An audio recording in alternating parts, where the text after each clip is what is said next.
Okay, so you need to go to this particular URL, labs.comptia.org.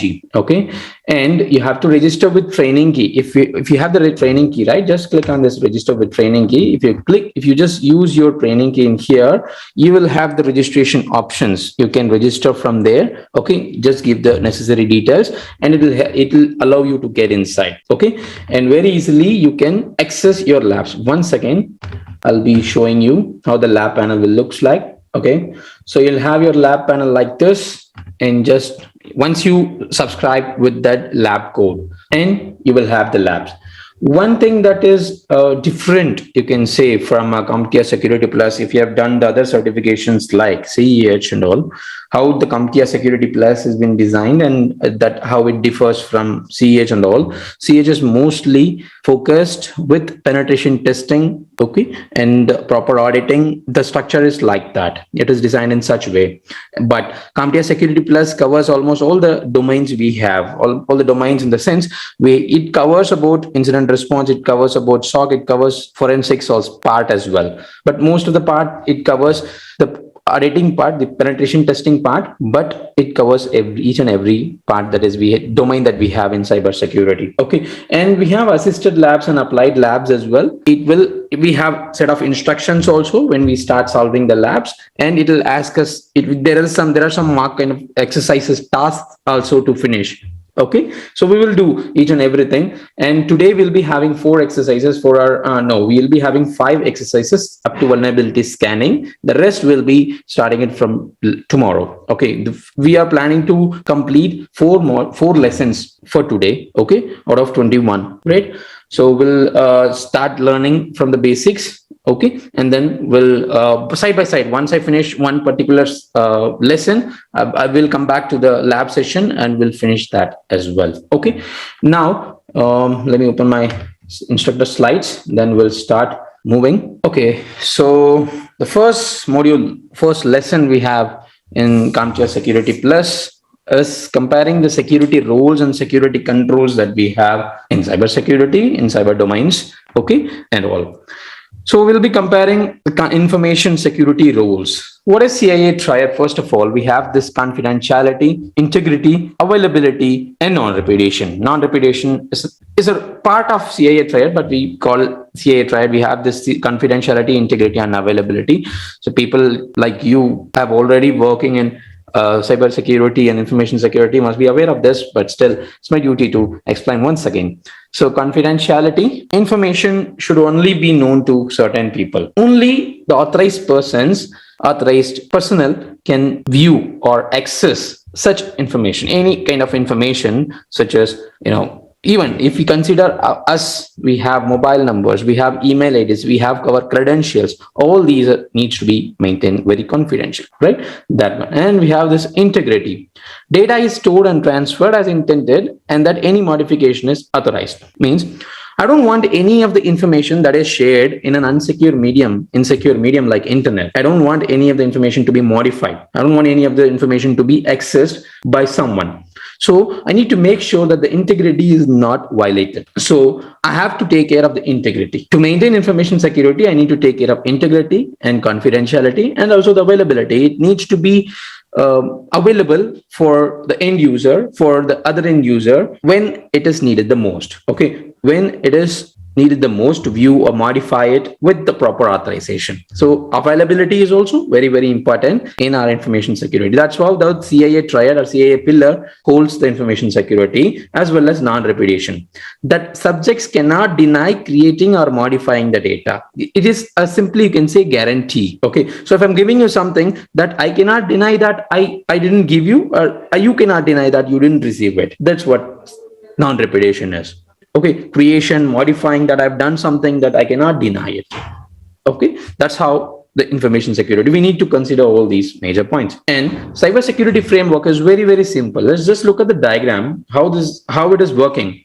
So from one side, attack is happening. From one side, we have this defense. Okay, so both collides at one point, for example. So attackers will be trying to breach out. Attackers will be trying to breach inside the organization. They will try to hack. They will try to take down any security measures. So we'll be having the defense, and in the defense we have the identification method, and by that we will protect our assets, our resources, whatever we have, and we will detect any kind of attacks. Okay, and from that information we will respond to such attacks, and in case if any attack happen, we will be recovering from that. So by recovering from that, we'll go back to one position, like earlier position, that is protection again. So we can protect ourselves. So attacks or threats can arise from anywhere, can be external threat or internal threat. Got it? So the detection, response, recovery, all this is going to help you in all the other phases as well. Identification, protection, all these phases. So how you can protect your network or assets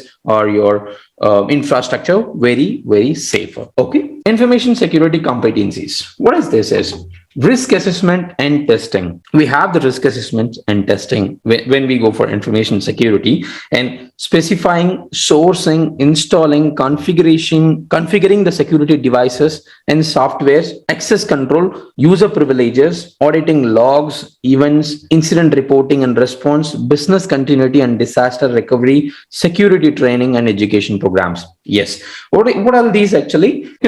Risk assessment and testing, we know. Vulnerability assessment we do, penetration testing we do. That's what the risk assessment testing is. Specifying, sourcing, installing. So if we do install something, if we do hold some asset, or if we do hold some data, of course it comes from somewhere, and we do have authorization over it, and we do manage it. So we need some networking devices, we need some applications, we need some resources to use it. So configuration of the devices, softwares, everything plays a role in your information security. And access control and user privileges, who's authorized to do it, who's authorized to access it, all these information, auditing logs and events, what's happening really. So we need to maintain logs for that. And if in any case anything happen with your resources, with your assets, incident reporting and response is very, very important. Okay. And in case how much we hold ourselves, or how much we hold our security more stronger, there are chances that attack can happen, right? So we need to have an alternate plan for the business continuity and the disaster recovery, how we can quickly recover our business. And we have the security training and education programs. That is also very, very important among the personnels to help them to understand what is going on really on cybersecurity and about the recent threats. Right? These are all the information security competencies. And the roles and responsibilities. Overall responsibility, Chief Security Officer and CISO holds, Chief Information Security Officer. And we have the managerial post, we have the technical persons, Information System Security Officer, and we have the non-technical person and due care and liability persons as well. So various roles, each and every, so who holds the responsibility in an organization for security? Everyone, each and everyone, when janitor also, okay, office boy, janitor, each and everyone holds the responsibility for the security. Information can leak out from anywhere. Just a simple information. Anyone can bribe a janitor. Anyone can bribe the outsiders. They can, for a single information, where the router is placed. Okay, where the IDS firewall, the server room is placed. The physical access, to gain physical access. These kind of information, we won't be leaking out these information to anyone. As a working professional, that we won't be leaking out that where the router is placed. No one is going to ask you directly because it will be very suspicious. So, but these kind of information may get leaked out from the non-technical and the due care liability persons as well as the janitors. So it is very easy. Okay, they are easy targets actually. So we have to let them know that anything can happen. So we need to give awareness for them as well. Got it? And business units, information business units. What all the business units are available? So we have the SOC, Security Operations Center, DevSecOps. So all these is very, very mandatory these days. If you are developing your profile into this, you have a very, very long, stable future. DevSecOps, development, security and operations. If you're a developer and you're in security now, you're already DevSec profile. You hold a DevSec profile. Okay. So if you are concentrating on that, that would be good. And we have the incident response, cyber incident response team, CERT, and computer security incident response team, computer emergency response team, CERT. So we have this different business units. Depends on the business needs, depends on their data or assets they hold. They have their different teams, business units in their organization. Got it? And we'll be comparing the security controls and framework types. Okay, so we have this technical, operational, managerial security controls categories. Technical team that controls implementations in, like, whatever that we need to do in operating systems, software, security appliances, that will be managed by the technical team. And operational team controls that depends on a person for implementation. For example, team lead, you can say. Okay, so team lead will be depending on the junior analyst, junior penetration testers. Okay, for getting to know that what are all the vulnerabilities, security gaps that are available. That depends on a person for implementation. How are we going to do? Okay, what are all the things that we're going to implement? Remediation, mitigation steps, that comes from the analyst. And we have the managerial position that controls, that gives oversights to everyone. Okay, what's happening at the top. Okay, so all these three things go one by one. And security control functional types. So very simple, this one. We have this preventive, detective, corrective. Okay, you can take like this: risk assessment, incident response team, forensics. Just consider in this way. Okay, so risk assessment team, preventive team, who physically, logically restricts the unauthorized access before an attack. Before an attack happens, we will do penetration testing, we'll do vulnerability assessment, we'll find out any vulnerabilities and we'll patch it. So we'll do prevention. Prevention is better than cure, right? And we have this detective team.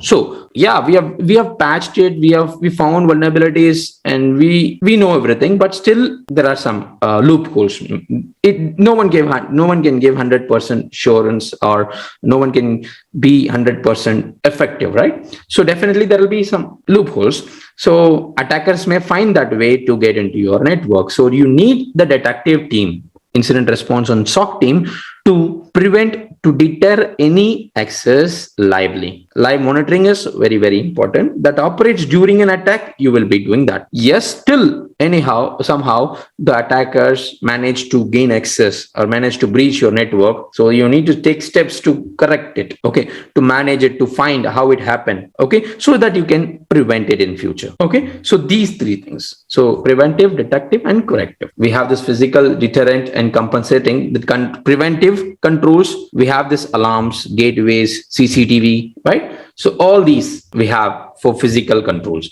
And deterrent may not physically or logically prevent the access, but psychologically discourages an attacker from attacking attempt. Means what? If I can see all the ports are filtered, okay, if I'm scanning a network, okay, if I'm scanning a target computer, if I'm trying to attack on the computer, okay, but I can see that all the ports are filtered or all the ports are closed. Okay, so what will be the first thing that it will strike in my mind? It is going to be a tough job for me because everything is closed.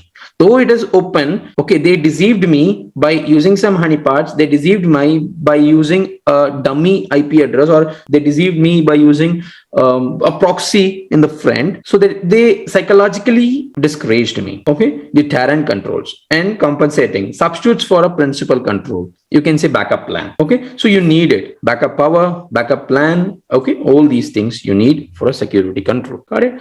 And we have this NIST cybersecurity framework. Multiple frameworks are there. So we have in here NIST. The importance of framework is why that gives you a guideline. That gives you a proper methodology that how you're going to proceed. Objective statement of current capabilities. It will measure the progress towards the target, your goal. Okay, it is a verifiable statement for regulatory compliance. And this particular NIST, National Institute of Standards and Technology, they have this various standards: cybersecurity framework, risk management framework, federal information processing standards. Special publications are also available. One by one, we can go with it and we will be gaining loads. So not only this, we have OWASP. OWASP is also a standard. NIST, okay, OSSTM, TM, okay, OSTM, and we have LPT standard, okay, and we have IBM standard. Proprietary methods, these are, okay, and we can see OWASP is free, OSSTM is free. So few standards, frameworks are free. If you are proprietary standards, we need to pay for it. We need to get certified before we do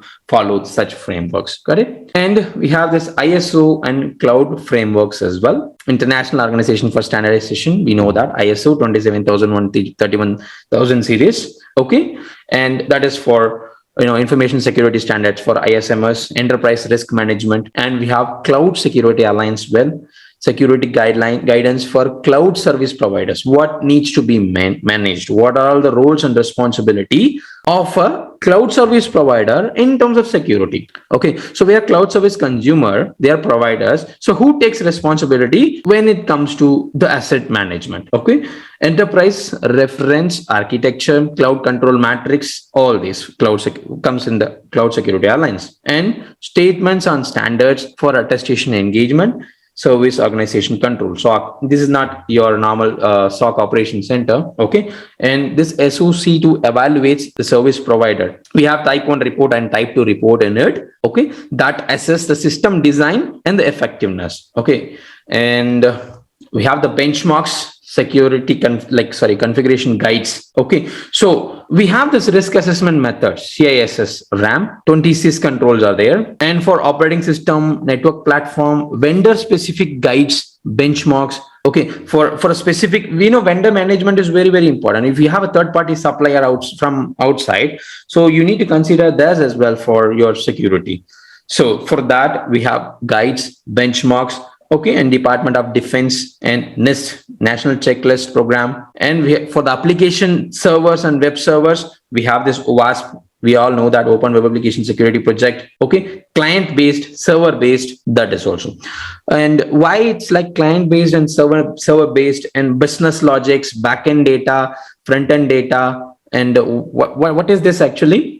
Because when you deal with the web application, you won't be dealing with yours only.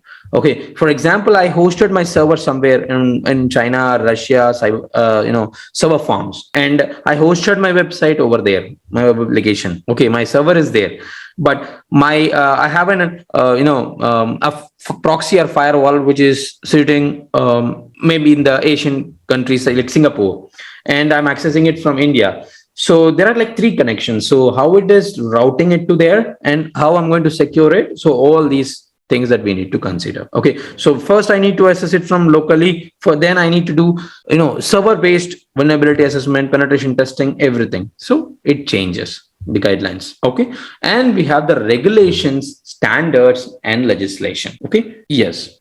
So what is this regulation, standards, and legislations are? We have the Sarbanes-Oxley Act. So what is this Sarbanes-Oxley Act? That is for like auditing and financial regulations for the public companies. We have Computer Security Act, Federal Information Security Management, GDPR, General Data Protection Regulation, Gramm-Leach-Paley Act. Okay, so what is this Gramm-Leach-Paley Act as? So we have the act that requires financial institutions, okay, to be transparent, to be, to safeguard the sensitive data of the customers. Okay. And we have HIPAA, Health Insurance Portability and Accountability Act, California Consumer Privacy Act, and PCI DSS, payment card industry. So this is the one that you guys need to give focus into. If you know about this particular standard, if you focus on this particular standard, it will help you a lot, because like one who works with banking sector, definitely they need it.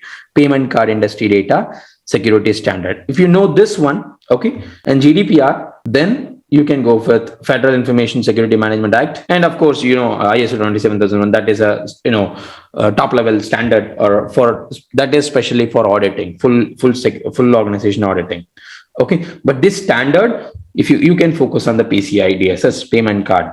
For HIPAA, if you simply you can understand in this way, based on the client or organization that I'm going to deal with, I'm going to follow the standard according to them. So if I do deal with the European countries, that I need to follow GDPR. Okay, if my client organization is located or situated in European territory, so I need to go with GDPR. That's mandatory. Otherwise, they won't allow me, or they won't trust anything. That is very, very important. And banking sectors, any e-commerce websites, or any web applications, or any organization that stores customers' credit card information on their server or on their database, they need to follow this payment card industry standard. Okay, and so that is what the first lesson summary is. Very small theoretical session. We've covered it successfully. Okay, and let me check out this chat session. I think we have question. This compliance and governance domain is also part of it. Yes, we cannot say competencies. Yeah, you can add it that point as well, because we need to consider that also. With risk compliance and governance, how we're going to manage it covers all the domains. We cannot say this part, this risk compliance and governance domain belongs to one particular domain, like for example risk assessment or or SOC, or incident response or forensics. It covers the whole standards, framework, risk compliances, everything just covers all the other domains. Okay, so that's it in here with this first lesson. We will go for the second lesson in here. Another question? Yeah, please, Asan, do you have anything? Go on. Sure, then we have the second lesson in here, that is explaining threat actors and threat intelligence. 1 second, let me share my screen. Okay, so explaining threat actors and threat intelligence. What is this? Explaining threat actor types and attack vectors. So we have multiple threat actors are there. Threat actors are the hackers. Okay, vectors, how they will be approaching us, and the intelligence sources we are going to use. Okay, what is a vulnerability? Is vulnerability, when we call vulnerability, when we have something worthy, when we have something worthy, when we have something worth of securing asset value, and a ease of exploit will be there if it has that ease of access. If your application, your computer, your laptop is having that ease of exploit, then that is called a vulnerability. When both these things combine, when you have the asset value and when someone can have access to it, that is what called as a vulnerability is. A loophole, a gap, a vulnerability such as misconfiguration. Okay, a very commonly used password, 123456 password for your router, Wi-Fi router. So all these are all a vulnerability. Okay, and a threat can come from anywhere, internal or external threat. What is that? Internal threat is a guy who's working in the organization and who's creating impact, or who's trying to hack the internal resources. That is internal threat. External threat, guy who's outside of the organization. So I'm here, if I'm trying to hack any organization such as Talkmark Solutions, right? I'm working with Talkmark. If I'm trying to hack Talkmark, that is internal threat. Okay, so if I'm trying to hack Infosys or any other organization, that will be external threat. The threat can be malicious or accidental. Okay, so malicious with malicious intention. Okay, yes, I have a motto that I need to hack it, I want to hack it, so I'll go for it with the malicious intent. The threat can be like that. Or accidental. What is accidental? Unintentionally, some threats can happen. Okay, how? Running a very forced tool. It happens with us. It happens with white hat hackers. It happens with security auditors like us. We use fuzzing tool. We use vulnerability assessment tool. Those are some are high throttle tools. Okay, so it may crash down some fragile devices. Okay, it may crash down some fragile devices like printers or anything. Some servers also. It may take down for few minutes, few hours also. So accidentally, it will be considered as threat. Though we have permission to perform such actions, but I'm just giving an example. In case if it happened like that, accidental threat. Okay, by mistakenly you found some vulnerability that you can exploit it. Okay, accidentally. And we have the threat actors and threat vectors. So threat hackers follow certain actions, certain techniques and technologies to gain access. So both this vulnerability and threat sum up to form the risk. Okay, that's what we call it as risk. And this risk is how much impact it can create on your business, on your data. Okay, and is it really going to happen? Likelihood. Okay, how much it is possible, how much it is feasible. So this impact and likelihood, both together, we call it as risk. Okay, that is what a vulnerability is, threat and a risk, and the attributes of threat actors. So known threat versus adversary behaviors. Okay, so what is this? In case if there is an unknown threat, so it is an attacker's job to search for it. But if there is a known threat versus adversary behavior, it is easy for them to approach it. Example, your Android device. Okay, your Android device may be showing you an update in your notification bar. Okay, have we updated it or we still ignore it? If you ignore it, then it is a known threat. Okay, there are some reasons that you get regular updates from your vendors. If you don't update it, you are risking your data, you're risking your mobile phone. The reason is they will give you security patches. If you don't update it, it is a known threat for the attacker. Okay, he know that this particular version of Android is vulnerable, and if anyone can use it, he can easily hack it. So known threat, how he will be behaving. Adversary. And adversaries also, we call it as like threat actors, adversaries, everything. Okay, and internal and external threat actors. Like I explained, internal threat actor who belongs to the same organization, who is sitting inside the organization. External threat actors, outsiders, and with the intent maliciously targeted and the accidentally unintentional one. Level of sophistication, resources, funding, adversary capability levels. What is this? There are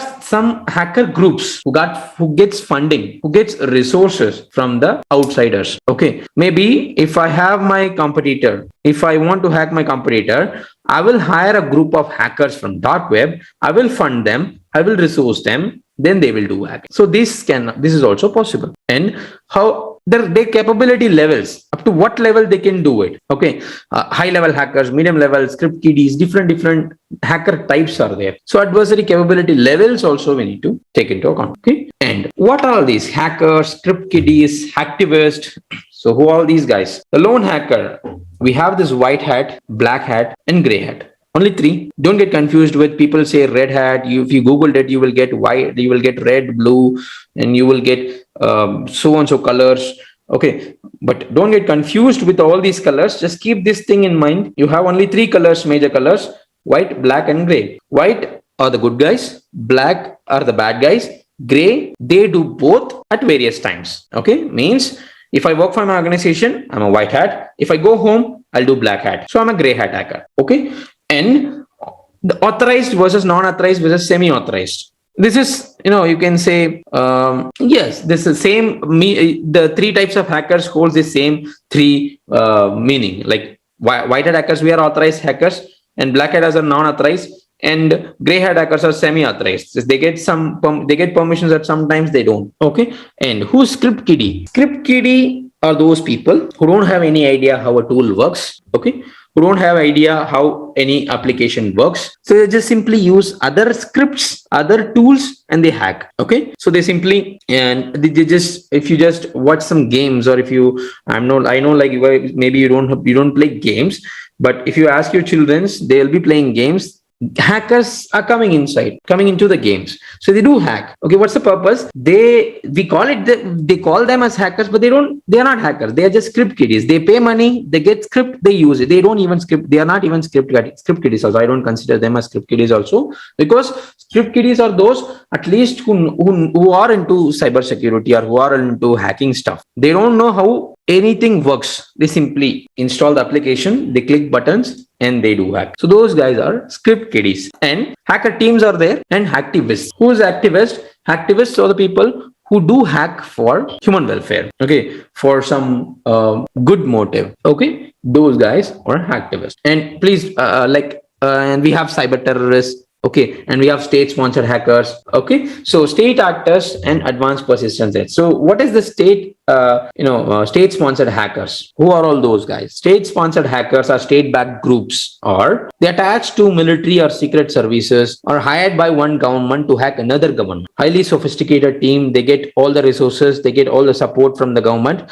and they will try to hack other government. Okay, so I think 2019 or 20, in the first half of the 2020, India were getting lots of traffic from China. Indian internet service providers of Mumbai-based internet service providers were getting lots of traffic from China, and it was when we try to trace back, it was like showing army base in China. Okay, so there are chances that governments can hire hackers to hack other governments or other countries. Okay, and they're highly sophisticated.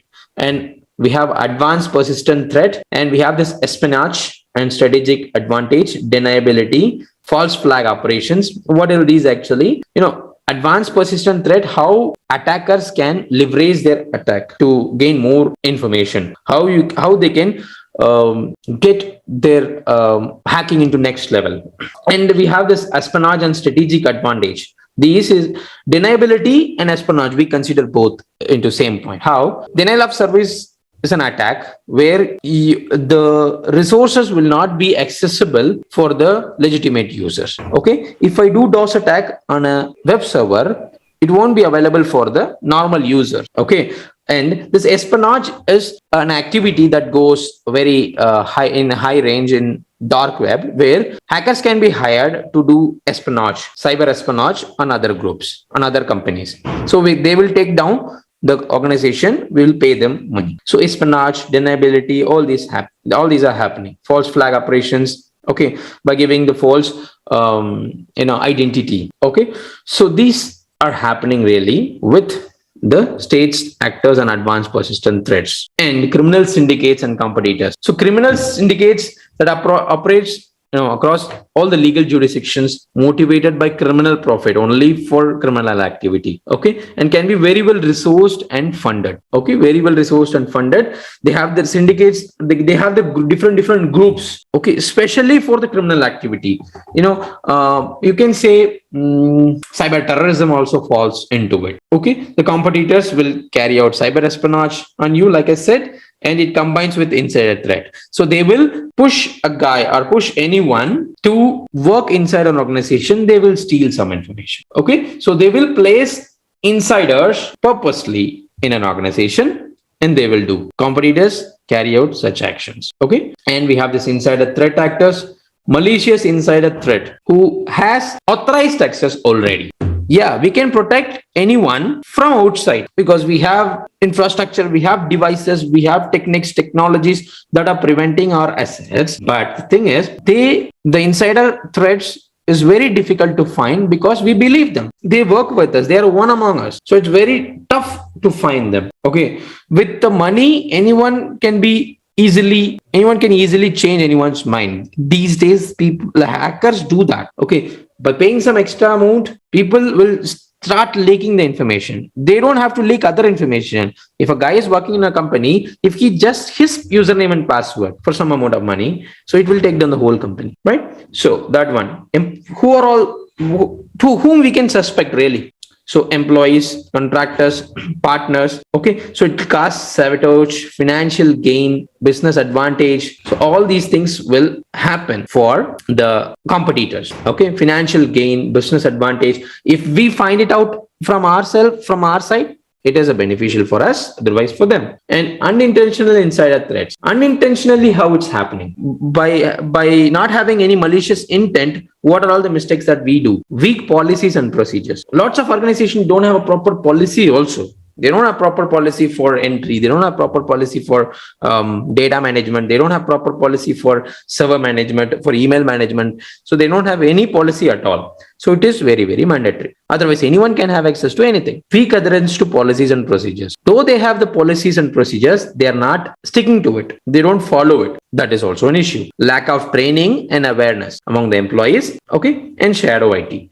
So shadow IT is like underground team, or negligence among the employees. Okay, so all these things can affect really the security posture of an organization. Got it? And attack surface and vectors. So what is attack surfaces? We will be using these terms really when we do start learning or when we do proceed in the classes. So what is this attack surfaces? Place or a point where attacker can find something, can find a vulnerability in a network or a web application. Okay, so that is what called as attack surfaces. Okay, simple example, in your social media accounts such as Facebook, Twitter, or anything. So what is the attack surface there? Your credentials is the attack surface. There is nothing more.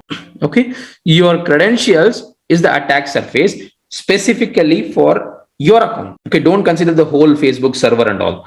I'm just talking about only your account, your social media account. That one, your credentials are the attack surface. That particular input field, such as username field and password field, right? So that is the attack surface. Got it? Next one is vectors. What is vectors? Direct access. Okay, means attackers can come in direct contact with you. Attackers can come in direct contact with you. Then removable media. Okay, and removable media such as USBs, emails. You can get hacked by emails, remote and wireless access, supply chain from vendors, web and social media, cloud. These are all the attack vectors. Okay. And we have the threat intelligence as well. So threat intelligence, where it really fits the threat intelligence. This is a new domain. You can say, apart from the three domains that we discuss, preventive, detective, and corrective. So this one, where really it fits this threat intelligence, and should we do we have to give importance to this? Of course, yes. It is in the developing stage. Okay, so if you concentrate on this also, you can make a good profile. This particular threat intelligence. So what is threat intelligence? It is counterintelligence. Simply from the information that you have, from the attacks that has happened already, from the data that you can have, that you can access on, that explains on how to deterrent or how to prevent any attacks in future. Okay, so that is what threat intelligence. We use this information, all this information, to prevent in future. So this particular threat intelligence, we need this tactics, techniques, and procedures. What is this? Attackers will be using these TTPs. They will be having a tactic. They'll be using some techniques and procedures. So if we know this, so we can prevent it in future. Okay. So we have this threat research sources where we can research academic research, analysis of attacks on customer systems, and having honeypots, honeynets. Okay, so what is this honeypots, honeynets? Or you can say a deceiving service or a deceiving device you can have in front of a network or in front of a web application. Like I told you, we have the proxy, right? So if I have the honeypots are mostly for networks, not for web applications. Okay, so I can mimic, I can pretend that there is all the other services running. Okay, and everyone knows that FTP is vulnerable, right? Everyone knows that FTP is vulnerable. Give me a second. Sorry. So sorry, really. And the honeypots and honeynets are like, if we know FTP is vulnerable, attacker also know that file transfer protocol, it is very vulnerable. It is not that secured. So I don't have any FTP at all, but I have other services running. I have other resources I have other data. So in order to protect that, I will just deploy one FTP. There is no FTP at all, but I will just, to deceive him, I will just deploy one fake FTP. Okay, file transfer protocol. So what he will do, he will think like it is vulnerable and he will keep on attacking on that. Okay, so meanwhile, I'll try to capture him, or meanwhile, I'll try to protect all the assets that I already have. So by deceiving him, you can protect him. So the data from honeypots, the data from honeynets will be used for threat intelligence. Okay, and the darknets on the dark web, we will gather information from that as well. So we have the threat intelligence courses that is separately. If you are focusing on that, you can go for it. Okay, threat resources and threat intelligence provider, different platforms, different sources are available where you can gather information about threats. Okay, you can say VirusTotal is also a threat intelligence platform, virustotal.com. Why? It holds the information about the malwares. Okay, so narrative analysis, commentary, and these days people are talking in podcasts also about the threats. Okay, so you can gather from there as well. There is no proper thing that you can do like guideline, like go this website, go this, not that. It is overview. If you just view it.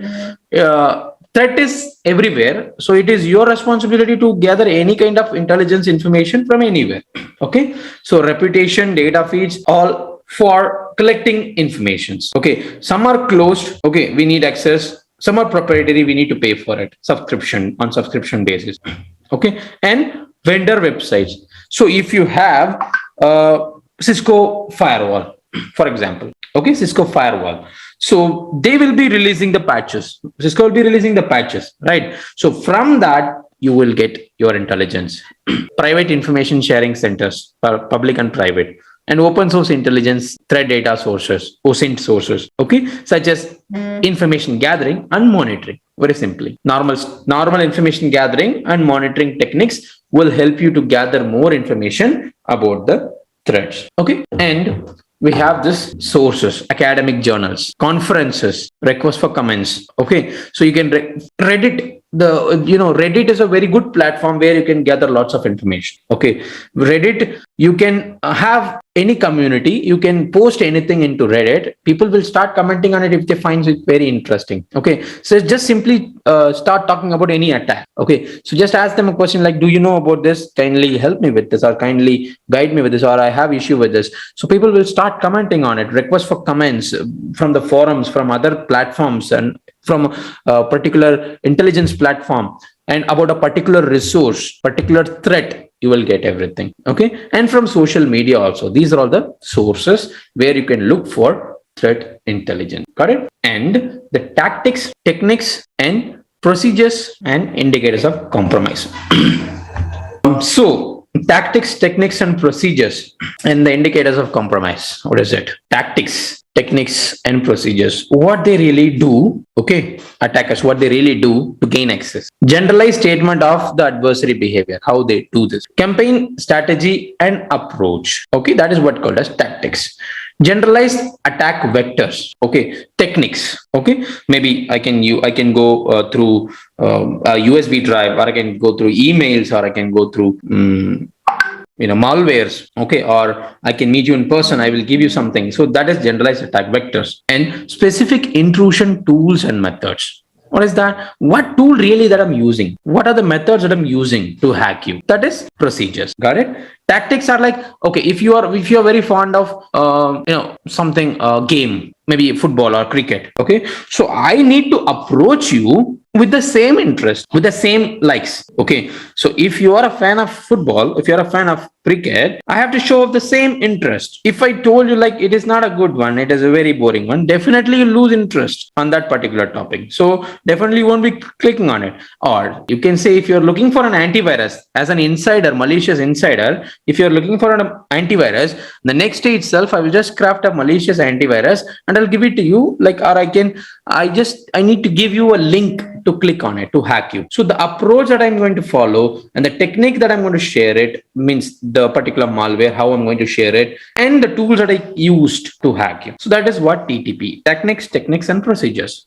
Got it? And the indicators of compromise. See, these indicators of compromise is a very important thing in live monitoring. That is SOC, Security Operations Center, and the incident response team. Why? This indicators of compromise helps you to identify a certain attack that indicates the specific action that has been taken by the attack, specific evidence for the intrusion, individual data points, correlation of systems and threat data, okay, and artificial intelligence backed analysis, indicator of attack, simply. So all these we have to consider when we go for indicators of compromise. The incident response team have several techniques to find out the indicators of compromise. Simply, your traffic that goes from your machine to the outside network. If some traffic is going between your machine to a suspicious IP sitting somewhere in the world, so that is what an indicator of compromise. The traffic, that packets that are moving, that is what indicators of compromise. Got it? And we have threat data feeds. So structured threat information exchange, trusted automation exchange of indicator formation. These are all platforms, automated indicator sharing, threat maps, okay, repositories, GitHubs, file or code repositories such as GitHubs, vulnerability databases and feeds. Okay, Nessus, Acunetics, okay, different databases and feeds are there. Okay, so how the attackers will be having the campaigns. Okay, targets, if you have vulnerability, attackers will be trying this way. They will be running campaigns and they will try to give you something malicious, and if you click it, they will hack you. Okay, but your job is to find out this campaign, like from where really that attack is happening with this campaign. So the campaign is the malicious one.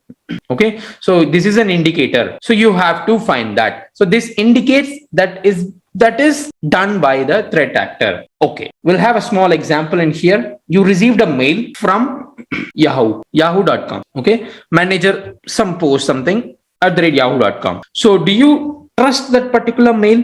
Or what is the indicator of compromise there? Okay, you cannot trust that particular mail because anyone can buy or anyone can use or anyone can have a Yahoo mail. Okay, So it is not sure that it comes from a original Yahoo manager or original yahoo.com. So the mail is that particular, the mail itself is a indicator of compromise there. Okay. So the next we have the link or application that is attached, that is different part. So the mail, the campaign that is running. Got it? So from that you will gather information. These threat data feeds or platforms, you can go with it and they will be having, you can have an account in there and you will start gathering intelligence about the attack, live attack that's going on, recent attack that happened, everything. Okay. So based on your needs, you can form a threat intelligence and you can use this intelligence data to your other teams. Yes, or that was the motive is of this particular threat intelligence team. The motive is very simple. You have to give this threat intelligence data to other teams in the sense risk management team, incident response team, as well as forensics team. So they will gather or use this information or use this data to prevent any future happenings. Okay, so this correlation between your security intelligence, event monitoring, and threat data, we have to do analysis, predictive analysis, that it can happen in future or not. So how much artificial intelligence and machine learning can play a better role in this threat intelligence? Okay, artificial neural networks, inputs, outputs, feedbacks, objectives, error states, okay, and threat forecasting before a threat comes, how we can predict it by using analysis, okay, monitoring properly. And this artificial intelligence and machine learning is taking place, it is taking the part in almost all the security domains. Okay, so they just gave that it is getting insight into threat intelligence as well. Okay, so that's why they have added in here artificial intelligence and predictive analysis. Sure. So that is what for the second lesson about the threat actors and the threat intelligence. And I have 5 questions, I think. So I'll explain the point difference between the state sponsored hackers and the advanced persistent threats. Okay, state sponsored hackers, you can say a noun. Okay, advanced persistent threat is an action. Okay, you can say the difference between these both is very simple. State backed groups. So for example, if my government hired me and asking me to hack another government, I'm a state sponsored hacker. State actors. Okay, state backed groups, whatever, it is all having the same meaning. Advanced persistent threat, it is a kind of action, like what attackers will be using, attackers will be following, using against you. Okay, how persistent my connection is. Okay, as a friend, I'm giving you something and I'm asking you to install it. Okay, you installed it and you haven't seen anything in the screen. When you open that app also, it suddenly crashes. It is not responding you properly, and you are saying that this application is not responding, what to do? So I will say that no issues, just have it because I will get some money. We have this referral option these days, right, in the applications. So why I'm saying this to you, if you have this application, I'm saying that I will get money. But the thing is, if you uninstall it, I will lose my connection as a hacker. Okay, so to make the connection more persistent, I'm using this point, this referral point. Okay, so just a very basic example that I gave you to understand what is advanced persistent threat is. Okay, but in when you do attacking, when you do real-time attacking, when you do real-time hacking, you will be having the persistent connection. You need to have the persistent connection. So any threat that gives you the persistent connection between a hacker and your machine, that will become the advanced persistent threat. Okay, so the same example, the Android example, if you are having an unupdated version, so there is a chance that it can be a advanced persistent threat. He can leverage his attack into more. He will not get disconnected automatically because you are having a vulnerable machine. Okay, that's what advanced persistent threat is. Got it? Okay, difference between indicators of compromise and vulnerability. Yes, see, vulnerability is what already you have. Okay, indicators of compromise is what attacker is using and how it is going to compromise your security. Okay, because when you don't have a vulnerability, how attack will happen? This is a common point. When you don't have a vulnerability, means you're completely patched. Okay, you're completely patched. You are using a latest version of your device or a service application. Whatever you use, it is the latest one. Okay, there is no vulnerability at all. So does that mean like you're not hackable, or does that mean like you're fully secure? The next point is the weak link in the whole security posture is the human being. The reason is they can be easily tricked. Human being can be easily tricked. So attacker will find an alternate way to reach out to your machine. If it is fully patched, he will give something by mail or by application or by text message or by using social medias, right? So he will ask you to install something, or he will ask you to use it for some time.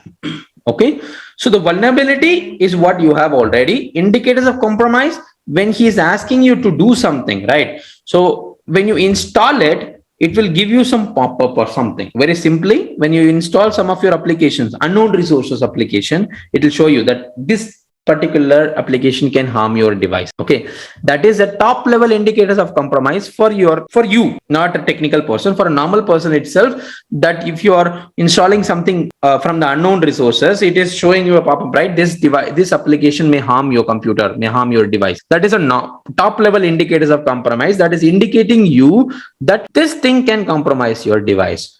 Okay, so if we talk about the mail stuff, that link that is attached with it, that is what called as indicators of compromise. That link, when you click on it, you may get hacked. So that link is the indicators of compromise. Okay, so you may have a question like, how do I know that it is vulnerable, that it is the indicators of compromise? How do I know that it is a threat? Okay, so that particular thing comes when you know about all the all the ways or all the possibilities that you can do as a hacker. When you think like a hacker, you will get to know about this. Okay, so blindly see there is a link. Okay, Sony hack, slate.com articles technology. Do we think like it is a vulnerable one or not? So we know that it from CompTIA, and it is a trusted one, and they've added it, and it is an article, so chances are very, very less. If it is very strange link, there is no domains or something, and very random characters are there, random string is there, so we can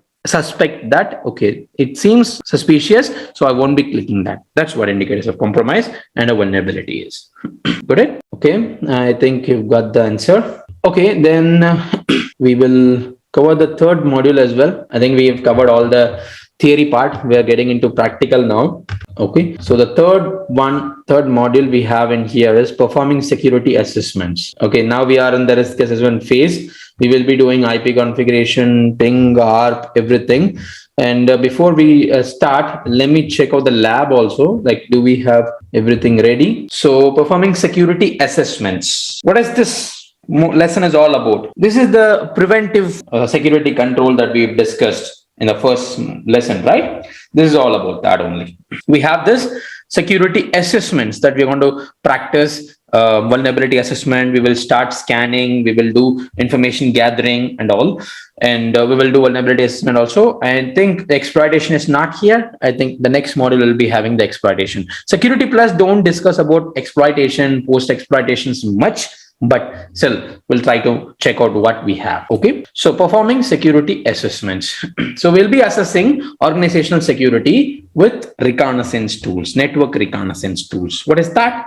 Reconnaissance, also known as information gathering. So we will be gathering information about a network to find out what they really have. Okay, to understand, you have 5 phases of hacking. Whatever the course that you take, whatever the certification that you purchase, that you learn from internet, just keep this thing in mind. You have 5 phases of hacking. Hacking happens in 5 stages. First is information gathering. Second is scanning. Third is gaining access. Fourth, maintaining access. Fifth, clearing tracks. If you have already done your CEH, you must be aware of all these. Okay, 5 steps. Information gathering, scanning, gaining access, maintaining access, okay, and clearing tracks. I'm not sure like we have that slide in here in CompTIA. No problem, we'll check it. Okay, so what is this IP config, ping, ARP and all? So I won't be explaining much like theory. I'll just give you pinpoint only. Okay, what the technical usage, where we use it.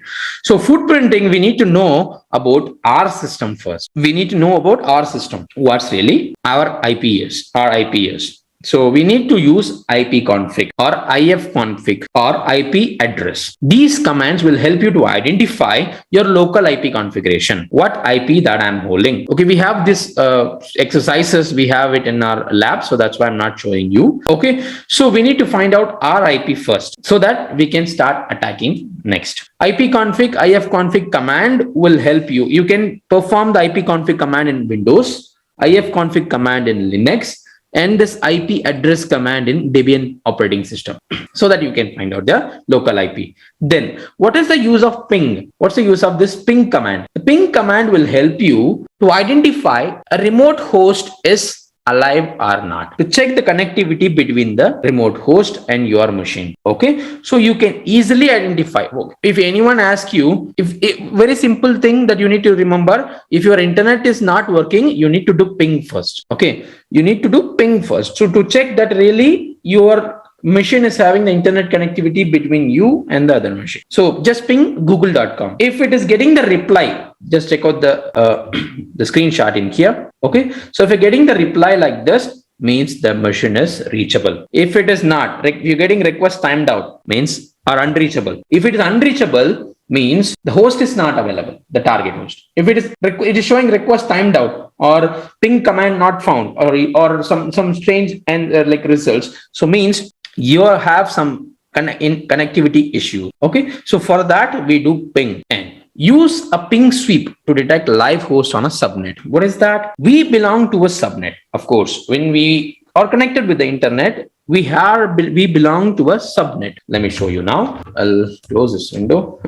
to show you something, because few things, if we wait for labs, it won't be getting very clearly. So this is my IP address. If I do just do ipconfig, this is my IP address. Okay, and this is my subnet. I belong to this subnet. Okay, and this is my default gateway, my router IP. Got it? So in this subnet, I just want to know how many computers are connected along with me. How many IP addresses are there?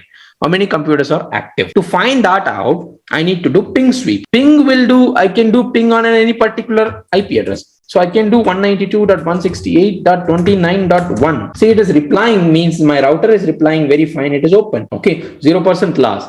If I do search any kind of IP address like 150 or something like that, if there is no particular machine 150 running, it is showing destination host unreachable. Understand? Means the target IP is not there, not available. If I have any connectivity issues, I will get some different result. Okay, now I can do ping google.com also. This is normal pinging that we are doing. See, it is replying. Okay, if I do ping sweep cannot be done from this particular Windows machine. We need to go we need to use some tools like Angry IP Scanner, or we need to use the ping sweep from Nmap in Kali Linux. That is why. Okay, so ping sweep will help you to understand all the available live hosts on your subnet. My friend is connected, my colleagues are connected, how many people are connected. So it will show each one of them their IP address. Okay. Now, what is next? ARP. What is ARP is? One second, I'll try to close it. Is it big now? I think. Okay. What is ARP is? Address Resolution Protocol. That shows the IP address to MAC address mapping. Means to which MAC address, what is the IP address allotted. It will help you to detect any kind of spoofing. ARP is very, very mandatory. That is the one that is introducing you to other computers or other machines. Okay, Address Resolution Protocol from the switch. Okay, you need it. It is the you can say a mediator between you and the other computers that introduce others to you and you to others. So everyone can communicate between each other. Okay, so we have this Address Resolution Protocol, ARP. So similarly, we have this ARP command as well, ARP-A. This will show you the ARP table. So look at this MAC address and the IP address that I have from my MAC table. See all the list of IP address that is in my network. You can say in a manner, this is also a ping sweep. Not exactly, it is not doing pinging. That is why I'm not using the ping sweep word in here with this exactly ARP. ARP uses a different protocol, Address Resolution Protocol. Ping uses ICMP protocol, Internet Control Message Protocol. Okay, ping works with a different protocol, but the result will be the same. Our motive is to get the result like this, the list of IP address. Okay, active in your subnet. Got it? So that's what RPAS. And what is route and trace route? Route will show the local routing table, okay, and identify the default route and local subnet, check for suspicious entries and all. So this route command will be available in your Kali Linux distributions. Route command is available, not in Windows. Okay, so that will help you understand the gateway, mask, net mask, okay, and the IP address. The same method. We get all the information here itself. We got the information here itself: gateway, subnet mask, IPv for IP address, and all. But you can find it with the route also. Okay, and what is this trace route? Trace route is to test the path to remote host. Means if I do trace RT in Windows machine, the command is trace RT. In Linux machine, command is trace route or route. Okay, so trace route, I'm just typing 192.168.29.1. If I just do type this, what's the purpose is we are finding out how this particular packets, how the packets are moving towards that particular machine. Okay, the reason is you need to map your network. If you don't map your network, you won't be having idea that how you're going to approach, how you're going to attack, or who will you like, who will be your target then? How will you approach? That is the reason you need to map your network, okay, to find out who's sitting next to you, okay. So if I do trace route in other IPs, I may get something different. For example, if I do just google.com will not respond, they have the security. Okay, so if I just do trace route to microsoft.com, I'll be getting multiple hops between how many IP addresses in the middle. It will get that much hops. Okay, your traffic will not go just like jumping from here to that machine. No, first it will reach to the router, then it will reach to any intermediate servers, then it will reach to the main server. So to find that out, we need to do trace route. Got it? And this latency, measuring the latency will help you to understand the same path. Okay, so you can use this path ping MTR tools. I use actually Nmap. Okay, I will show you how to do, let me launch now itself. Maybe we can use it for some purpose. Though we have the CompTIA labs, we'll use our own lab also. Okay, so like how many of you are like, I think, do you have the VMware and VirtualBox installed already? You want me to help you with that to set up your own lab instead of CompTIA Security labs? Just let me know, because we can spend some time on it to set up your labs or how to install it if you don't have any idea about it. Because we cannot install Linux or we cannot install multiple operating system at the same time to your host machine. So we'll be using the VMware and the virtual boxes for that. Sure, then yeah, route. Let me perform the route in command. Okay, so this is how you'll get the interfaces that you have. Okay, and the interfaces IP address. Got it? Everything. So this is gateway and all the IP address information you'll be getting. So in here you will be using ifconfig and you will get the IP address. Okay, let me maximize it.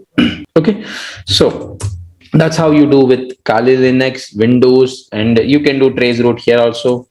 Okay, yeah, Google is replying very fine. See, we got the information. So this is what the last hop is. This is what Google IP address is. If we just ping it, this is what it is also doing, the kind of pinging only. The trace route works like pinging only. It will just, the Google, it knows the google.com IP address. It will try to reach out to that IP address one by one. So these are all the IP address that comes in the middle before it reaches out to google.com. Means there are 13 devices are in the middle from my machine to google.com.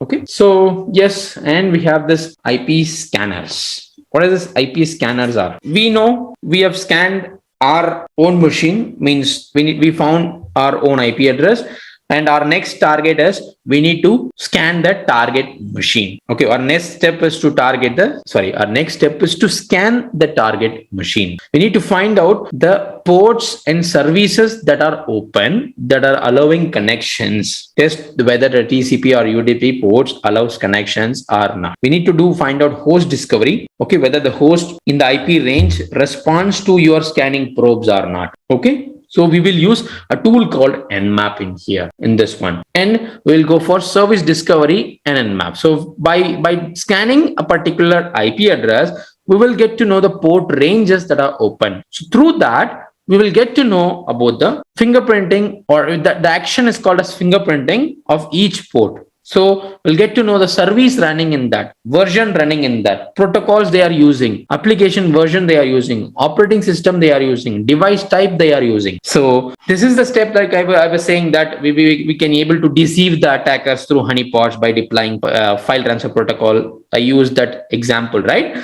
So when an attacker uses this step, when attacker is following this step, he will be getting that strange result or deceived result. So he will understand like, okay, FTP is open, so he will attack on that. So our job is to, once we finish this once we finish the information gathering, we are here with the scanning phase, and in this scanning phase we got the open ports, and these open ports are the gateways or entry points for us to hack, to find out the vulnerability. So we are doing the network scanning on a particular IP. We scan a particular IP with Nmap. We got the open ports, and then we will proceed. Okay. And we have this Netstat and NS lookup. Don't worry, in lab we will be covering everything. Netstat and NS lookup. What is this? Okay, sure. We'll take 15 minutes break, and it will take some time to explain everything. The next tool that we have here is Netstat and NS lookup. So what is this Netstat and NS lookup? Netstat, net status. This will help you to identify the port status on your local machine. Why? This is actually kind of indicators of compromise. You can say this is also an indicator of compromise. How? This will help you to identify the process, okay, with the help of process ID and the open port in your computer. If I just type netstat -ONA. So this will help me, this particular argument -ONA will help me to show all the available TCP and UDP connection that is going from my computer. Okay, see, these are all. When you have this listening connections, these are all very, very, important. When you have any IP address, foreign address. So this is your local IP address, and the foreign address, that's where you connected to.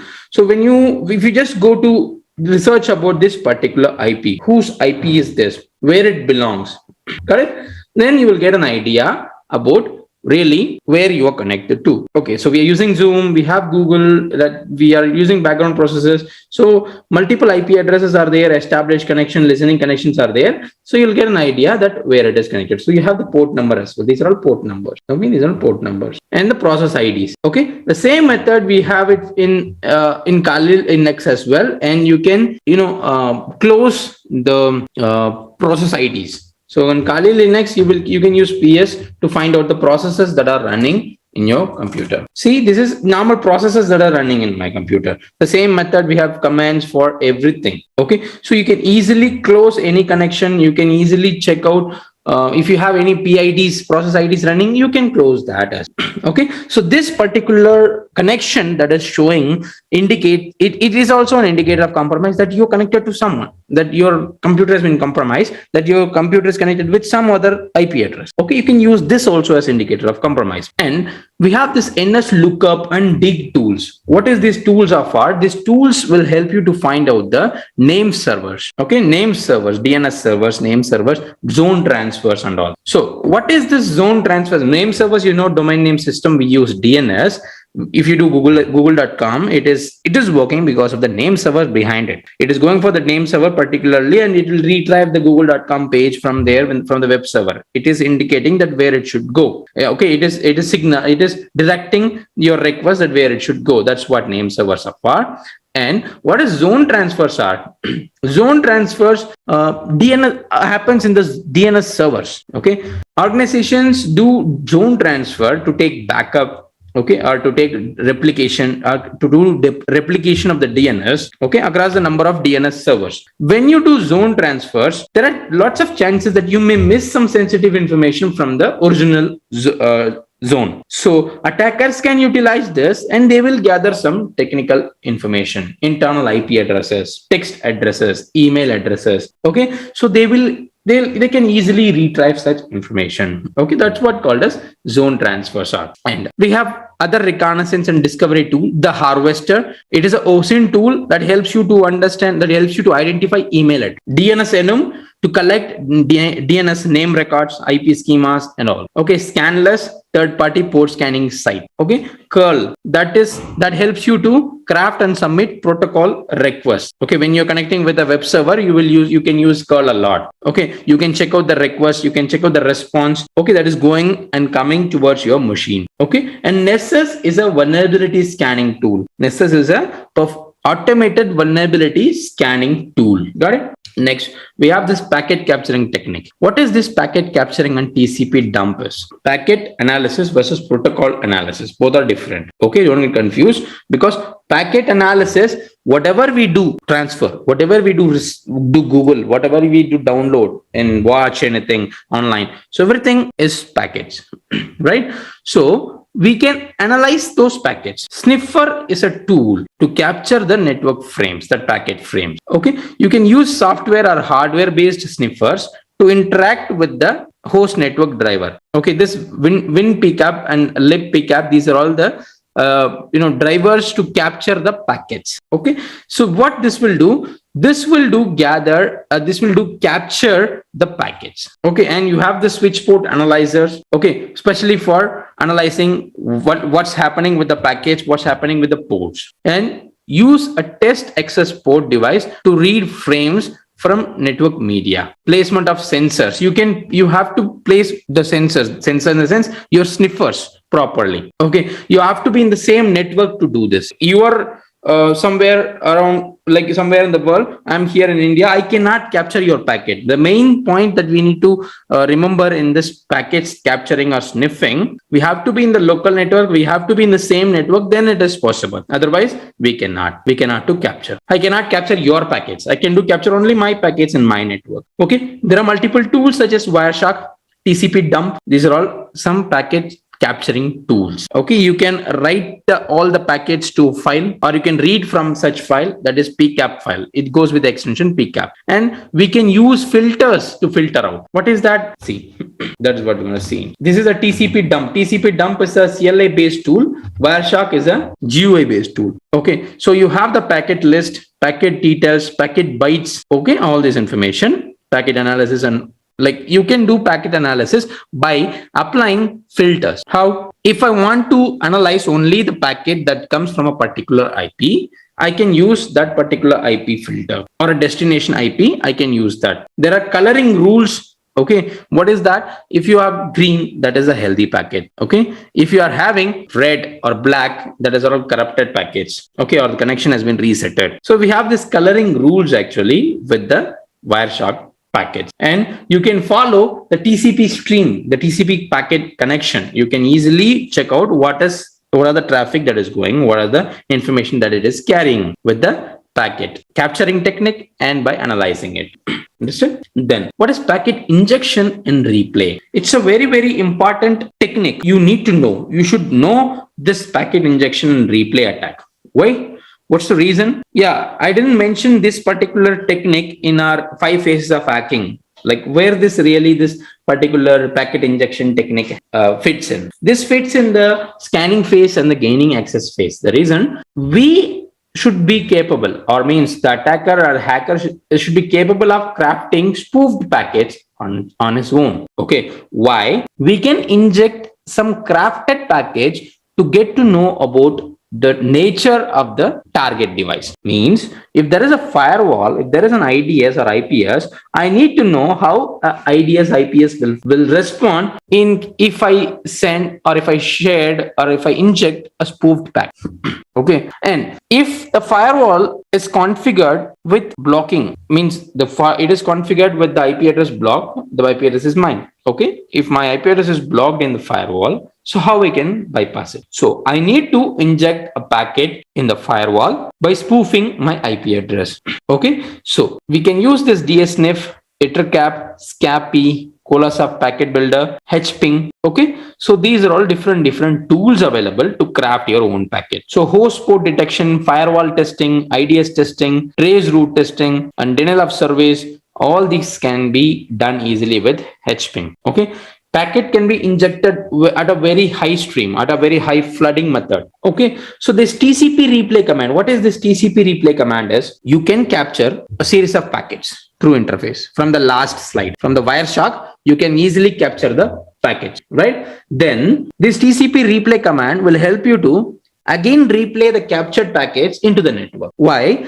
That helps you to understand, or that helps you to identify how the network behaves when you inject these kind of different packets. Normally in the network, the packet flows according to a sender and a receiver. But if you inject packets suddenly, if you inject packets without any reason in the middle, how the firewall IDs or any devices in the middle respond? Okay, for that reason, we will be doing this replay attack.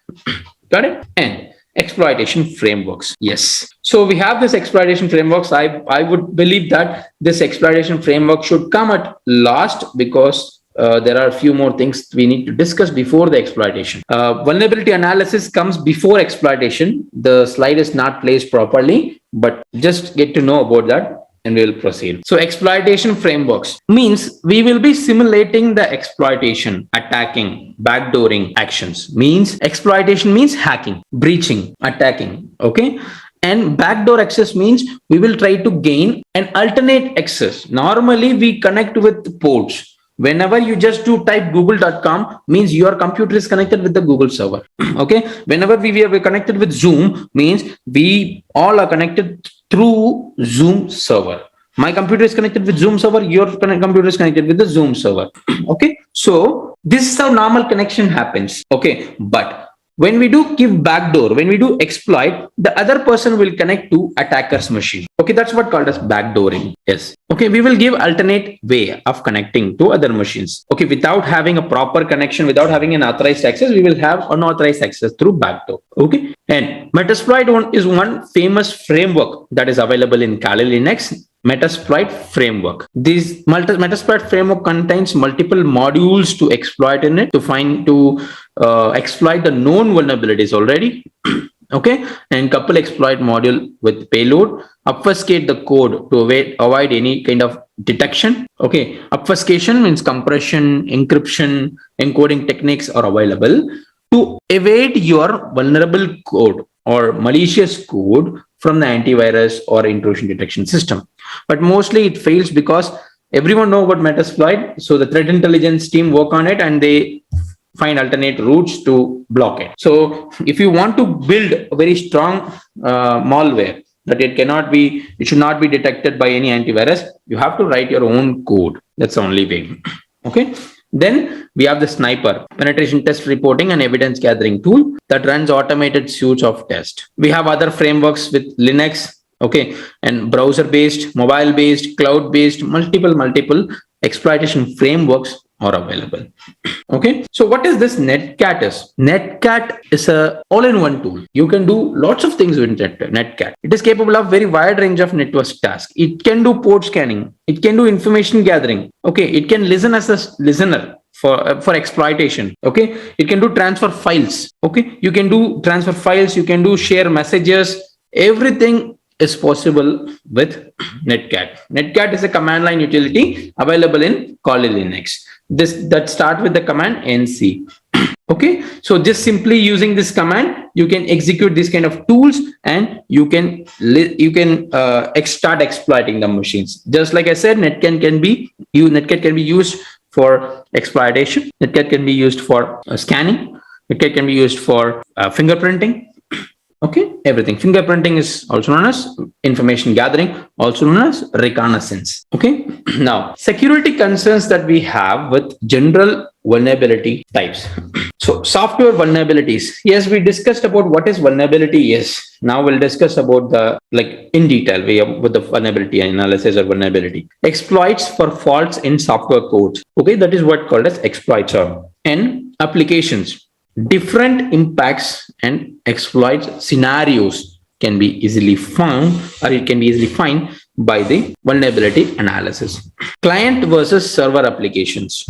Operating system level vulnerabilities that helps you to obtain high level privileges. Okay, firmware, PC firmware, network appliances, IoT things. Okay, weak patch management, undocumented assets, failed updates and removed patches, all these, when we go for vulnerability analysis, we need to consider all. Okay, we won't be just simply finding out the vulnerabilities. We need to think about the patch management as well. Okay, so when the last patch management was done, and what about the failed updates? What are the removed patches? Okay, everything. And 0-day and legacy platform vulnerabilities. What is this 0-day? Even vendor is not having any idea about the vulnerability. That is what called as 0-day vulnerability. Okay, if you find any vulnerability now in the Zoom application and you report it to Zoom, where the Zoom is not aware of that kind of vulnerability, that is what called as 0-day vulnerability is. Okay, where there is no patch from the vendor itself. Okay, so the particular threat actor will develop an exploit for that vulnerability, and he have to successfully exploit it. He needs to prove that it is really vulnerable. Okay, so for example, you guys are like listening to my class now. I can see multiple candidates are there, right? So if there is a vulnerability that I can enable every one of you or your camera automatically without your permission, right? And I report it to Zoom, that is a 0-day vulnerability. Okay, it is likely to be used against high value targets. They will start finding vulnerabilities if I get to know that someone is using some application. But if I start finding vulnerability in their applications and I found a 0-day vulnerability and I used against that target, okay, then that is what called a 0-day attack. 0-day vulnerability is that vulnerability with the application. If anyone used it, that is what called a 0-day attack.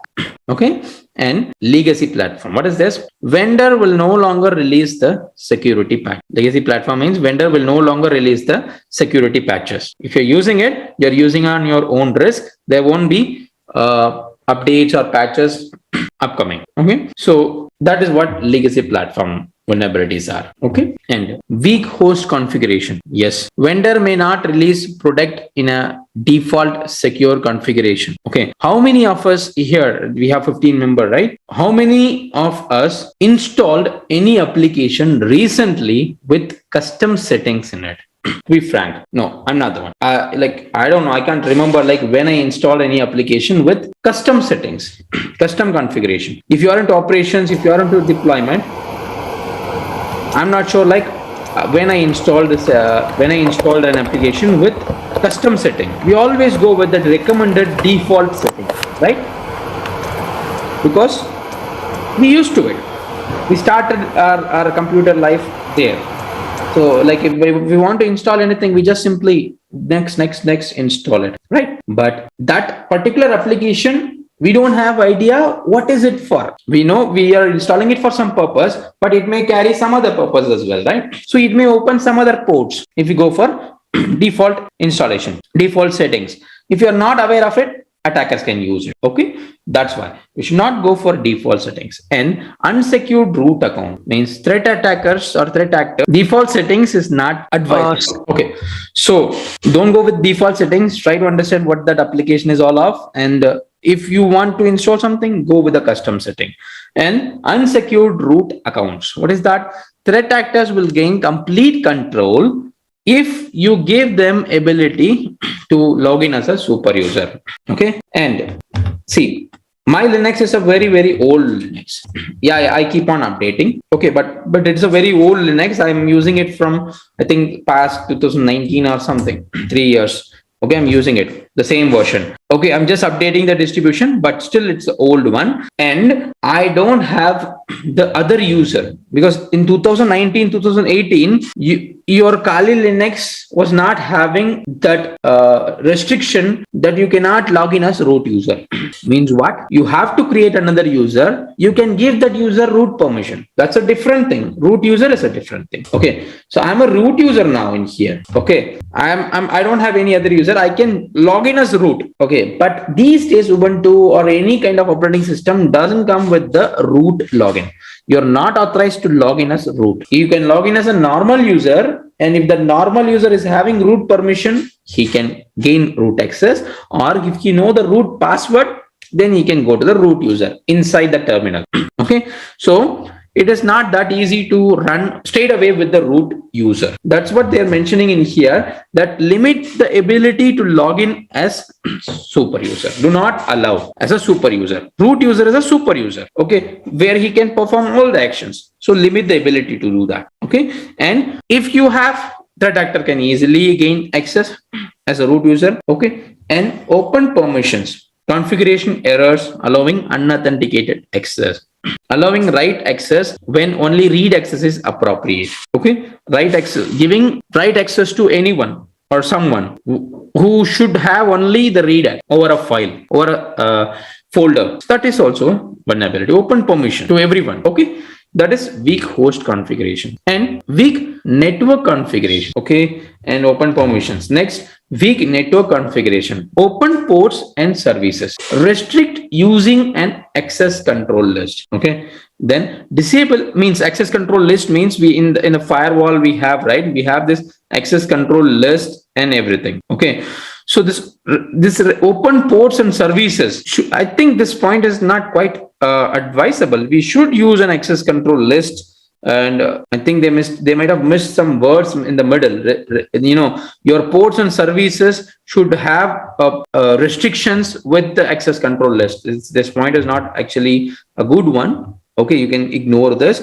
Restrict using an access. You need access control list for your weak network configuration. Okay, and disable unnecessary services or block ports. If you are not using any service, block it. Okay, if you just scan your Windows system, you will find at least 4 ports open: 135, 137, 139 for sure. 3 ports for sure. MSRPC. Okay, and you have this NetBIOS. All these ports and services will be running by default in Windows. Okay, so if you are not using, we are not using commercial for our daily entertainment purpose, we don't use services, right? So why it is running in the backend? So that's the drawback with the Windows. You can disable it if you want. Okay, for the if we go going with the policy editor or by using the firewall rules, you can block it completely. Disable unnecessary services or block the ports and block at the network perimeter itself. Okay, in the firewall means. And do not use unsecure protocols. Clear text data transmissions are vulnerable to snooping and eavesdropping. Means anyone can easily sniff out to the sensitive information if you are using a clear text transmission such as HTTP, FTP, IMAP. Okay, so these are all clear text transmission protocols. Do not use it. Okay, then weak encryption. What is this? Storage and transport encryption. Okay, so encryption is very, very important in our security, information security, right? While storing or while transporting something. So we have to take care of both static and dynamic encryption. Key is generated from a weak password. That is not a good idea. Okay. Weak encryption states that if your key is generated from a weak password, that is not a good one. Cipher has weaknesses because of that. Okay. And the key distribution is not secure. Means how you are giving the keys. Okay, don't get confused with the key. Okay, tomorrow we'll be learning that keys, what are the keys and all, how we will be transferring. Okay, what is the public key, private key and all. So how we will transfer the key to the other user, we have to take care of that. If it is not secure, that is also called as weak encryption. Okay, and error messages that reveal too much information like this. This is an error message, right? But it is giving me the server version Nginx 1.19.0. It should not give me this kind of information, sensitive information in the front end. So error messages that reveal too much information. These are all weak network configuration. Okay, and impacts from vulnerabilities. So what can happen? Data breaches and data exfiltration impacts. Data breach is where the confidential data is read and transferred without the authorization, without your permission. Data exfiltration, where attackers can transfer the data without authorization by using tools and methods. And identity theft, abuse of data from privacy breaches. Anyone can use your account as you. Data loss and availability loss impacts. Availability is also a critical security property. We know, we have learned that, right, from the CIA trial, right? So the data loss and availability loss impacts in huge manner when we go with the business. Okay, and financial and reputation impact will be huge. You will lose money, people will lose their belief on you, and you will eventually lose business as well, right? So that's why. So these are all the impacts that can happen that can arise from the vulnerability. So cipher means encrypted block of data. Okay. For example, Sam, my name is Sam. Okay. I'm going to encrypt this particular key, this string, Sam string. Okay. I will use some algorithms, techniques to do encrypted. Okay. And the encrypted text is called as cipher. Okay. So for example, three letter name Sam. Okay, instead of Sam, I will use something like Z. Instead of A, I will use B. Instead of M, I will use something like U. Okay, I will maintain this particular column or data, that how I'm substituting these characters. So instead of Sam, wherever I want to use Sam, I will use Z, B, U. If I use this is what called as cipher is. Okay, so if I share it to you guys, what you will be doing, you will I will give you the chart also, chart to verify what is the real name. So in the place of Z, I will have S. In the place of B, I will have A. In the place of U, I will have M. So when you do decode it, it is actually a decoding substitution method. Okay, but the encrypted one that is going in the middle, right? That is what called as cipher. Sure. Yes, we've covered this. And okay, third-party risks. What are the third-party risks that we have? Yes. Supply chains, due diligence, weak links. These are all we ignore really supply chains. We don't consider the other third-party vendors or where we get something and all. Okay. So when we have some applications, for example, we have CRM, HRM and all these applications we use in an organization to manage the customers and the human resources, right? Okay, but we buy it from other vendors. Are we sure that they are secure? You are securing your network, you are securing your own applications, but we don't consider their application. Okay, but we believe that they may say that it is secure. They may say that the security certifications, if they have anything that accreditation about their applications, everything. But how we can still believe? Okay, so we simply ignore it.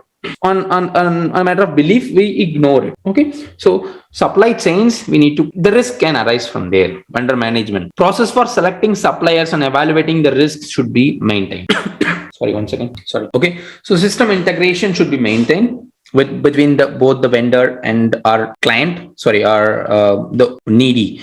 Okay, and the lack of vendor support. Okay, vendor support is very, very important. So we have to manage that as well. Outsource code development. Yes. Organizations give the code or they give the application to be developed outside their organization, outside of their organization. So if the code is developed outside, there are chances that intentionally anyone can place some malicious code inside it. Okay, so it is your responsibility to retest it once again. Okay, and the data storage, where you store it. It is cloud-based or on premises, where you store your data. According to that, be ready to take those risks as well. Correct? These are all the third-party risks. So we have this next topic in the same lesson. We're going to do vulnerability scanning and all. Okay, security assessment frameworks. What is this security assessment? What is this vulnerability assessment and all? The scope for the weak links part, we get lots of resources from outside. Okay, outside vendors. We get supply for some processes in our organization. Okay, for example, we use biometrics. Okay, we use biometrics in the organization. Biometrics, we don't develop biometrics, we don't manufacture it, right? So we get that from other vendor, okay, other organization. Okay, so I'm not sure how this particular biometrics is safer or not. Okay, the supply chain should be properly secured. Okay, so the supply chain is a single word. The vendor, outsourced, everything falls under this. Okay, if you are having something, we would be needing something from the outside. Maybe a vendor or outsource code development, data storage, anything. So data storage also weak link, supply chain, we need it. So if any vulnerability that arises from all the rest of the point, that would be a weak link for our organization. For security, attackers can utilize it. Okay, and so the next one is summarizing the vulnerability scanning techniques. So what we're going to do in vulnerability scanning will be testing, examining, and interviewing. Okay, according to NIST framework. Okay, but we are going to use various tools for vulnerability scanning. Okay, and we'll see what is vulnerability analysis, or vulnerability assessment is, and how it's going to differ from threat hunting and penetration testing is. Okay, normally vulnerability assessment needs to be done in two stages. One is your normal manual method and automated, using automated tools. Automated tools can be, it's very easy, just type IP address or and hit the scan button, but manual procedures are not like that. We have already started the manual procedures. How? We started scanning the machines, right? So that is what the beginning stage for your vulnerability analysis of manual method. Why? When you do scan, you will get to know the ports and services running. And when you do research on the services version that are running, you will get to know the vulnerabilities that is having, that particular service is having. So this is a manual method. Okay. Automated tools will give you some results. So both needs to be done. Okay. Now, vulnerability scan types are there. Automated scanners configured with list of known vulnerabilities only. Automated scanners will not be able to find out any unknown vulnerabilities that is in your hand. For example, there is a vulnerability analysis tool. This is what OpenVAS is. This tool that is in the image, it is OpenVAS. Okay. And this tool is not a paid tool. It is an open source tool. You can download it. Okay. Nessus is a paid tool. Acunetics is a paid tool. These are all automated vulnerability assessment tools. Okay. These tools release their updates maybe every once a week or maybe every three days once. Okay. Like that. If they're releasing it, there are chances that it may not have the very recent vulnerability that got released yesterday. Okay. And that vulnerability is in your computer. It will not find. Definitely, the automated tool will not find that vulnerability. Okay. But it's your skill that you know that vulnerability with the research and you can find that. That's why manual vulnerability is also needed. Now, this network vulnerability scanner configured with the test for most type of network host. Okay. It's not only for computers. It's for routers. It's for firewall. It's for IDS, IPS, everything. Okay. Focused on scanning the operating system plus some desktop server applications, everything. Okay. And if you go for application or web application scanners, Acunetics is dedicated, like specially for web application, that is configured with specific application specific test. It will use WASP standard to find out the vulnerability. Okay, Nessus also use it, but not a effective one. Nessus is good for networks. Acunetics is good for web application. But both are paid. We have to spend at least 2.7 lakhs or 3 lakhs per annum for single license. Okay, so then next year we have to renew it. It's a bit expensive, but the return will also be good with if you have a vulnerability analysis tool, because people are ready to pay $3,000 for a single vulnerability analysis report, for a simple vulnerability analysis report. If you do freelancing stuffs, you can gain more money through that. Okay, you just have to build the profile and maybe you can get benefits from that. Okay, yes, I'm going to show you that website now. Actually, this website that I've shown you, it is a demo website, test PHP. It is from the vendor Acunetics only, web application security scanner. Okay, we need to pay, we need to get a demo, and they'll contact us. Then we can download it. The Acunetics. I think you cannot download it from now. I have a cracked version. Cracked versions are not advisable. It cannot find. We cannot update also. And I have Nessus. Nessus is also paid one. Okay, so free one you can use Essentials only for 16 IPs, not more than that. If you go for professional, you have to buy it, and for 1 year, $3,400. Okay, so you can go for it if you want. And Nessus, Acunetics, OpenVAS. This is also vulnerability scanner. It's open source. You can download it. It's good one. Okay, and Vega. Okay, this one. This is also open source. But Vega is not that stable these days. It crashes too many times. I think we don't get good support from their vendor. From that vendor. So Vega is also a vulnerability analysis tool, especially for web application. Okay. And we have Qualys. Okay. Qualys also good one. And GFI Langward. So this GFI Langward comes with patch management. Okay. It will find out the vulnerability. It will give you suggestions with the patches. That's a good one with the GFI Langward. But Nessus and other vulnerability scanners, it just gives you the recommendations. That's it. Okay. With the other vulnerability scanners, Nessus, the most, like, people are using this these days in large numbers. You can believe Nessus and Acunetics very much. And if you are doing scanning locally or for a normal purpose, go for OpenVAS. open source one, and Vega is an alternate one. My fourth option would be Vega. So next one we have, I think we have seen it. Okay, common vulnerabilities and exposure, CVE. What is common vulnerabilities and exposure? It is a unique identifier we have for every vulnerabilities that we find, that has been found also already. Okay, so what is this CVE, common vulnerability exposure, and CVSS, common vulnerability scoring system? Each vulnerability will be scored, rated with these. If something that is less than 4, that is low. Something that is 4 to 7, that is medium. 7 to 9, that is high. More than 9, that is critical. Okay, that is what common vulnerability scoring system is. Each and every vulnerability, okay, based on the risks, and every vulnerability will be assigned with a common unique identifier that is called CVE. National Vulnerability Database belongs to US government, and this is not working currently for me in India. I'm not sure why. We would be needing a proxy for it. Okay, so vulnerabilities. See, the last 20 scored vulnerabilities ID summaries. So I missed it. Okay, full listing. And 2021 month wise, we will get all the vulnerabilities. We are in, I think, December, right? Okay, look at this. 142 entries found for this December. 142 vulnerabilities were found in the wild, and you can see CVE detail 2021. You will have the unique identifier and the base score. It is 7.4 high. Rated as high, and it is what vulnerability? Code assist Git, maybe. Let me check. I haven't faced one. Seamlessly integrated the use of distributed version control system. Maybe some application. I'm not sure.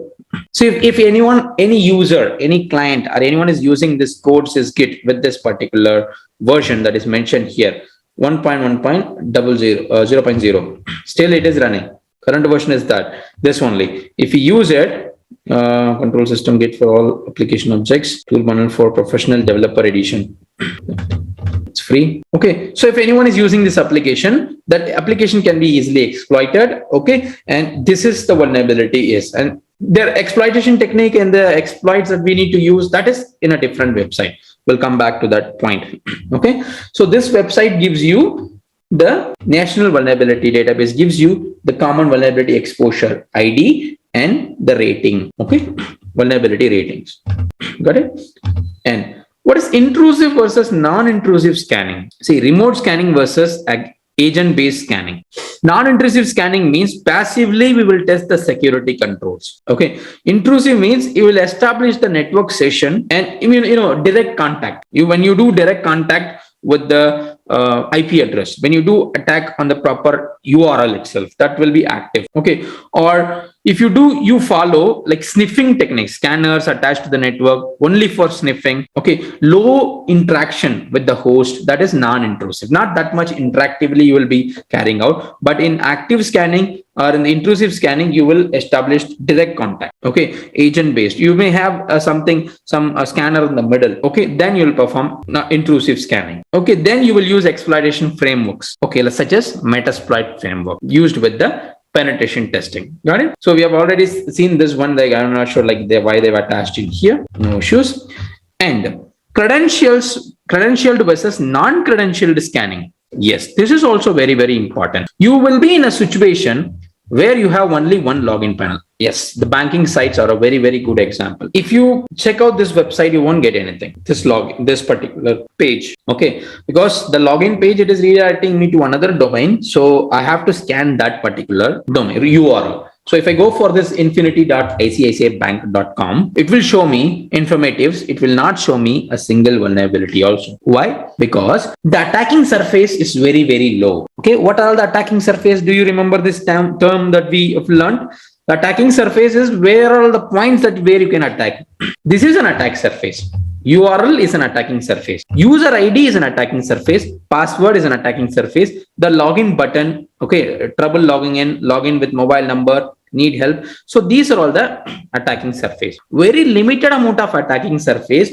It needs some human intervention in here, right? Because it needs user ID. It needs password. Without that, it cannot proceed. Or if you have mobile number, then you can go with it. Otherwise, you cannot go. If you use this URL in the vulnerability scanners such as Nessus or Acunetics, it is not going to be a successful one. It needs username and password. That's what called as credential scanning and non-credential scanning. Non-credential scanning is anonymous or guest access to host only. It might test the default password, but it will fail almost. Okay, but the credentials one, you need to give the credentials. Okay, so if you are working with a banking panel and all, you need a dummy credentials. You have to ask for it from your client. Without if someone is giving you a website that is having only login panel and he's asking you to do black box penetration testing, you have two ways. Sorry, I didn't mention what is black box penetration testing. Even the course is not having that. White box penetration testing is when you have authorization, when the client is giving you all the information. That is what white box penetration testing is. Black box penetration testing is they won't be giving any information about the client organization, and you have to perform it on your own. That is black box. Gray box is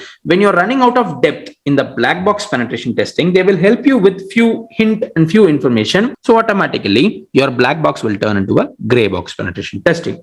Okay, very few information. Not like in the white box, you will get complete information. Okay, so coming back to the point in here, if someone is asking you, okay, I'll give you all the three informations. Okay, all the three boxes. White box penetration testing. Okay, you're gonna do penetration testing on my company, and you are instructed to do white box penetration testing.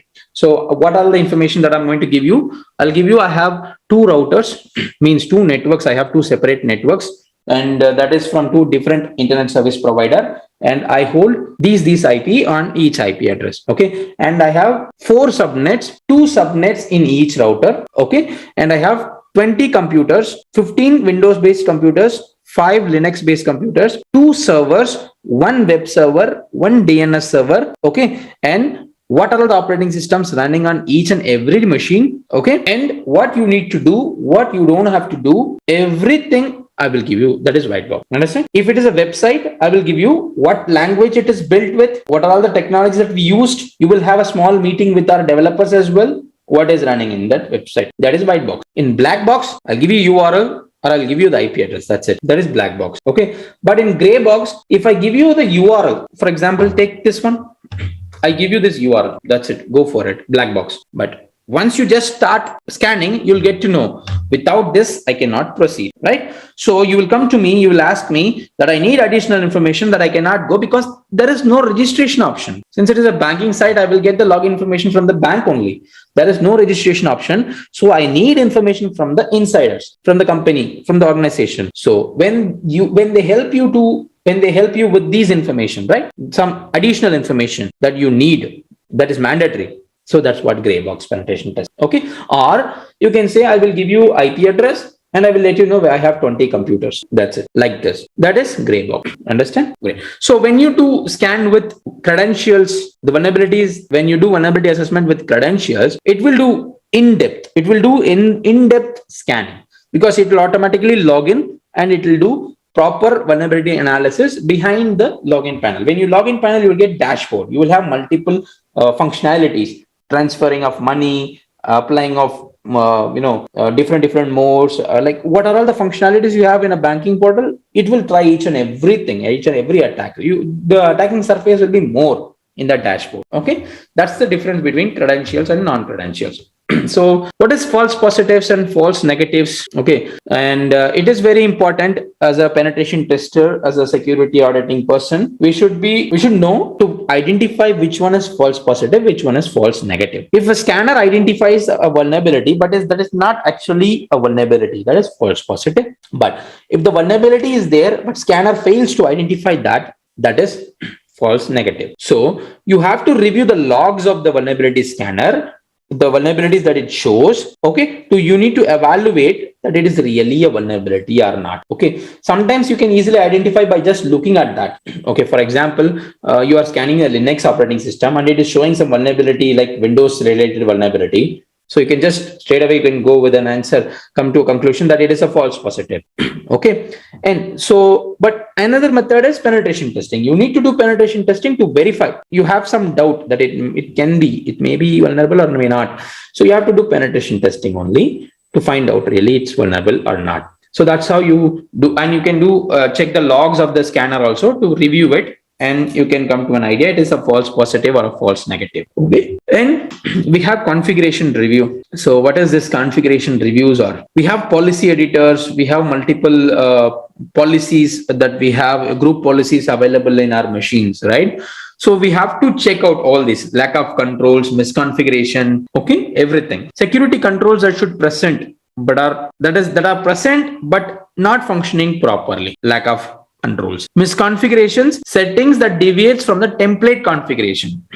What is this template configuration? Is each and every vendor has their own templates on configuring some applications or policy. If you take Microsoft policy, it is in the Microsoft. In the group policy editor, I'm using home version. Okay, in the group policy editor is available in the pro version of Windows. And this group policy editor, right, I have all the policies: password policy, login policy, logout policy, and shutdown policy. Each and everything we have policy. And these policies, what you need to configure, when it should get into, when it should audit the failure, when the system success or failure attempts, when it needs to log in. All these are in the policies. Okay, and the Microsoft have their own template on how you to configure it. Okay, you have that. And open vulnerability and assessment language, extensible configuration checklist, description format. We have that for like with different things are available from Microsoft or from other different vendors. You can go for it. And compliance based templates available in many products. Okay, yes, Windows as well. When you're doing auditing, when you're doing following compliances, right, you have the compliance based templates regarding the with respective products, that on how you need to configure. Okay, there will be a big checklist of Excel sheet and you have to check each and everything. Okay, so if you are really like learn like how need to do and all, it is actually a part of blue teaming. Okay, defensive part, how you will do. If you are really interested in that, you can go for CND from AC Council. That's a very good one. That is fully focused on defense. If you are not into offensive hacking, if you believe in like you can make your career in that, you can go for that. That's a good one. You will be learning all that in there. Okay, now threat hunting. Use log and threat data, search for indicators of compromise, adversaries, bulletins, intelligence fusion and threat data. Okay, and maneuver, consider the possibility of alerting adversary to the search. Use techniques that will give positional advantage. So whatever they do, attackers, you have to consider that, you have to take that into an account with the data that you have. Then you will be able to find out the threat that what you have. So if I have the data, if he can follow this way, he can achieve his target. So I need to eliminate this particular threat. So you come to an idea for that. Okay, now we have the penetration testing concepts. So what's the difference between the penetration testing and ethical hacking? So like I told you, hacking can be done in various ways, but penetration testing can be done in a proper way. Okay, so I can give any application to anyone to hack. I can follow social media. I can use emails, or I can follow him in social networks. Okay, anything I can do for ethical hacking, but penetration testing is a different. Okay, proper methodology has to be followed to carry out or to evaluate the security. And verification of threat. After your vulnerability assessment, you will be having vulnerability list. The penetration testing will verify that it is really exploitable or that it is really vulnerable or not. So you will try to bypass the security controls and you will try to gain access. Actively, you will test the security controls, examine the weakness, okay, and you will exploit the vulnerabilities to prove that the vulnerability exists still. And active and highly intrusive techniques compared to vulnerability assessment. You will perform, vulnerability assessment is not a active one, in the sense like you won't be having sensitive information in hand. But when you do penetration testing, you will get insight. If you got a chance to exploit, you will be getting lots of sensitive information in your hand. That's why. Okay. Next, rules of engagement. Okay, so this is what we have: this attack profile, black box, white box, gray box. Good. So agreement for objectives and scope. The rules of engagement is a pre-engagement activity, pre-engagement document that you will receive it from the client. for performing penetration testing. That authorizations to proceed from the system owner and affected third parties. That's what you can do. Okay, you can perform any type of attacking type, black box, white box, gray box, and we have this bug bounty programs as well. So what is this bug bounty programs? How it will differ from penetration testing? Bug bounty programs are quite similar, but not the same. Okay. Penetration testing doesn't have anything in the out of scope list, but bug bounty is not like that. Bug bounty have something like in scope items. You have to focus on that only. Okay. You won't be covering much, and bug bounty programs are focused only for websites. For network, you don't have any bug bounty programs or like that. You have only for websites. Okay, so you will find bugs, they will give you bounty. That's it. So the teams, we have different teams. Red team, we are now like if we do penetration testing, we will be red team. Who do the defensive role? Blue team. Okay, and who do the sets of rules of engagement and monitor the exercise? White team. And purple team, exercises set up to encourage collaboration. Red and blue teams should share the information. Okay, might be assisted by the facility. You can say manager. Purple team. Okay, white team, who's into compliances, who's setting up the rules of engagement, what is happening, monitor what's going on. Okay, over in the compliances team. Okay, not the compliance auditing, compliance team, white team. Then passive and active reconnaissance. So we know reconnaissance is in the information gathering. Okay, pen testing and kill chain attack life cycle. What is this actually? Cyber kill chain methodology. You have several steps that I told you, 5 phases of hacking, right? We have weaponization, we have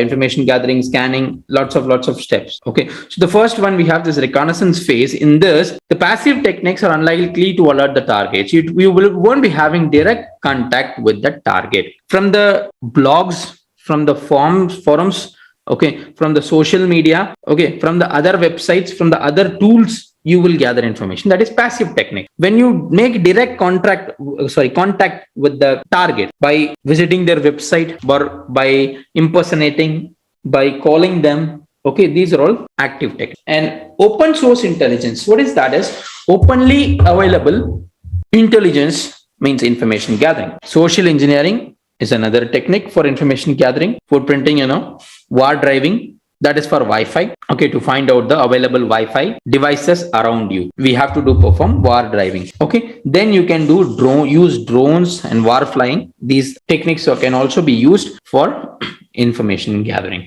Okay, and what is pen test attack life cycle? Yes, like I told you, how the penetration testing will be done: scanning, information gathering, scanning, gaining access, maintaining access, and then clearing tracks. I told you, right? So this is a common 5 phase, but they have mentioned in a different way in here in CompTIA.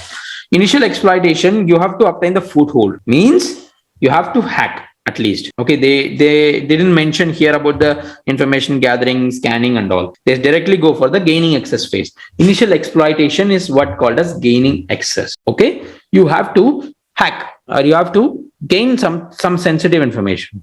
Next is maintaining access phase, the 4th phase that we have, right? This is the phase. Persistent privilege escalation and lateral movement. Okay, and pivoting also. All these are maintaining access. Okay, where you can establish the command and control center. Even if you uninstall the application, the scenario we were talking, I give you an application, you install it, the persistent threat, right?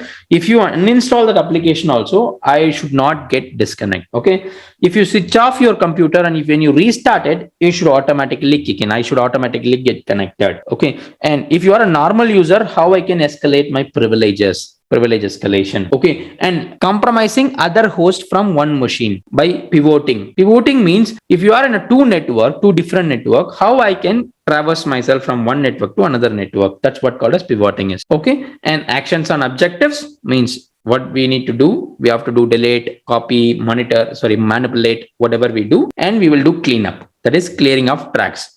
We don't want anyone to know about what we have done, right? So we have to clean up the artifacts, whatever the actions that we perform, we need to clear it up. Once it is done, our penetration testing is done completely. Got it? So that's what both the lesson 3 is. I think you might have understand it very well. Now let me check out the chat. Difference between security and vulnerability assessment. The question itself a bit tricky. I'm not sure.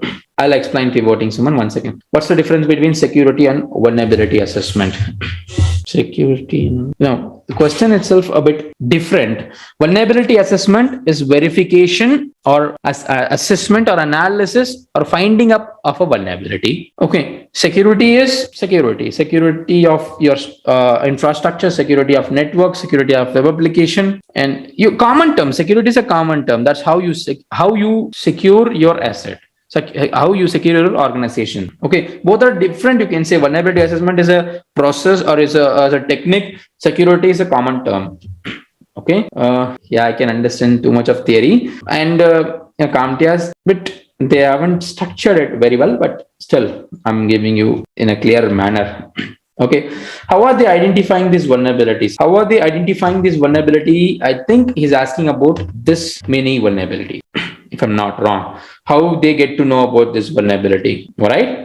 When you find out some vulnerability, yeah, of course, if you find some vulnerability, it will be a 0-day vulnerability. Okay, whenever someone finds a vulnerability, it will be a 0-day vulnerability only. Okay, you can write up to National Vulnerability Database.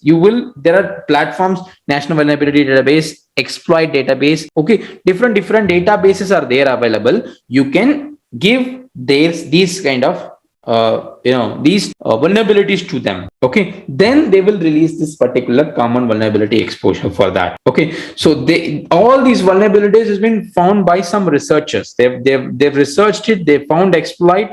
No, not exploit. Sorry, they found this vulnerability. It is there. Okay, and they've reported it, and it is there. If you choose some vulnerability, there are chances you may not exploit it. You cannot exploit it. It may fail also. Okay, but if they consider that as a vulnerability, they will give you the unique identifier. A simple misconfiguration. The rating will be 1.1. A simple information disclosure. Okay, that will also get a CVE number in here. Okay, and the CVE number, it is not only for the common technologies such as Windows, Linux. It comes for Windows, Linux also, but it comes individually for each and every application. If I'm using PowerPoint version something, if I'm using Zoom version 3.7.3, it's like that. So if we have like that as well, you will be having CVE. Okay, and actually the automated vulnerability tools that we use, Nessus and all, right, they get updated with these vulnerability. Automated tools can only find the known vulnerability that has been already found. Okay, these all vulnerabilities are available in the Nessus database. So if you have the same, it will find it. Otherwise, you have to find it manually. That's why I said manual vulnerability is also mandatory. So if anyone is using any application, you need to know. You have to start finding the vulnerabilities in it. Okay, so what that one application is, what infrastructure it is using, what language it is using, what coding it is using, is there any coding mistakes in it? So deeply you have to research, deeply you have to analyze, then you will start finding the vulnerabilities in it. If you do it, it will be a 0-day vulnerability. Got it? Sure. Okay, then now we'll just go with the lab. Enough with the theory. So let's see what is this lab platform is. See, register with training key, or if you have an account already, you can go with it. You have the registration key with you, just open it, click on it, and paste the key in here. Click on register. When you click on register, you will have the registration panel. Fill in necessary information, all the mandatory information. And when you click on submit, once your registration is done, you will be having that proper window. Okay, means the panel, logged in panel. Okay, so let me show you now. See, like this. Okay, so just click on it and you'll be here. That's it. And if you just click on this window, it will automatically start your lab. Understand what I said? Or still confused? If you have the key, just share your screen. I'll help you with that.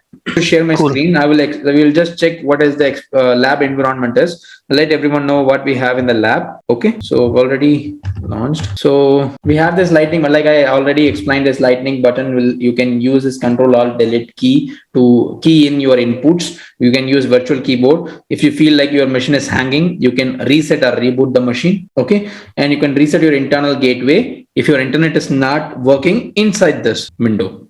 Okay, that's why we need it. And we have multiple machines, domain controller, and all this machine. We have lots of Windows VMs, DC1 domain controller and MS1. That is it is a member server for running applications. It is having a DHCP server they've mentioned in here, and it is usually use the username support, and you have a password also.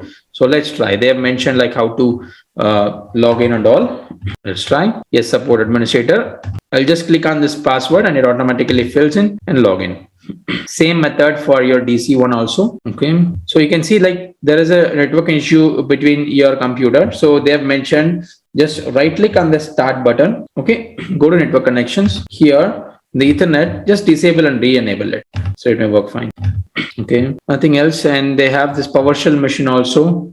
Okay, let it on. Penetration testing machine. Sorry, it's Kali. I didn't notice. I thought it's PowerShell one. We'll log in here. Okay, they are just starting up the DHCP server in here. Go to tools, DHCP. Okay, it is having green tick only, so it's working fine. So if it is not active, so maybe I have to do restart. So it's working fine now. We don't have to do anything. Just refresh it if you want. Great. And they're asking to select this Odysseus link. They are using. Okay, I think this is enough. Some disk got added. Let's check out the disk. Okay, for threat intelligence, they must have added it. Okay, so this is a Kali VM. Kali Linux VM is very easy for you to use. Retry, should work. Okay, and appliances VM, identify appliance VM. We have RT1, RT2, RT3, multiple, and see, they have this open source firewall also, pfSense firewall. Okay, security onion. So they have this different compliances in the lab itself for firewall, for security operations systems. Okay, for live monitoring, security incident and event management, SIM. Okay, they have all these things. That's good. And Linux servers, they have this LAMP, means Ubuntu is having LAMP. Okay, and LX CentOS is running in LX1. So why we have this many different operating system? Because lots of services, lots of applications got deployed already in this. So when we perform it, we would be needing. So we'll be just having IP address or website. They won't be mentioning where it is hosted, open this, not like that. We'll just straight away go with it. Okay, so select the score. See, this is what assisted lab is all of. Assisted lab will come like this. They will give you a small task. Run the following command to output the IP configuration to a text file. This is the command. Okay, ipconfig all, and you will be outputting that in the ipconfig.txt file. Okay, so when you have that, then you can click on score. Okay, so when you have that particular ipconfig.txt file stored in the desktop, then you will get the success answer in here. Okay, so what information is output by the ipconfig command? Address information for local interface, remote interface, port configuration for only address information for local. So this is the right answer. Okay, so that's how it goes, and we have few more questions as well. Which of the following? See, this is how your question will look like. I think someone asked for the questions, right? So which of the following domains should be identified by the network adapters? Carp515support.com. I think Windows VMs, yes, correct. Okay, in which type of lab can you change your response to a scored item? Of course, it is assisted labs. Okay, so you can create your. Okay, and yeah, we've completed 3 lessons successfully. We need to go with the labs. Okay, so we've already seen the first lab, that's introduction to lab, lab environment. So we'll start now in here. So this lab, this says that it is designed to test your understanding of an ability to apply content examples that we have learned. Sure. Okay, so using the lab, so this is the one you were saying, right? Instructions for you on the lab environment. Okay, so this one is for full screen. If you click on it, You can go for full screen, reconnect, open in a new window, fit window to a machine like that. Got it? Okay. So for that, we have this particular option. The fourth option, okay, we have the help option, we have the resources, we have the instructions. They are just explaining about this interface, what they have really. The instruction is for how you will carry out a particular lab exercise. Resources will give you username and password. Okay. And we have help. You can change the colors, okay, and the information about the lab. That's what they have in here. Got it? Help and the display we have seen. And the start key, simply, if you press start, so this opening my original Windows host machines start, okay, but it's not giving me here. Okay, that's what they've mentioned. The lightning key is to key input the control alt or power button or reset internet gateway, all this info. Got it? So if you are in this window, so you need to press it, then you can enter your password and click on next and you can proceed. Got it? So in VMs, they're just explaining what are all the VMs they have. They have this MS1, that is, this is a member server that uses multiple applications running already inside. Okay. And it is using a DHCP server also. Okay. And they have the IAS server installed with HMail. Okay, the email server is also running. They have the DC1, that is domain controller also. Okay, so they've configured DNS with this, certificate authority with this, everything. And the IP address for both the machines is this one is 10.1.0.1 and this machine is 10.1.0.2. Okay, and normally as usual you can just press the Control Alt Delete and you can type your password. Okay, it will take some time. Yes, happens. Okay, so they just showed what are the different operating systems we have. Okay, and you can open. They just showed you how to perform few commands, enter to display the IP address configuration and all. Normally you can use it in your normal command prompt also. CMD ipconfig. Okay, this will also work, but they use PowerShell, so we'll also use the PowerShell. So just type get net IP address, hit enter. So it will give me the IP addresses that we have for all the interfaces. This is the one that we have, 10.1.0.2. Okay, so this is the loopback address. So it is Ethernet one. If you have Wi-Fi, you will have Wi-Fi. Since it is a lab environment, you will have the Ethernet only. Every machine is considered as their wired connect, not wireless. Okay, so you can type exit and you can close it. Then we'll move on to another exercise. So this is for to walk through the penetration testing distribution Kali Linux. I'm not sure, it's very slow. Lab is very slow. I've clicked it, but it's not changing. Started. So they just walk through like how to start your Apache server. Okay, so let me show you how to start your Apache server. It's a very basic command. Open your terminal here and type system control start Apache 2. Apache 2. Okay, then now you can open Firefox and type HTTP localhost. You can do it you can launch Firefox through terminal. So find support user portal. So they have created a dummy website and it's running here. Okay, sure then. So that's what we have in here about this particular operating system. And they've mentioned we have few devices, appliances, security appliances to implement network routing and security functions. We need it. Okay, so they have this RT1 local, RT2 ISP and INT. Okay, so these are all, we have some UTM. Okay, means unified threat management. UTM means unified threat management, where we have firewall IDs all together. Okay, that IP address is 254. Got it? And if you want to open this particular particular window, you just simply type in here 10.1.0.254.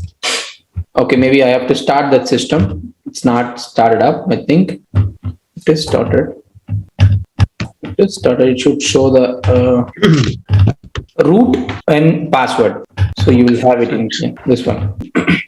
Okay, so it should work 10.1.0.254. I'm not sure why it's not working. We'll check it later. Maybe we need to restart the machines. Okay, so we'll be discovering the network topology in the later activities. So we'll not explain more here. They've mentioned clearly in here. Okay, so then they have their Linux server also, which is running in LX. The IP address 10.1.0.10 sent to us, and the password is password.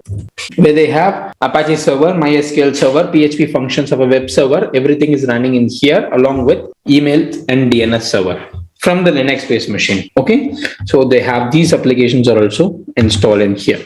And the assisted and applied lab activities, this is what the pointers, what they are really doing is they will be giving you small tasks, small task will be there. Once you've done this task, you can practice side by side, you can practice some commands and activities, and you can get marks as well. It's not exam purpose one, means exam will not be like this, okay, like practical one, that will be objective type question here, just for your practice. Just hit this is the command ipconfig all with the environment, what user you are, user profile, and it should output the result, ipconfig result, in this file, which is ipconfig.txt. Hit enter. Is it created? Yes. Character name label is incorrect. Everything is fine. It should work. That was the same command. This happens. Okay. It is the same. It should not show me the file name, directory, volume, label. Syntax is wrong. Let me check the user profile. I'm doing it in MS1 only. Yes, it's exactly the same user profile. Environment user profile is good, and it should go into desktop and it should create a file, but it's not doing. No issues. Okay, no issues. And what information is output by the ipconfig command? Through ipconfig command, if you just do ipconfig command, what result we'll be getting? We'll be getting the IP address information, right? So thus we need to mark it as address information for local interfaces. Score it. That's the right answer. Okay, so we have few extra questions, comprehensive questions also. So which of the following domain should be identified by the network adapter configuration on the Windows VMs? Okay, so one second, I just show them. Yes. So in this lab, we will be doing using local commands like ARP and IP, I think ping, and we'll be using nmap, DNS tools as well. Okay, great. We'll do start in here. We have our penetration testing Kali machine. I just clicked on next here. Click on next and move here. We'll be determining the configuration of our local host first. We need to find out the IP configuration and its subnet and all. So we will use few tools for that. If your machine is in Windows machine, you can click in this PT Kali machine on the right side instruction window, or you can choose it from here. Go to PT Kali. Okay. And in here, type the password. Oh, sorry, my bad. So it's root and the password. Okay. Can I try it from my side then? Sure. Hope it works for me. And if it shows the same error for me, then we would be done today. Okay. See, just do you understand what I'm trying to say? This indicates that your caps lock is on. No matter what is the status of your machine, the caps lock. Okay, if the caps lock is on in your original machine, if it is not showing here, means it is not. Understand? That's why I said caps lock is inverted inside the environment. Got it? Now my caps lock is off. Now I'm typing the password. That's it. Got it? But why is it not auto-populating? Like initially you said just click on that green link and then it will auto-populate. It should do. Maybe because of different browser. I think you are using it in Safari, right? Maybe. Let's try. Okay, no issues. You can try it in your free time and let me know tomorrow. If it works, I'll help you. Okay, if it doesn't work, I'll help you. Okay, so we have our terminal in here. So we're going to check our IP address first. ifconfig, hit enter. This is our IP address. Okay, 10.1.0.192. This is our Kali Linux IP address. To get to know, we have another interface as well. Maybe it is connected with firewall or any other devices. Currently, we don't have any information about that, so we ignore it. We have Ethernet 0 that is showing IP address. Okay, and we have, I just cleared the screen by typing the command clear and hit enter. Now you can just use IPA as well. This will also give you the same information. Now they've given a task. What is the IP address for the Ethernet 0 adapter of the PT1 Kali Linux machine? So ETH0, Ethernet 0 interface, they're asking an IP address. So we'll type it here. That is 10.1.0.192. Check. It is right. That's it. Okay. And we need to run another command in here. Let's try. Clear the screen again. IP route show. So it will help us to find out the default gateway. Understand? The default gateway, we have 254. Okay. And you can type route hyphen n. Sorry, n and a. Route n, I think. Okay. See, we got the gateway 10.1.0.254. Like the same, we have two different commands that give us the same result, route hyphen n or IP route show. Both gives the default gateway is 1.0.254. So they're asking what's the router IP, and I'm typing in here 10.1.0.254. Score. That's right. Okay. Default gateway is your router where all the traffic goes to another network through that only. Okay. Then we can check the ARP cache. ARP, type ARP hyphen A. See, we got some information that ARP cache table stored already. Like I shown you the same thing from the Windows machine in the morning. ARP hyphen A. It shows lots of IP addresses in my network, and here they have only one IP address that is showing. That is 10.1.0.1 that belongs to a particular virtual machine. Okay, and our task is also the same. They're asking what is the IP address of that particular virtual machine. So 10.1.0.1. Score. That's correct. Okay, run the IP neighbor command to display similar information using the newer IP tool. Right? IP. Okay, we got the same. So if there is any particular machine that is reachable next to you, the previous command was the same. Our table only stores the information that what it stores. It is having already. Okay, so it is to identify the neighbor devices. The same command will help you to identify the same. Sorry, the IP neighbor command will also help you to identify the same in here. Got it? Now the next command that we're going to perform is net discover. Remember what is ping sweep is? Ping sweep means we want to find out the available hosts, active hosts in the same network, right? So hyphen I, Ethernet 0, our interface. Hyphen I means Ethernet 0. Net discover means the tool or command, you can say. Okay. Now hyphen R, range. Hyphen R means range. We know our IP address belongs to this range. You can type your IP address also, 196 something. We have seen, right? Let me open once again. Click on file, click on new tab, type ifconfig. What's IP? 192, and type here 192/24. Okay, so this is the subnet that we use.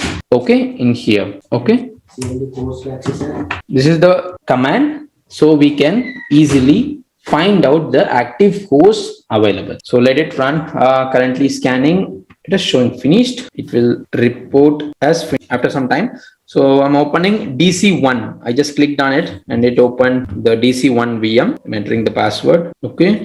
I'm going to open our command prompt and run as administrator. Now type ipconfig. The same thing what we have done there. We'll be doing here ipconfig, and the IP address is 10.1.0.1.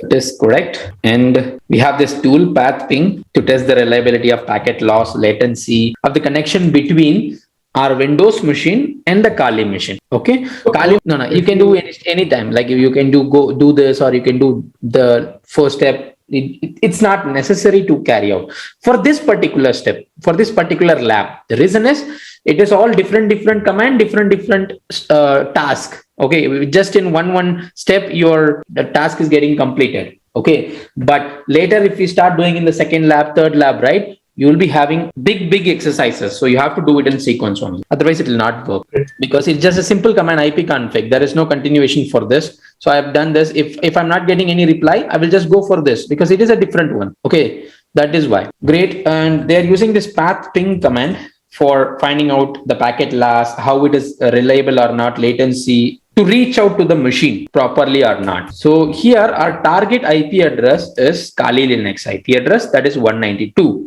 When it's not accepting the hit and enter key also, I'm not sure. Lab is very bad.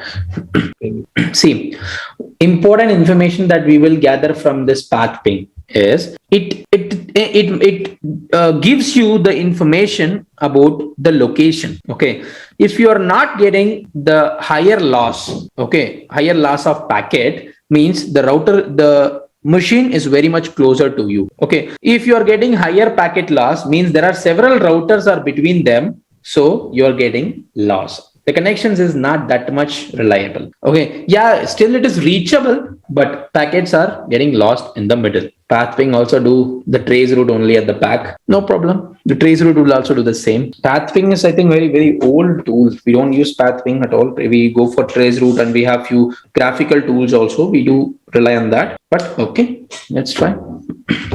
They mentioned like it will take 30 to 45. Okay, we got some information. Lost. Okay, the question is, what percentage of packets were lost during this test? 0% lost. We don't have anything. So we have 0% lost. Score it. Is it right? Yes. So that shows the machine is very much closer, adjacent to each other. So we can come to conclusion that the packet loss is not happening. It is very much close. Okay. So let's check out our our net discover command. It gave us something or not, and then we can move to our next. It's not changing. Clicking on the different operating system. We got only one host. I think only one. Let's check really only one is how many hosts were found by the net discover. Only one. It's a wrong answer. Maybe still we will be having more.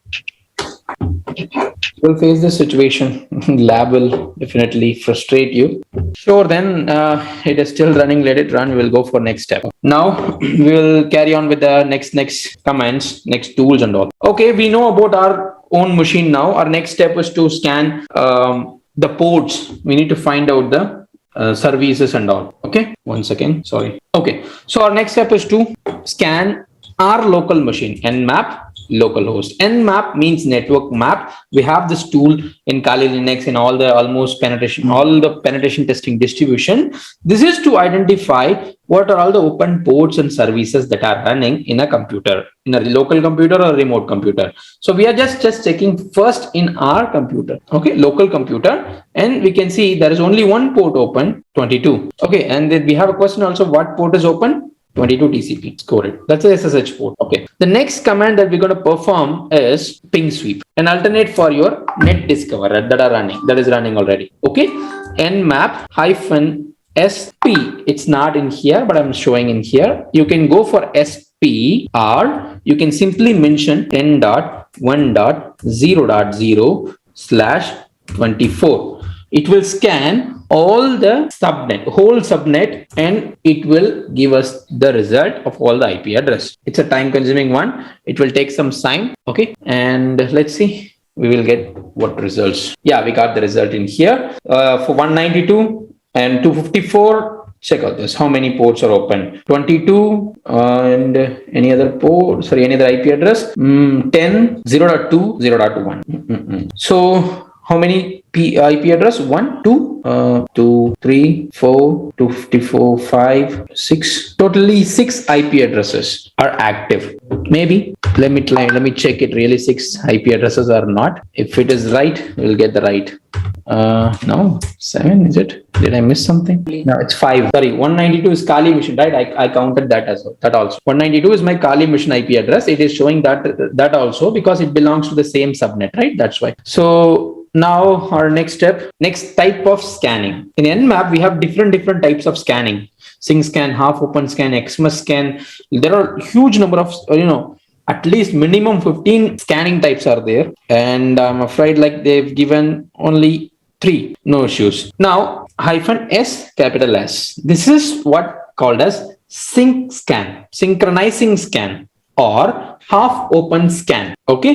This scan will help you to identify the open ports, and it helps you to bypass the firewall also sometimes. That is why. And we have chosen one target from the previous result. Our target machine is 254, and I want to find out the open ports and services. Okay, so for your information, there are totally 65,535 ports, TCP and UDP ports are available. If you are deploying any service with the internet, you need to open up a port, and anyone can access it, or you can access it from outside or remotely. So we are not sure what kind of service are running in what port. So our job is to find out that. But here they've mentioned this syntax scan will by default, it will scan only first 1000 port. If you are not mentioning the port numbers, it will scan the first 1000 ports. Got it? And we can see SSH and domain name server, DNS server is open. So they are asking a question, what services are running on the virtual machine? It is SSH and DNS service. That's a correct answer. Okay. Run the following command. Next scanning type is aggressive scan. No, nothing to change in here. Just small. Change it to -A and hit enter. So you may have a question like why we need to perform different type of scan when we are getting the same result, because it is not mentioned in here in CompTIA, but when you do carry out proper penetration testing with methodology, it is the steps that we need to carry out. Whether you get the same result or not, you have to do. And what's the difference between this aggressive scan and the normal sync scan is sync scan just gave us only the port, but look at this aggressive scan, it gave us the version and the service running state of the port. Okay, so I got the version also 5.5 P1 for SSH and 53. Okay, so the difference between aggressive scan and the normal scan, the normal scan won't give you the version information or the operating system information. Look at this operating system details. It is showing it is between Linux 3.2 and 4.9. Okay, so these much of different information we will be getting when we go for aggressive scan. And they are asking a question also, what operating system is running on this target host? So Linux 3.2. Of course, it is Linux. Score it. It is right. Okay. Now, I told you if we don't mention any port range, it will scan the first 1000 ports. Okay. But this time I want to scan specifically between this range 20 to 200, not more than that, in all the machines in my subnet. Okay. So let it run. It will just scan only that particular port. See, it will not go beyond that. It will scan only between 20 to 200. What are all the available ports you have? It will show us. Got it? So you can specify whatever the ports that you want, range -P. If you mention -P 1 to 10,000, yeah, you can mention it. Or you can mention a particular single port also, 80. Okay. Then if you mention like this, -P-, okay, it will scan all the full open port, all the ports, means 65,535 ports. It will start scanning. Got it? It will take more and more time. So our next step is they are asking that is port 80 open on MS1? Simply they're asking. I'm not sure like which one is MS1. So this is a DC one. So we can ignore it. 10.1.0.1. So this is the MS1. Look at this MS1 machine with port number 80 open. Now click on S, score. Got it? Understood? Can I move to the next step? Do you have any questions in here? Or you have trouble understanding? Sure, then nmap has another command also, nmap - top ports. It will scan top 20 ports. It will scan top 20 ports. Okay, it just scanned the top 20 ports. These are all the top 20 ports, and it showed the result, mixture of results, like we have open ports, closed ports, different information results. We have the filtered ports as well. So what is this meaning? State filtered means it is sitting behind a firewall. When you have this filtered option in your nmap result, means it is behind a firewall. Understand? So when you have filtered option, means it is sitting behind a firewall. There is an access control device in the middle. Okay. nmap -sn. The next command is -sn. This meaning, actually, there is a small difference between -s and -P. This SN and SP. Both works with ping, means ICMP protocol in the backend. -S P indicates ping sweep. This command is not in your CompTIA syllabus, means in this lab. This is what called as ping sweep command. It will give you the list of available active devices. We have checked the same already. It showed all the open ports and services for each and every IP when you just simply use the command like this. Understood? Port scanning on whole subnet. But this time we just want to know the machine is on or not. For that, we can go for this -SP. So it will not give you any port result. It will give you just only the machine is active or not. See, host is up, host is up, host is up. Active machine, you will get it. 192.254, 22, 10, 64, 62, 1, 2. That's it. Okay. And this is also the same. And this is also the same. Ping sweep. And this is what called as ICMP echo scanning. Both the scan results are same. Understood? -SN or -S capital P. It will give you the hosts that are up. Understood? So which server is configured as an email server? How we can find out which server is configured with an email server? So we need to find out on which machine we have the port number 25 open. Port number 25 is open because as port number 25 is for mail transfer protocol. SMTP server must be running there. So if any port, see, we found port. Okay, by scrolling, I missed it. Port number 25, looking for that. Yes, port number 25. It is open in the 10.1.0.0.2 machine. That is MS1. So choose MS1, score it. That's correct. Okay. You guys understand difficulties in understanding? I can sense something that you guys are not in the, going with the flow. How is it? Go on. Is PowerShell? Yeah, PowerShell is very case sensitive. See, they're asking which server is configured as an email server. Okay. What is email server? Email server, we know it is a server that where it transfers the emails from one server to another server. Okay. If it is transferring, the main functionality is sharing of emails, and it needs the port number 25 to be open in it for performing such action. Got it? For performing such action, it needs the port number 25 to be open. Okay. Now we are just finding out which IP address is having the port number 25 open from the result, previous result. We have done the port scanning already, right? So when I try to find that out, I can see the port number 25 is open here in this machine. It is the lab problem. I'm very sorry, lab is not responding fine. That's why taking too much time.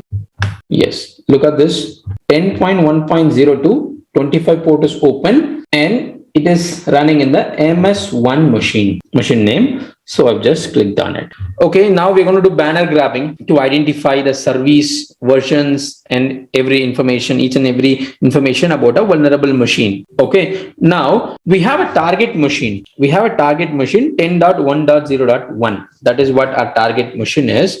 There, HTTP server is running. Okay, now I need to connect to that particular machine. How? To that server. I'm just connecting to that particular server using this command. That's it. So when I try to do it, it is returning me. When I try to connect, it is giving me the response that what server it is running. Understand? What server it is running. And if there is no server running, you won't be getting this particular result. You will be getting 404 or 503 if there is nothing running. There is a server running, so that is why you're getting a 200 OK response. Got it? And the server version IIS 10.0. And what web service and version they are using? IIS 10.0 only.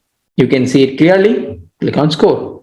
Got it? Now let's verify this thing really it is running or not by visiting the IP address in the browser. When there is a web server running, definitely the website is there. So simply type the IP. See, yes, there is just a IIS server default page running in here. Okay, and they're asking what web service is used on the target VM. So it is Internet Information Service. That's it. Understood how to do gather, how to do banner grabbing.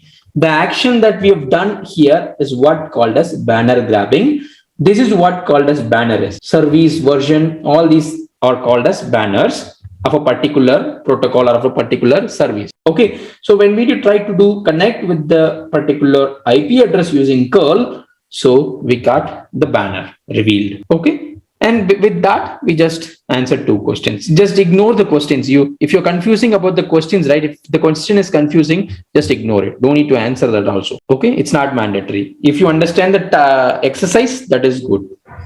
Okay, now we have the DNS information gathering. What is DNS? We know domain name service, and we have a tool called dig. Okay, and I have an IP address, my target IP address. If you have domain, it will give you IP. If you have IP, then you can perform reverse lookup on the DNS server to find out any any of the domains that is related to it. Okay, do we have anything? No. Do we have any other IP addresses? I have one. See, it is responding it to 10.1.0.1. Okay, so DNS server that is responding to my request, is this server 10.1.0.1. 10.1.0.1.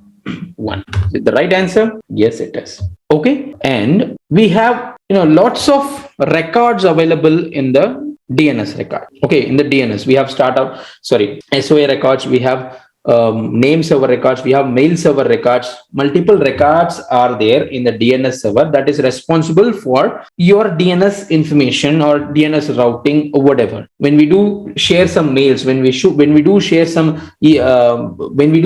share the request and response, it is all happening in the DNS server in the middle before it reaches out to the web server. Okay, so the records are very, very important, because why I'm saying like the next task that we will be doing with that SOA records. That's why. And yeah, this is what the SOA records are. I just wanted to show that. That's it. SOA records. We have SOA records. We have the same domain, fully qualified domain name, and the reply from the server. Yes, that's it with this particular task that we have completed. And we have few comprehensive question also. You just go whether to launch a phishing attack, crack password. Okay, no issues. I can see. And the question that you asked me, how many labs we have totally, right? We have to complete. See, I planned for 4 lessons today. We've completed only 3 lessons, no issues, but at least we will finish the labs for 2 days. Okay, we have 3 more labs remaining. At least we will finish it. Okay, and this one we'll do it tomorrow once we completed the lesson number 4. Okay, so our next lab is sniffing the network traffic. Okay, we will be sniffing the network traffic using Wireshark. Wireshark is an application. We can use that as a network sniffer, and it is a network analyzer where we can capture the packets. You can check out the captured packets. Okay, everything. So now we have various exercises using that. Let's see. Okay, Wireshark. Now we need to choose a particular interface where your interface is listening. If you have wireless, you will have the wireless interface. You need to choose that one. If you have the internet connection through Ethernet, choose that one. Okay, it is filtering now. Now we need to type the IP in here. Do they have any IP? Okay, so these are all the filters that you can use against any IP address. Okay, so you can give 192.168.10.0.1. That is our range, right? You can give anything in here. Okay, for now I think we don't have any IP address that we are planning, because they are asking us to open a website. The capture filter box type IP. There are 2 types of filters. Capture restricts, which means frames. 1 second. Click on capture. It is working only. Capture filters. We have this IP address we need to choose. IPv4 only. Nothing much. Okay. Click on OK. It is now. Okay. It's now capturing the packets. Now we'll just open the browser. And in the browser, when we try to surf the internet, okay, it opened a simple website. Meanwhile, let's go to Ethernet 0. See, you can see it is having multiple packets that comes from 10.1.0.1. That is the IP, I think. 10.1.0.2 we have opened. Now let's check. Do we have the 2 IP address in here? Yes, we have the 10.0.2 IP address also in here. That is receiving the package from there and towards 192. That is our Kali Linux IP. Understood? Now we can stop also. That's what they are doing. Now they are stopping the packet capturing. Okay. Okay. So we need to choose any DNS frame. They have chosen this particular DNS frame. Wireshark capture. Okay. You can see it is a DNS packet, and you have flags in here, and you have multiple parameters and attributes that is related with this particular package. You have flag, you have total length, you have time to live of the packet. Okay, and what is IPv, like what IPv4 address we have, and what about UDP, what about TCP? This is the protocol. It is an UDP protocol. Okay, and we have the DNS actually works on the UDP protocol, and user data protocol. It is with the source port 53. Yes, we know that. Let me expand this also. Sorry. Okay. Do we have any more information? Okay, nothing. Sure. Okay. Finally, what we are really looking for in this packet, what we're trying to do with this packet. This is how you do analyze a particular packet that is in flow in the network. Okay. You need to open, these are all the hex values and these are all the data. Okay. It is come from the mozilla.com. It is not from our local network. This one is connecting with the mozilla.com server. Okay, that DNS server packet that I have just opened it. But if you are dealing with the TCP, if you are dealing with the TCP packet anytime, so how it will look like? Now let me open another packet, ICMP or packet. Packets are not received properly. It is having black. It is in black color. Okay, that means it is corrupted. See, time to live value is also there. Time to live value indicates from a particular operating system, the time to live value changes. For a Windows system, it is 128. For a Kali Linux or Linux based distributions, it is 64. Okay, only Windows 95 is having 32. Okay, and we have this transmission control protocol, the port number that it is having, sequence number it is having, where it is going to, destination port, acknowledge number, everything. If your particular packet is carrying some sensitive information, such as username, password, or anything, there are chances that you will get it. Okay, so if they are using a very weak encryption, then it is possible that you can see the username and password in the plain text in here in the packet itself. Okay, that is why we need to know how to analyze a particular packet by sniffing. So we just do capture the packets and we are just analyzing. Okay, and okay, so they're asking like in the Wireshark interface, what is the name of the layer where the MAC addresses are found? Okay, let's check where is our MAC address really. It is a TCP packet, right? Yes. Do we have the MAC address? Yes, we have. It is in the Ethernet 2 part. Yes, that's the right answer. Okay, so you can see the MAC address in here, IPv4 address, and that related information. Nothing, we are not doing any hacking or we are not doing anything. We're just using the lab for understanding how packet analysis can be done. Okay, what is the name of the layer where IP addresses are found? Okay, so what's the name of the layer? I think IPv4 only. Now I couldn't say it in here. In here, do we have the IP address information? And to live protocol. And what about this? And transmission protocol? No, I couldn't find the IP address. You guys can see it. Maybe I might have missed it. No, it is showing IPv4. We want the source and see here. I missed it. That's why I maximized it. Source and destination IP is in the IPv4. Okay, got it. Great, that's right. And in Wireshark, what is the name of the layer where the source and destination port numbers are found? Source and destination port. So destination port, it is in here. It is in the transmission control protocol only. Scope. That is also right. Okay.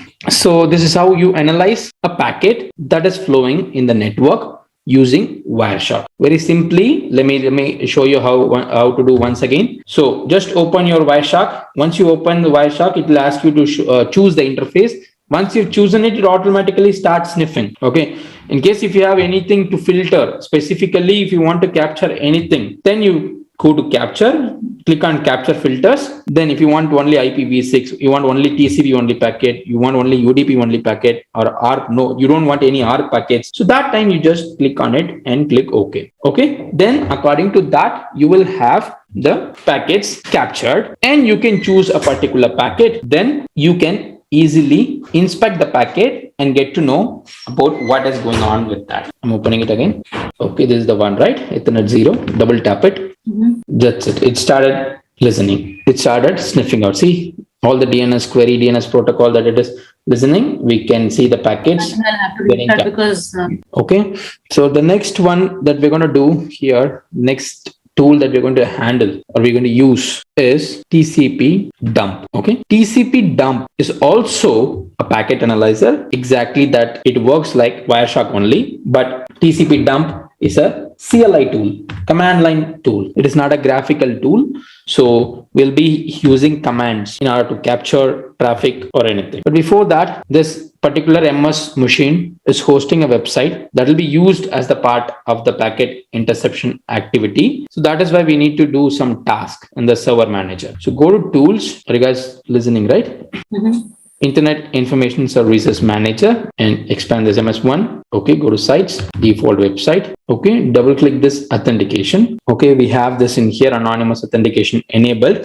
Just right click on it and disable it. We don't want this anonymous authentication. And enable this basic authentication. Okay, so basic authentication is enabled. Everything is done. The configuration that we just need to do this only. Now refresh the page. I think everything is done. Now we'll close it. Now go to penetration testing machine. So we'll be doing the same with this particular site only. We'll open terminal now. For doing that, our terminal is here, and type TCP dump -vv with the destination IP 10.1.0.2, any traffic that goes to 0.2 IP, and the port number, whatever the port it can be. Okay, with the traffic, www means the port 8080. It is focusing on port number 8080, and write the packet results into a file called www.pcap file. Okay, because this particular -w switch indicates that we are outputting the captured packets into this file. So it will not show any result in here. So let's see what's happening. Now let me reload it, this particular page. See, it is having the basic authentication enabled because we enabled it, right? That's why it is asking the basic authentication enabled. Now we'll type the username and password. They have given it. If you have the username and password, because normal any user will be using that only if he have the username and password, so he will log in. Okay, so he just used, and we can see 12 packets got captured. That's good. Okay, now press Ctrl+C to stop this packet capturing. Done. Now go to file. Sorry, not in here. Switch to the Wireshark, because for checking out the packets, it is good to use GUI methods. So that's why go to Wireshark. Before, if you can see that open is not enabled, the open button is not enabled, open option, because your sniffing is happening. Stop the sniffing, then go to file and open it. Okay.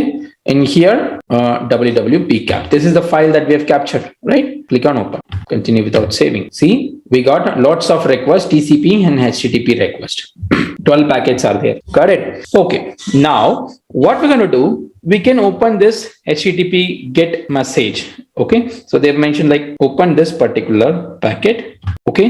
Then how the authentication information is displayed in here. Let's check out. Do we have the username and password in here? None matched. And expand the authorization. Do we have that? No. This HTTP packet doesn't hold the authorization frame. We'll check the other one. Maybe this one.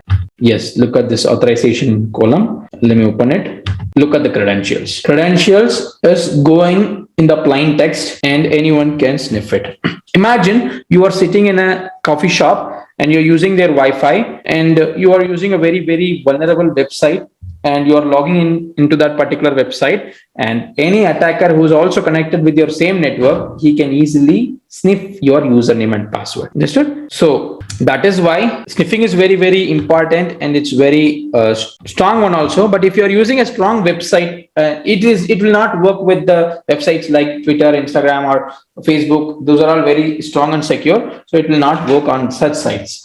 Okay, but if you are using any of your own site portals or something, we don't know, right, what we'll be using at times. So it is easy to capture the packets, and it is easy to find out the username and password as well.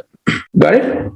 So for particular string, if you want to search across all frames, so is there an option? No, you cannot do that. For a particular string, you cannot go like that. See, packet capturing, there is no assurance that you will find a particular string in a single packet. Sometimes it may broke also. Okay, but when you do authentication and all, it goes in a single packet. Okay, if you are reading a blog, for example, if you are reading a blog, you cannot find all the data in a single packet. Okay, so it will get divided or whatever. If you are transferring some bulk amount of data, okay, when you are sharing some files, it will get segmented and then it will get shared to the other end user. So you cannot find a particular string. Yeah, maybe you can try by going with the TCP stream. How? Let me show you. So I've just choose a TCP packet. Okay, there are chances. Then go to follow, click on TCP stream. So here you will find the strings if you are lucky. But maybe like if it is an encrypted protocol, right, HTTPS and all, you won't be getting. Okay, sure. Then that's how you do sniff out the data. Now I think TCP dump is done. One second. We have one more thing to do. TCP to intercept the SSH network traffic. Good. Let's see what we have in this exercise. We have sniffed out the HTTP traffic so far, right? Now we're going to do sniff out SSH traffic, secure shell traffic. So let's see that one as well. TCP dump -VV destination address 10.1.0.10 and port number should be SSH port, that is 22 port, and capturing the packet inside SSH pcap. Hit enter. Okay, it is listening. Now we'll just open another tab and here type SSH. We are going to login as root. Okay, password. Okay, we are logged in. We are logged in successfully. Okay, who am I? Root only. Great. Host name. It is LX1 machine. Okay, we are in another machine, LX1. Great. Now I think the packets must have captured.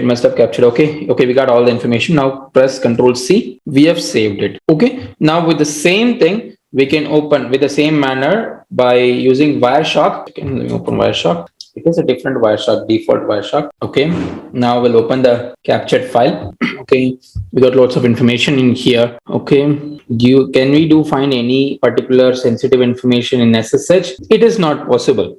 Very simple that we cannot find any SSH credential in here because SSH, see, we have lots of encryption techniques, Diffie-Hellman, SHA-256. So we cannot find any particular password. Do we have? No. Let's check all the packets. Do we have any authorization or anything like field that we have seen that's similar to HTTP or something? We couldn't see anything. No, we couldn't see anything. No, nothing. Maybe no must be the answer. Yes, no, that's the answer. So we could not see any information because SSH is an encrypted protocol. We could not see any username and password, just like the one that we have seen in the HTTP. Okay, so that's it for this lab. Also, we have the grading option. So we'll just submit it. Okay, I need to delete it. I'm not sure. Okay, I need to answer it. No problem. I'll just leave this comprehensive questions to you. You just go on with this and solve it, because if we solve it, it will take some time. We have half an hour more and we have one more lab to finish it off. We'll go with it. Okay, just let me know. Okay, and we'll just go with another lab, that is analyzing the results of a vulnerability scan, credentials vulnerability scan. Perform applied lab, perform network scanning. Okay, we'll do it tomorrow, that one. So we'll just go with this. Tomorrow morning itself, we will start the lab. That lab, we'll finish it and then we'll go for the fourth lesson. So configuring credential scan, configuring the scan target, scan schedule, scan task. Oh, we have lots of tasks in here. We'll try to go on with it. Okay, open your terminal. To start OpenVAS, you have to install it first.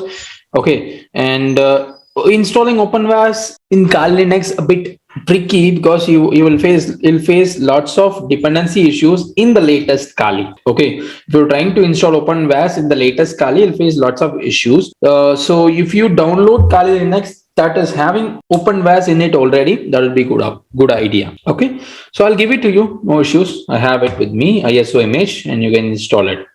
Okay, now I just started the OpenVAS, and you can launch the OpenVAS service by getting to the browser window and type 127.0.0.1:9392. Okay, so this is what OpenVAS window is. Now we will just type the username admin and the password. Okay, we are logged in successfully. Now we're going to configure a credentialed scan in here. The first exercise is done. Simply you just need to open OpenVAS and log into it. And the next one is configuring credentialed scan into it. Okay, how we're going to do? So blue star icon. Okay, it got logged out. Sorry. Okay, in here, configuration menu, choose credentials. Okay, 1 second. Let me check it. No, it is admin only. So for the credentials, it got logged out again. No problem. So we clicked on the credentials, new credentials. I can just click in here, go to start. Okay, new credentials. Now type, we'll just type the name in here, 515 support, maybe because they are doing on that machine. Okay, and allow insecure use. Yes, username plus password. Username in here, type it as 515 support/administrator, password. Click on create. Okay, so we've created the credentials successfully. Now they're asking what's the difference between a credentials and non-credential scan. I'm going to leave it because we have learned it in the PPTs, right? Credential scans are performed only by authorized. No scan use dedicated. Less details. No non-credential scans use or root. Non-credential can provide less detail than the credential. This is the answer. Only by unauthorized hackers. No. Yeah, authorized. This answer is wrong. Choose 2. Credential scans provides less detail than the non-credential scan. Wrong. Credential scans use dedicated accounts. No. Non-credential scans are performed only by unauthorized hackers. It should. I think like these 3 only the right answer, but it's not accepting. Okay, maybe we'll check it. Okay, so we have created the credentials. We're going to configure the scan now against our target. So go to configuration, select target. Okay, select target, go to blue star again, and click on it to add new target. Okay, so enter the name as same 515 support and the host. Okay, we'll leave it to manual and we'll type the IP address in here. If you have a list of files, you can add it here. Okay, if I have a list of files that is having 10 IP address, 20 IP address, then I can go for the file option. Now we'll just 2 IP address only. That's it. I just added the range. Okay. Now, what about the credentials in here? What credentials that we have added? We have added one set of credentials. So in here, it's not visible for me. Okay. Here we have added the credential set, right? So we're going to use that. You can add it for anything, SSH, SMP, SNMP, whatever. Okay. Then create. So it will do scanning against the IP address with these credentials when it is doing the SMB scanning. Okay, we are authenticating, we give the authorization to do it. Got it? We configure the scan. Now we're going to schedule it. So go to configuration again. Now click on schedules. Okay, in here, same, go to blue star. Okay, and type here 515 support daily. Okay, first time. Set to the current time in here, whatever we have, Monday 6th December 45. Okay, period 1 day, duration 1 hour. That is it. Now create. Okay, so we have scheduled it. Now go to scans, click on task. Okay, it is just a hint or welcome notice. Now click on star again, click on new task. Okay, in here type 515 support 515. That's enough, and then it is okay. A scan targets are automatically chosen in here, and the schedule we have scheduled it, right? Just choose that schedule in here. Got it? And full and fast scan. Got it? Scan configuration. Yes, full and fast scan only. If you want any other type of scan, ultimate, scan fast, ultimate, very deep, ultimate. Only you want to find out the host discovery, system discovery, you will choose. So we'll just leave it to full and fast and create. Okay, we have created it, and in here you have the start button. We're gonna start. Okay, task is scheduled. So maybe it should have started it now. The timing is same, right? Now it's December 6th only.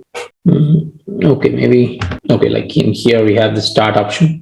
Okay, we have started it. It is scanning. It is going on, and we'll have to wait for the result, and we will check. No issues, but there is no need to be scheduling in here. Open VAS. Okay, let it run, and we will check the reports. Say it is running. Status 1% is done. Totally, it will find out vulnerability. How many vulnerabilities it found. Okay, and we need to refresh it every 30 seconds. They mentioned it. See, Open VAS is like that, but if you go for Nessus or if you go for Acunetics and all, right, you don't have to refresh.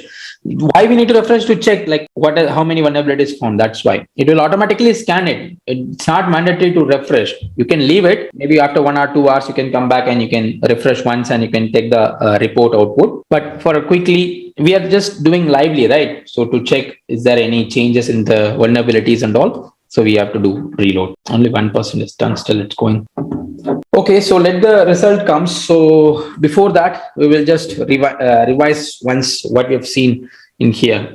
So first, we just went to configuration. Okay, and we've chosen credentials. And in the credentials, we have added a new credential. Okay, based on the requirements, the credential can be anything: SSH, SMB, HMTP, HTTP, whatever it is. Add the credentials. Okay, just username and password. And name and allow insecure use. Okay, and you can create it. You can create a credentials. Okay, we need to give the username and password. Okay, just if you have the username and password, create the credentials. Once the credential has been created, go to configuration. Okay, then you have to go to schedules. I think we have to add target and click on in here, new schedule.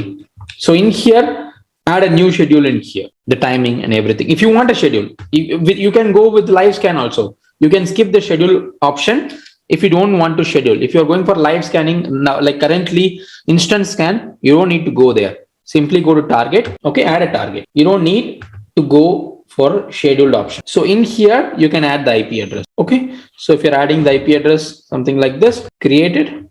Once it is added, go to scans, go to tasks. Okay, then click on new task. You've added the target already, right? So in the task, you will just attach that target unnamed. Attach the target, what kind of result or scan configuration that you want, and start create it. You can see in here and simply run it. If you click on it, it will automatically run it. I didn't add any URL, any IP address. I just added the localhost IP address. So if you want that, just click on it. Okay, so once it is done, it will start moving. Okay, so that's how you do vulnerability analysis with OpenVAS. Okay, side by side it started, that's good. But the thing is, it couldn't find anything. Do we have any errors or something? It just found 36 log informatives, but not any vulnerabilities, high, medium, low vulnerabilities. You will get high, medium, low level vulnerabilities in here. Okay, so once it is done, right? Once it is done, you can easily generate reports. Just go to scans. Okay, and if you click on report, you can easily generate reports from here. Okay, so once it is done, you can download the reports from here. It is going on, the scanning is going on. That's why we have this cancel option. But if the scanning is done, you will just have a download option. Click on it and you can download it with a respective like output, HTML or PDF or XML, whatever. It depends on you and what kind of report that you want. Okay, host report, vulnerability summary report, what kind of report you can get everything. What like different output format and different for the different target audience as well. Okay, summary report or developer report or management report, anything. 3, 4. These are all the three major types of report that you will be making.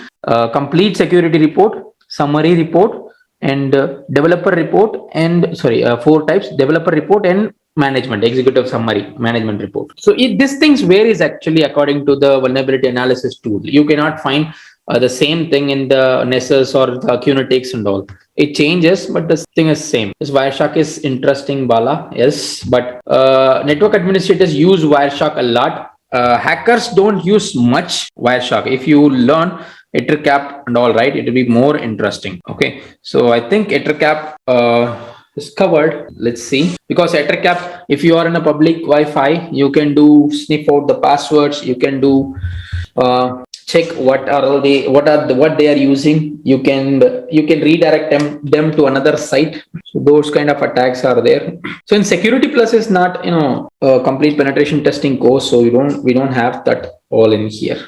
But for basics, it is good. It is okay. Okay, so can I stop it? Like it's still going. It will take more time. And one good thing with this particular OpenVAS is, right, even if you shut down the computer, also it will do scan. That's good. You will get the report later. Okay, that's good one. When you have connectivity with the internet, or when you have when you have a valid registered account with OpenVAS also, then it is possible. If you are using it only on locally and with the cracked version, or it's open source, but if you're using it locally, no, it won't. Okay, so I think we've successfully completed this lab also. We have the comprehensive questions and the grade lab. I think one more lab is also remaining in the vulnerability assessment part. This one, network reconnaissance and vulnerability scanning. Okay, so I'll just leave this for tomorrow. We'll cover, I launched it. Okay, we'll cover the remaining 2 tomorrow. The lesson number 4 and this one. Yeah, we need to fast up our processes. I thought the syllabus, today's syllabus is very less. We'll finish it very quickly, but we are lagging behind. So we'll try to finish it by tomorrow at least. Tomorrow we'll be doing this 3 exercises for the 5th, 6th, 7th lessons. Yes, the syllabus from CompTIA. I'm not covering anything extra. Okay, I'm not missing anything. See, we have covered in this like this attacks, threats, and vulnerabilities. That is covered in lesson number 4 directly. Then 7, then 12, then 15, then 21. Then we'll come back to lesson 4. Then we'll come back to lesson 7. So here and there, they are just going here and there. That's why if you totally calculate, I think you'll be having 6 modules or something. Like how many modules you have? Yes, see, we have only 6 big modules, 5 or 6 modules, lessons you have according to CompTIA Security Plus from the CompTIA original site. But the lessons we have is 21 totally. Okay, that's what the 21 lessons that I will be teaching you. I'll be sharing the same with you as well. Okay, and you will be having all these 21 in your PDF, the student guide as well. Okay, you'll have that in your student guide as well. Got it? So it's the same. No need to worry about it. Okay, thank you so much, guys. We'll meet tomorrow. We'll be covering the 4th module today. So we have our lesson 4, identifying social engineering and malware. Okay. So we have few introductory or basic information about social engineering and the malware techniques and all.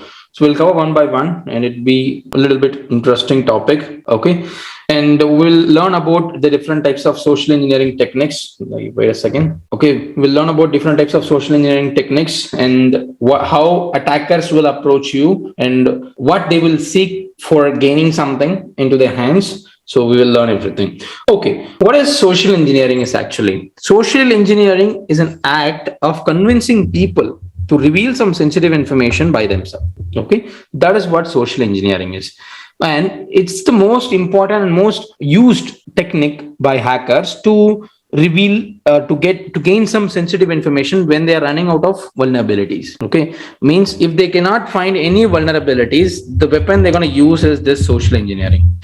Because humans are the weakest link in a network, in an organization, so they can easily target the human being. So simply, we'll be hacking the human. The purpose is very simple. We'll do information gathering, and we'll do eliciting for the information and intrusion and gaining unauthorized accesses. So that is the main purpose of social engineering. We won't be doing hacking straight away. Social engineering will not give you the information from the computer. Social engineering will not give you information about the firewall, about the server, not like that. It helps you to gain access later. Okay, so you can persuade a user to run a malicious file. You can trick someone. You can contact help desk executives. You can trick them to reveal some sensitive information. You can gain access to premises by installing a monitoring device, everything. Okay, so we have lots of examples. We have lots of techniques how we can carry out social engineering techniques. So reason for effectiveness is the familiarity, the trust nature of human beings. Okay, for example, if you're looking at a person daily in a regular commuting to commuting to office, okay, you'll start talking with them and you'll try to make friendship with them and you'll get familiar, and without having consciousness, you will have a small trust on them. If they say something like, where are you working and what your profile is, what your daily job roles are. So these kind of conversation helps attackers to understand your organization, to understand your network. Okay, so it will be very natural. It will be reasonable also. We have to be very careful. We cannot understand, we cannot identify also whom to trust. So that's the advantage of social engineering. Okay, and we can exploit polite behaviors and establishing spoof testimonials or contacts. Means we will really kind of impersonation we will be doing. Okay, and what we will be doing, when we do social engineering, it will make the target to refuse something. It will make the target afraid to refuse. Means they cannot refuse. Okay, how? If you really like something, if I'm using that against you and you cannot deny that. Okay, for example, you like coffee in the morning. Okay, and we walk to the office just 10 minutes away, and I meet you daily. So if I offer you a coffee, so definitely you'll be grab the cup of coffee and we'll walk together to the office. Okay, and that coffee is going to help you to develop a conversation, and I can easily gain some information. So this is a very simple example that how you can trick, how you can get in touch. Okay. And with the words, the interpersonality skills are very, very important, and your communication skills and your behavior matters a lot with the social engineering. Okay. And awareness and the lack of knowledge is the main reason for this social engineering. People don't have idea about this. Okay. IT people who's working on the IT organization, they don't have idea about what is social engineering is and how it will always happen. The social engineering, it'll happen like in a hurry, means do it urgent, hurry, offers. You might have received lots of mails, right? All our social engineering mails. Okay. Limited offers, limited stock. Okay. And only 2 stocks left. Buy today, buy tomorrow, tomorrow's last date, and 70% off, 80% off only for you. So these kind of perceiving words, so that will definitely rush you to buy it or to click on it, to click the link. Okay. Eventually you're not going to buy anything. When you click it, it will install something, it will ask you to do something, it will ask you to log in somewhere, and you will lose something from there. Okay. That is why. Impersonation, you will be pretending to be someone else. Attackers will be pretending to be someone else. Okay. Use a persona to charm or to intimidate. Exploit the situation where identity proofing is difficult. Okay. And pretexting, using the scenario with convincing additional details. And trust, of course. Obtain or spoof the data that supports the identity claim. So you have to prove that, okay, that you are the one. For example, in penetration testing, you have this particular phase especially for social engineering penetration testing. You have to spoof your identity. You need to create trust that you are the one, the real one. Okay, how you will do it? And you are inside the organization, you are doing penetration testing. You're going to mail each and every employee that you are a newly appointed network administrator. Okay, in order to reset or in order to maintain the database of their password list, you're requesting their passwords. Okay, what you need for this, you would be needing the organization mail. That is possible. Okay, because you have authorization to do it, you will be doing this inside the organization. It is possible. You can get a mail ID and you can do it. Okay, by having a spoofed mail. You can just make a mail like sam.networkadministrator.administrator@tokmak.solutions, like that. If I do make that, people definitely will believe it, and they may start. Yeah, see, out of 100 people, the chances are low, means at least 5 will send me for sure their passwords. Maybe, may not. Okay, if they are very aware, if they know about their about their asset, about their the importance and the risk that they can face, so it will not happen. Okay. And what is dumpster diving and tailgating? Dumpster diving is stealing the documents from the trash. Means, imagine I'm a marketing manager. Okay, and I'm getting a call from my client, and he's giving me another number and a mail ID to drop a brochure and whatever the information about my product, and he is asking me to text me or call me in another number. Okay, so quickly, instead of typing it on the laptop or computer, I'm just writing it on a paper. I wrote it in the paper. I've done my business. It is done. So what I saved it in my mobile or computer, the mobile number and the email ID. So I crushed the paper and I threw it in the dustbin. Okay, inspecting dustbin will help the attacker to gain some sensitive information such as email ID and a phone number. Okay, of another client, of another, he can use your identity to hack him, or he can hack him and he can steal your business. If he is your competitor, definitely he'll steal your business. Okay, so stealing documents and media from the trash, not only trash, from the sticky notes also that you have in your cabin. Okay, you're not allowed to use sticky notes in your cabin. Okay, don't do it. If you have the habit of having sticky notes and all, please try to remove it. And tailgating. What is tailgating? Accessing premises covertly, following someone else through a door. Okay, means we have the access gates, right? We use RFID cards. We use RFID tags. Okay, to enter, access cards to enter into the office premises, right? So once someone is using their card, you'll just follow right behind it. That is what tailgating is. And what is piggybacking is using someone's influence to open the door. How? You can say like, maybe you'll have something in your hand, heavy things and all. You will ask him like, can you please open the door? I have something heavy. Okay, I cannot use my access card. Can you please open the door? So what he'll do, he will use his card to open the door. Okay. Or if you are a very good friend of the guard, security guard, so you can tell him like, I forgot my access card. Can you please let me in? So he will let you in. Okay. These things are piggybacking and tailgating. That's why. And we have identity fraud and invoice scams. Yes, we have lots of identity frauds and invoice scams that are going on. Impersonation, that you like with convincing details, stolen or spoofed proofs, identity frauds versus identity theft. Like simply, you can impersonate as someone. You'll be asking for some ransom, or so you'll be asking for some money. Okay, and that detail should be very convincing. No one will be believing. Okay, and you can identity fraud simply. You can say, okay, if I'm looking for antivirus, and anyone can impersonate that the mail can come from the mail. He can spoof his ID, he can spoof his mail that it comes from really from an original antivirus vendor. Okay, so he can ask me to pay, and he can develop, or he can have a payment gateway also. So it is very easy. Okay, so identity theft is very different. Identity fraud is different. So he can use someone's name to do this identity fraud. Identity theft is the one that we have done inside the organization as a network administrator. Understand? The person who, when he uses identity theft, when the action is involved, identity fraud. So invoice scams, spoofing supplier details to submit invoices with false account details, credential theft and misuse, credential harvesting, stealing someone's credential. Okay, what is this stealing someone's credential? This is what happens. This is how your Facebook, Instagram, and every accounts are getting hacked. Social media accounts are getting hacked. If your social media account is getting hacked, it is your mistake. Just understand that if your social media is getting hacked or you lost your account, it is your mistake only. No one can hack your account without your idea. And if large number of accounts are getting hacked, like millions of account data are getting hacked, then it is a problem with the Facebook or Twitter, whatever. Recently, I think Twitter is the only one that got hacked many times. Okay, so when Twitter gets hacked, right? People lose, like the celebrities lose their accounts. Okay, even I think recently since like 8 or 9 months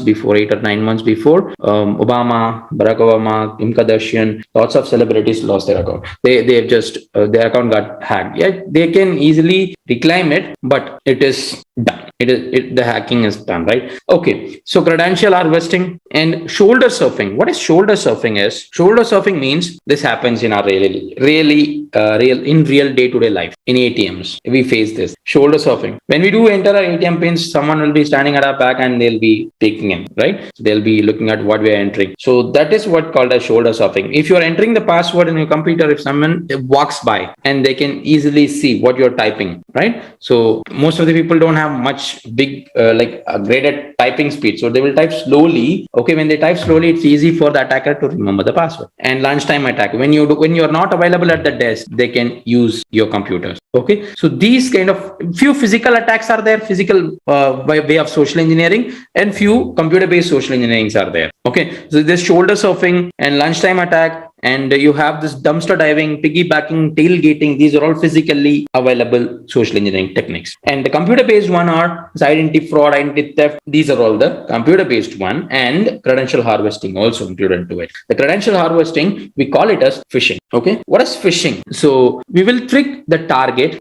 to use some malicious resource, which will look like really legitimate. Okay, which will looks like very real. And what is the spear phishing means? Highly targeted, means especially for only one target. And what is veiling is targeting the big shots, CEO, CFO, CTO, big shots of an organization. Okay, and what is phishing means? Using phone calls, okay, for phishing. So how? Hello, sir, we're calling from so and so bank account. So we need your credit card details. Okay, and you got a brand new credit card, sir, with a credit limit of 2 lakhs. So we need your older credit card details to merge both or into the same account, like that. So using the voice channel and SMSing, that is using text messages, getting OTPs, okay, and getting some links, malicious links. These are all the computer-based social engineering attacks: phishing, veiling, and wishing. And what are these spam, hoaxes, and prepending and all? Yes, we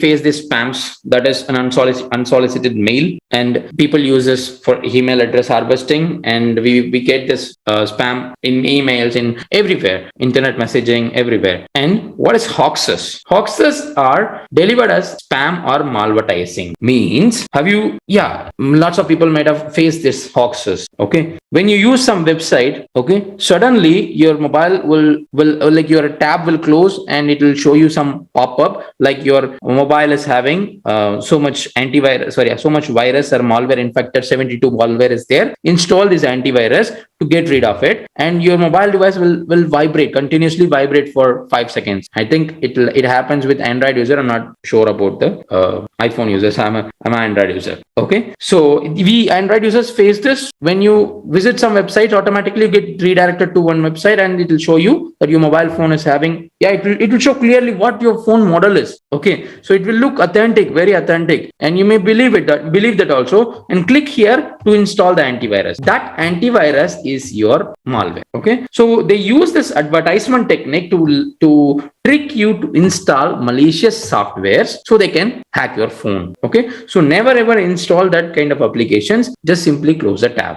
Okay, phone based scams, these are all. And tagging email subject line, prepending, can be used by the threat actors as a conscious or urgency technique. Okay, can be added by mail system to warn users. So it can be like warning, it can be like urgency technique. So the subject line will be very attractive that people may fall for it. Okay, and we have farming and credential harvesting. Okay, so what is farming? Farming is also kind of phishing technique. Okay, but redirection by DNS spoofing means if you visit google.com, if you just type google.com, by spoofing the DNS, you will get redirected to another website. Okay, maybe some different website. Okay, the URL will be different, but the page may look like same. For example, you are accessing Gmail account. Okay, when you type gmail.com, instead of you redirecting to original gmail.com, I will redirect you to fake original looking gmail.com. So you think that you will enter your username password into original one, but me, a hacker sitting behind, I'll be getting the credential. Okay, so these are all the techniques. Sure. So we have this redirection by, we can do DNS spoofing, and you can use cousin domains instead of redirection. Means you can take subdomains against some other domains,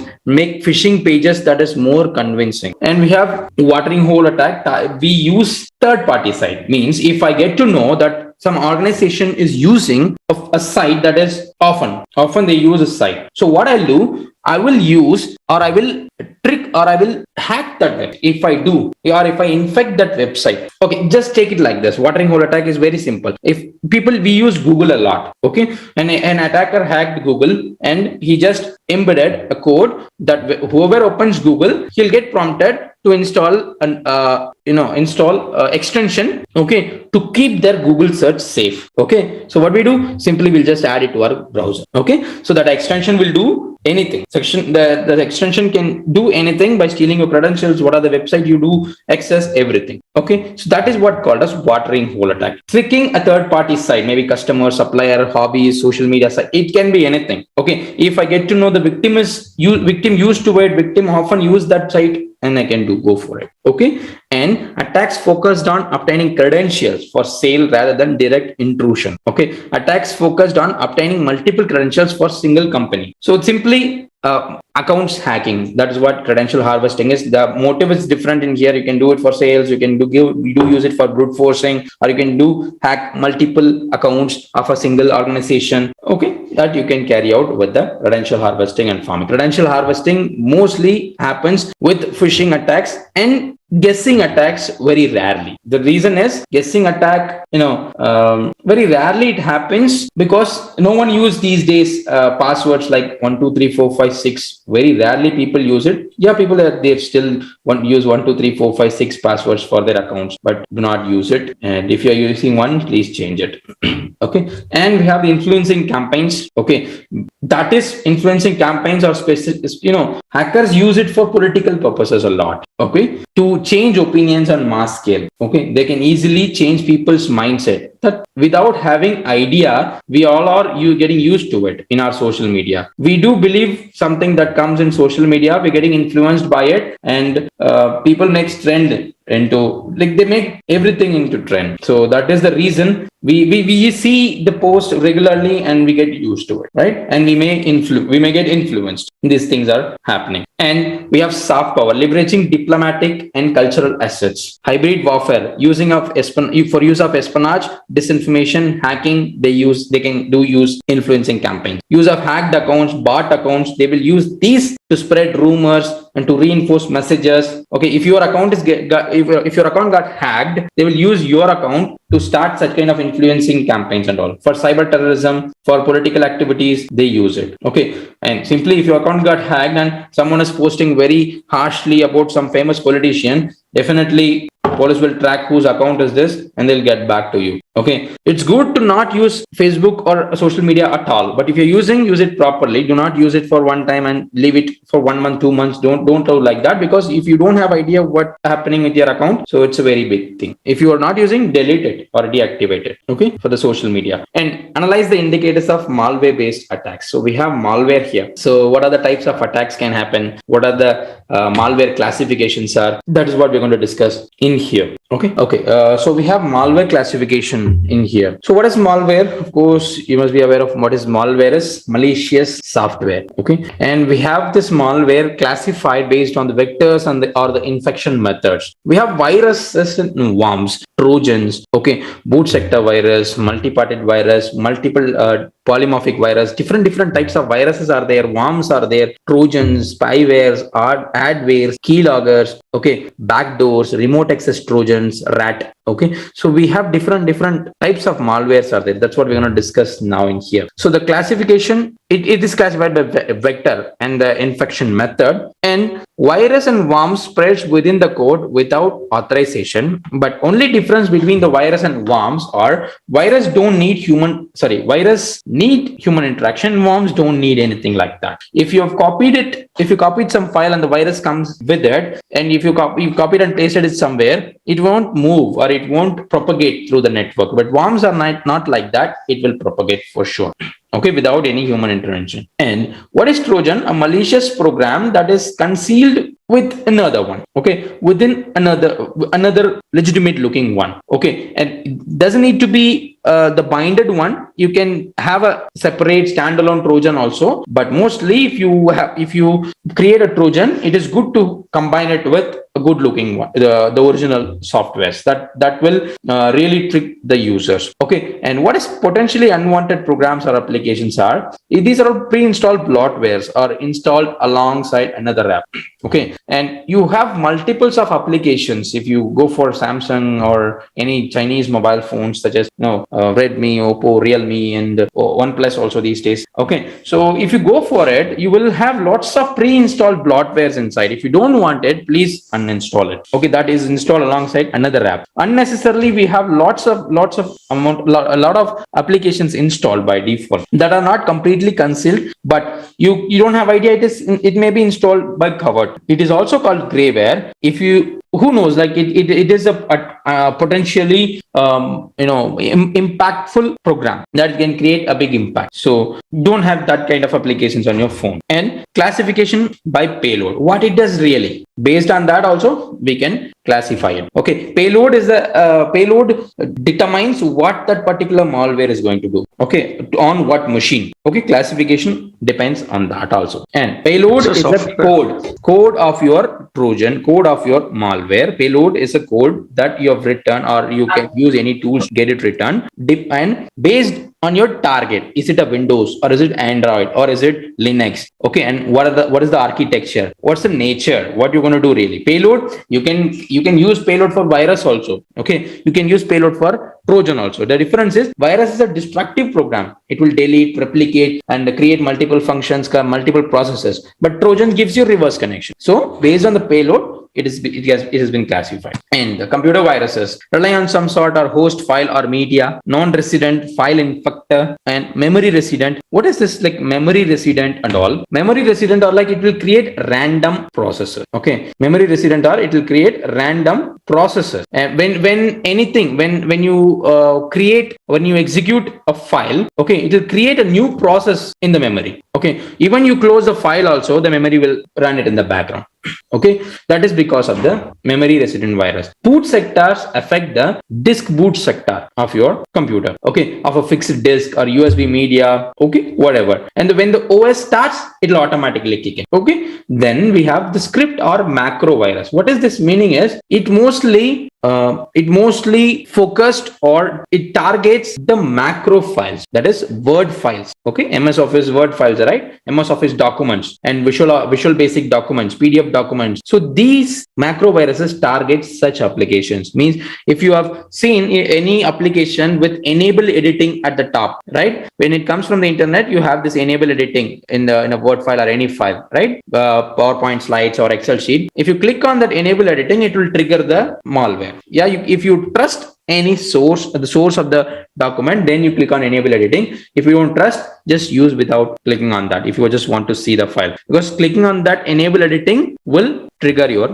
malware in the macro file. Okay, and what is this multi-partate? What is this multi-partate viruses are? This uses multiple vectors. Multi-part viruses use multiple vectors, different techniques. Okay, downloading, it can be downloaded. It will use emails. It will use messages. Okay, different techniques. We will use different vectors. The multi-parted viruses are. What about polymorphic viruses are? It will change itself dynamically. It will change and it will obfuscate their code. Means compress their code automatically to get away from the antiviruses.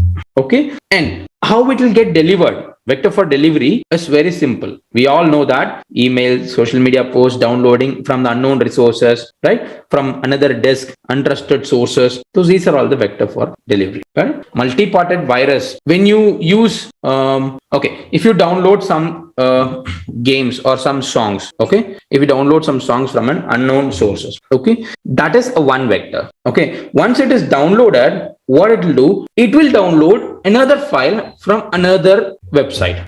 Okay, maybe it will ask you to install an application.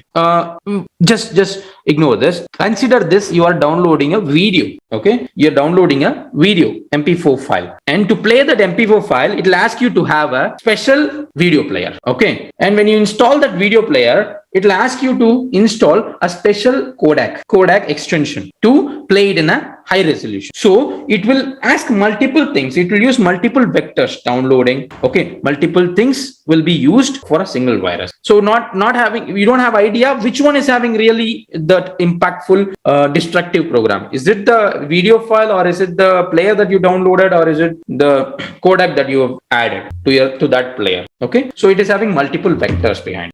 Yes, sir. Got it. Thank you. Yeah. Next, we have computer worms and fileless malware. So, yeah, computer worms are very simple. It consumes bandwidth, crash the processors, and it can disable anything. Just exactly like the virus, but it propagates in memory over the network links automatically. But virus don't do like. Okay. What is fileless malwares are? What is fileless malwares are? See, fileless malwares use scripts and the basic commands that we use in the command prompts and the PowerShell. Okay, initial scripts or trojans, we don't have any idea that it is there. Okay, normally if you install an application, it won't show anything in the front end, or it will not show in the task manager or anything. It uses the normal executable code. Okay, like we have seen in the first class, netcat. I told you netcat is a very powerful tool. You can get reversal through it. You can give files, you can share files through it, right? Netcat is not a malicious command, right? So what I will do, I will use bash scripting. I will use netcat command and I will give the reverse connection to a particular IP. This is a script. So when you just execute it, any antivirus or anything will simply ignore that as a normal code. Okay. But if you use it in the computer, definitely it gives the reverse connection to the IP that mentioned in there. Okay. So fileless malware means there is no particular vulnerable or malicious file there, but it uses shell codes to create backdoors and download additional tools through it. Okay. So we use curl command for connecting it with the web server. We use wget, we use git clone, right, from GitHub. So these kind of commands are authentic commands according to the operating systems. But if you use this in the scripts, it will automatically download something. Okay, that's what like fileless malware. So fileless malware are a recent trend. If you know how to build one, but you should know the scripting knowledge for that. Okay, and like we have this advanced persistent threat, like we have learned yesterday, and we have this low observable characteristics. Advanced volatile threat means we do advanced volatile threat, persistent threat, low observable characteristics, all mean the same meaning. Means it will, even if you uninstall any application that you install, so the backdoor or the hacking activity will run in the backend. Okay, you cannot observe it. It is very tough to identify. Okay, and that you cannot identify that the threat was there. Okay, so that's very tough with advanced persistent threat. So you have to stop first itself. In case if you got hacked, the next step is you have to disconnect from the internet in order to get escape, or in order to stop the activity in the middle. Okay, and we have spywares, adwares, keyloggers. So this is very simple. We use, or organizations also use spywares. Okay, adwares can be malicious or not. Yeah, it is. We consider that as malicious. Why? We have seen the adwares in almost all the websites. You will have lots of advertisements running in the website, and if by mistake if you click on something, it will automatically download an application, right? It'll automatically download an application, and that is what you are potentially unwanted application or grayware or a program. Okay, that will do changes to your browser, that will do changes to your computer, maybe a virus, maybe a worm. Okay, and what is spyware? Spyware is simply used to monitor, log, or audit what's happening in a computer. Or not, audit is not an exact word. So you can use this to record or screenshot. Okay, all these things will be done with spywares. Okay, spyware, you can use the Trojans also as spyware. If you install Trojans, you will be able to spy on someone. But the name spyware indicates why we do have a separate spyware. Means organization use this to monitor employees, and the parental controls means parents use against their kids to monitor that they are really doing well. Everyone is using devices, computers, tabs, laptops, right, mobile phones. It is good to have an eye on them and to monitor them. So that is why parents use spywares and organizations use spywares on their employees, against their employees, but with due permission. Okay, and it will log all their activity, what they do really. And Pegasus was a famous spyware. Recently news got released recently, I think 3 or 4 months old. Okay, and the Pegasus spyware was in use by the Indian government against the politicians. So many people were fuming that in the Twitter and the social medias that it is not good to spy on the politicians. So people are saying like that. So it is happening with the spyware and all. And we have keyloggers. Keyloggers can be both software and hardware, especially to store or to monitor your keystrokes.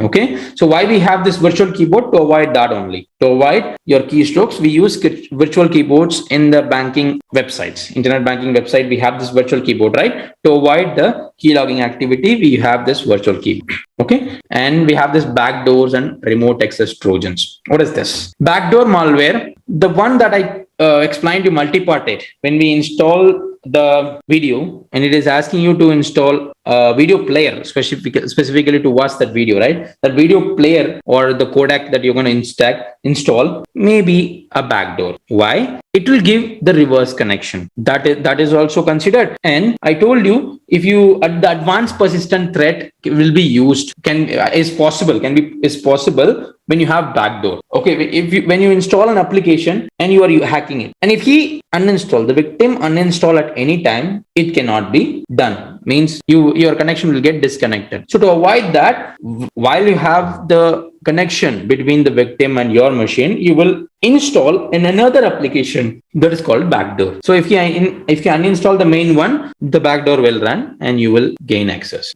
And we have this remote access Trojan, RAT. Okay, what is this remote access Trojans are? RAT tools are RAT tools are mostly graphical tools that helps you to establish the command and control center between your machine and the victim's machine.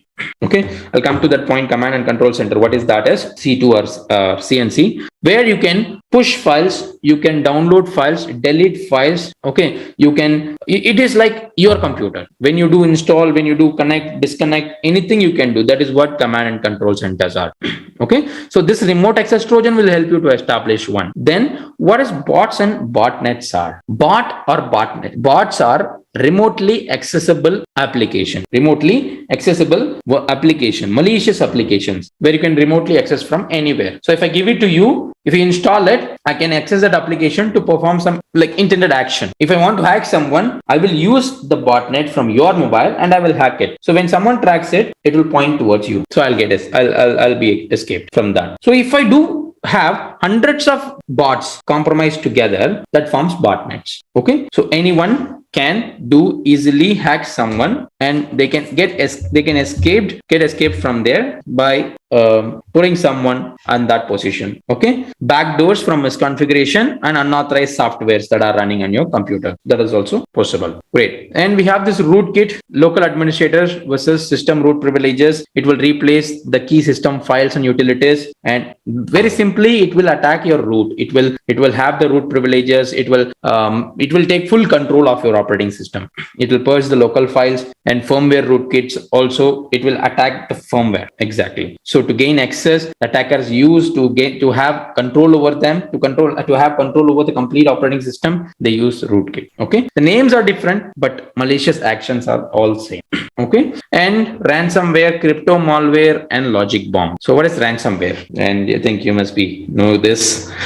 So when you install something, malicious software, so just in a matter of second, your complete system will get encrypted, will get completely encrypted, and your system will not be available for any use for the legitimate user, that is you. And in return, the decryption key, they will be asking for a ransom. Okay, if your data are worth enough to give the ransom, you can think about it to give the ransom and get the decryption key, but it is 50-50 only. There are two chances. If he is following ethics on returning the money, so on returning the key, he'll return the key, or sometimes people get vanished. So you won't get your data also, you won't get your money also. And if you think about decrypting, it's not possible. Decryption of the encrypted files, that's not possible. That is whole system totally, because nothing you can open. You can see everything will get encrypted, and if you just open it, double click it, you will get a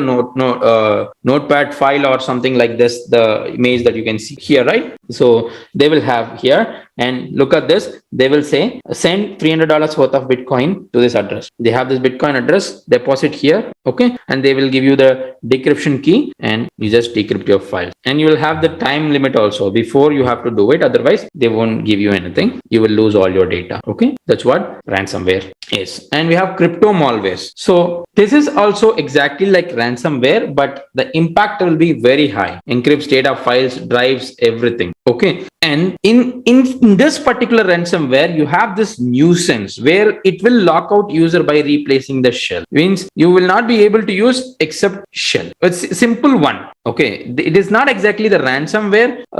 You can say virus also can do like. Okay, when someone is asking for ransom, then it will be a complete ransomware. When they infect your system, they will encrypt your data files and they will ask you for high ransom. Okay, and they will hack your computer to use your computer to mine cryptocurrency. Okay, mining cryptocurrency is happening these days. Everyone started mining cryptocurrencies from their computer. You need powerful computer.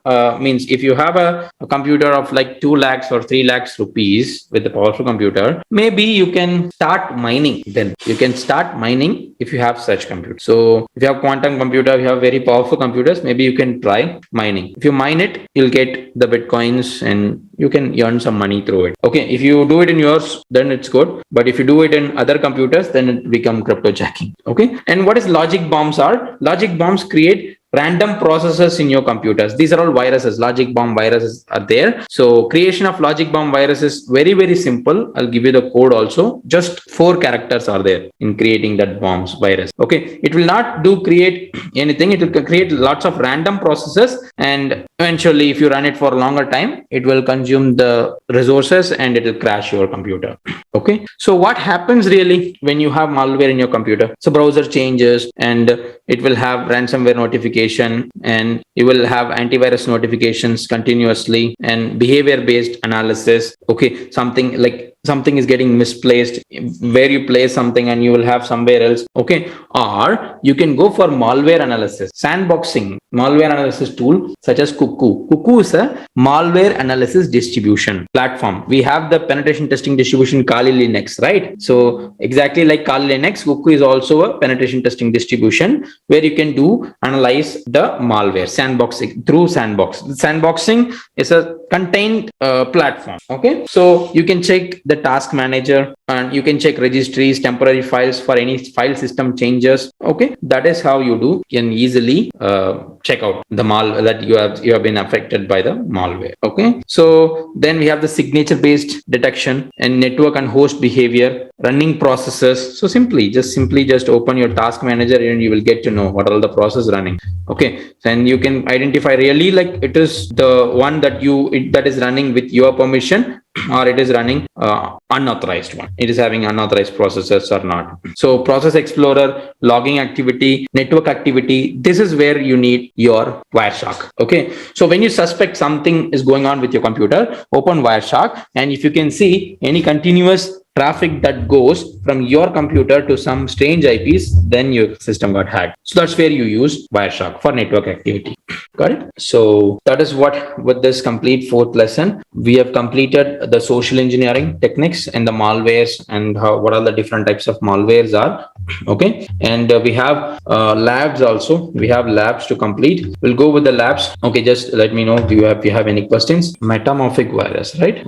It is both the same. Nothing changes with the polymorphic and metamorphic. Both changes its pattern and both changes its the technique to obfuscate itself to get away. Both the things are same. Okay, maybe like both the things are same. There's not much difference between the polymorphic and metamorphic viruses are. Okay, so the major difference is like you can notice between a polymorphic virus that it change itself and obfuscate their code, means compress it code, but in metamorphic I've read now like it is having the tendency to change their pattern itself. Okay, means how a virus can be undetected, how a virus can be fully undetectable. Okay, the very simple concept behind that, they have the patterns stored, means the antivirus can be able to read the pattern. Okay, if you compress the code, it will become unreadable sometimes for the antivirus. If the antivirus is not smart, it will get undetectable. That's polymorphic. Okay, and the another difference that you have over the metamorphic is they mentioned like they change patterns. Okay, automatically it tends to change the block of the codes, the patterns, how it behaves. Okay, so that is how it will become undetectable. That's the only difference between the patterns and the polymorphic. Stealth is we use it a common term, right? Stealthy one. See, stealth one is described. It is used to like a common term used for the viruses to make it stealthy, fully undetectable, and how it is stealthy and all. Normally we use stealth virus. Okay, there is no particular term for stealth virus. Okay, see, if you are making any multipartile or polymorphic or anything stealthy which is undetectable for the antivirus for the user, that is stealth. Correct? Thank you. Yeah, sure. So then, okay, so we'll get into the lab. Yes, see, identity theft. If I'm the network administrator, okay, I'm the network administrator, I'm going to do mail you that I will say that I'm the newly appointed network admin. One second. If I'm the hacker and I'm working as a white hat hacker in your organization, and I'm going to do identity theft, that I'm going to impersonate that I'm the network administrator, newly appointed network administrator. So I need some information. This is identity theft. Okay, I stole someone's identity. Okay, what is identity fraud? is I can use someone's identity and I will make something out of it, some monetary benefits, okay, or I'll steal some credentials. So the action, you can say, identity fraud has happened because of the identity theft. Understood? Lunchtime attack is like when you're not available, you're on your desk, okay, so they will be getting access directive, okay, physical access to your machines. Lunch break attacks are when you're not available. Understood? The shoulder surfing, right? If they know your passwords, so they can do easily gain access to your physical access to your machine, and they can do it. Yeah. Okay. Advanced persistent threats are not state sponsored or politically motivated. No, it's not like that. Maybe you might have misunderstood. Advanced persistent threat, anyone can do it to make the connection more persistent, to make the attack more persistent. Even if he uninstall, if he switched off his computer, if he switched on his computer back, your payload should automatically get kicked back. That's what advanced persistent. If you uninstall the application, it should run in the back end. So with the help of Backdoor, it is possible. Okay, then we'll go for the lab. The backdoor can be possible. Okay.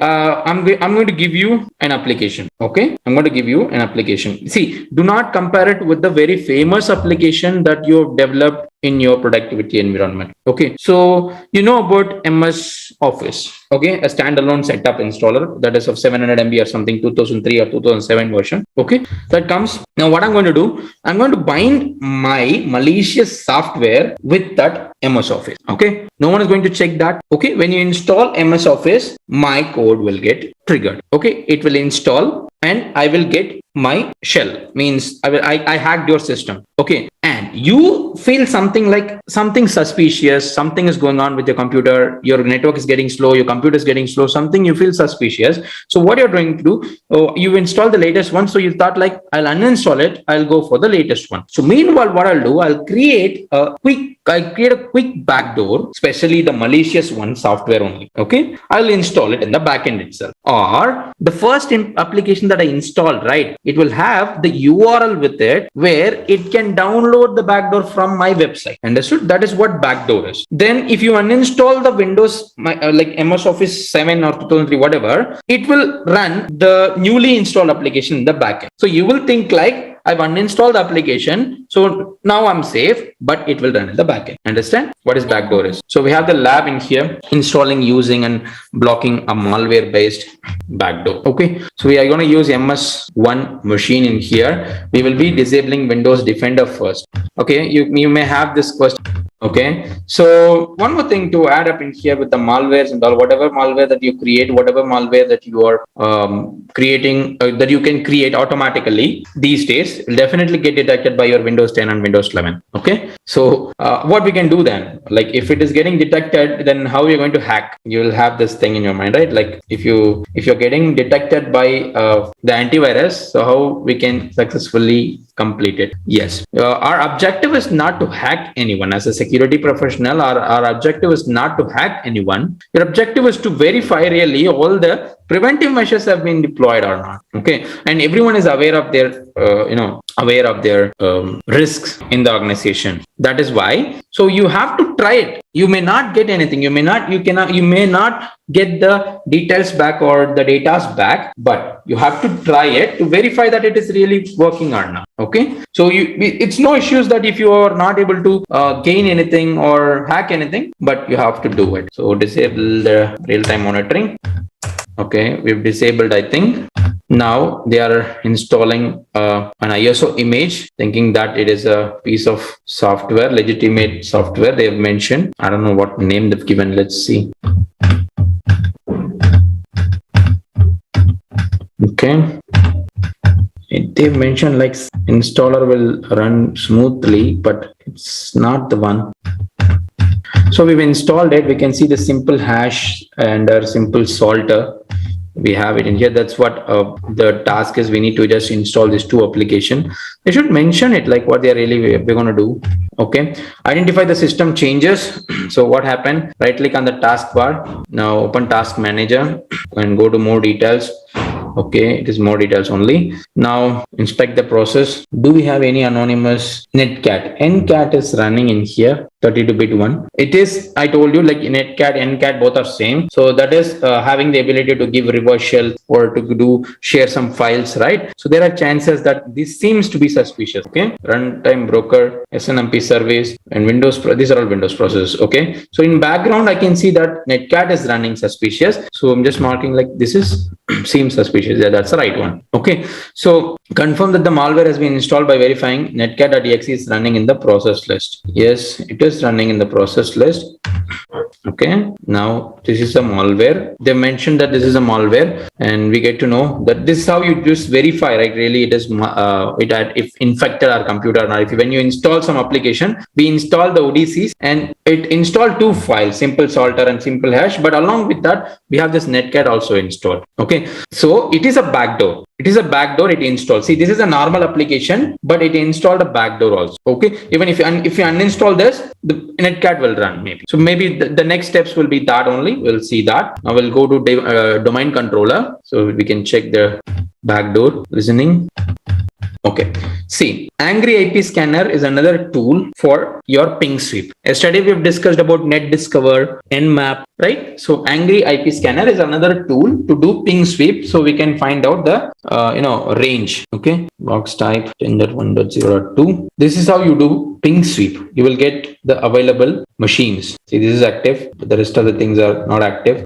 Okay, no, you can see hosts alive. Only 2 hosts are alive. So here what we will be doing, they've just mentioned in here, use only this IP, so we can scan only that IP. It is alive. Okay, now do we have the preferences? Yes. Okay, we are going to do scanning of ports also. So in the ports, how did we know it's alive? Sorry, this is one. If you have this color, right, I'm not sure like it's purple or what, I'm bad with colors. Okay, purple or blue. If you do normally, let me show it once again. You will get like it will ping the alive host, otherwise it will show you. Right. Okay, now, but what they mentioned in here will be, let me stop it, and they've just will do only scan a particular IP, but they will use port information also to scan. Okay, so in here, port selection, we will add, like they want to scan this range 1024 to this particular range. Okay, select OK. Now we'll start. It may take some time. See, you can use Nmap also in Kali Linux. You can do the same. We know that it is our target IP is 0.2, so we can use Kali Linux also. Nmap also will give you the same result. No need to use Angry IP Scanner and all. I'm not used to Angry IP Scanner. If you get familiar and if you master Nmap, right, you need Nmap. Get familiar with Nmap. Okay, so once it is completed, we'll get to know the ports that are open associated with the Trojan or something, reverse connection that is running, right? So we can mark it. With open ports only one, we have lots of open ports, 25, 80, 135, 143. These are all some common ports for 587 and all. I suspect that 4450 seems to be very random port. Yes, that's the right one. See, why I've chosen 4450 instead of all these ports? Because these are all the registered ports 1024, and hackers don't use these ports to get the reverse connection. They always go after the 1000 series. Okay, so if you have any ports that are running 2580 and all, there is already some service running, so you can ignore it. But if you are saying some suspicious ports like 3307 or 8888 or 8080 also, developers use 8080 and few ports 1337. These are all hackers use these ports, so you can give closer look on this.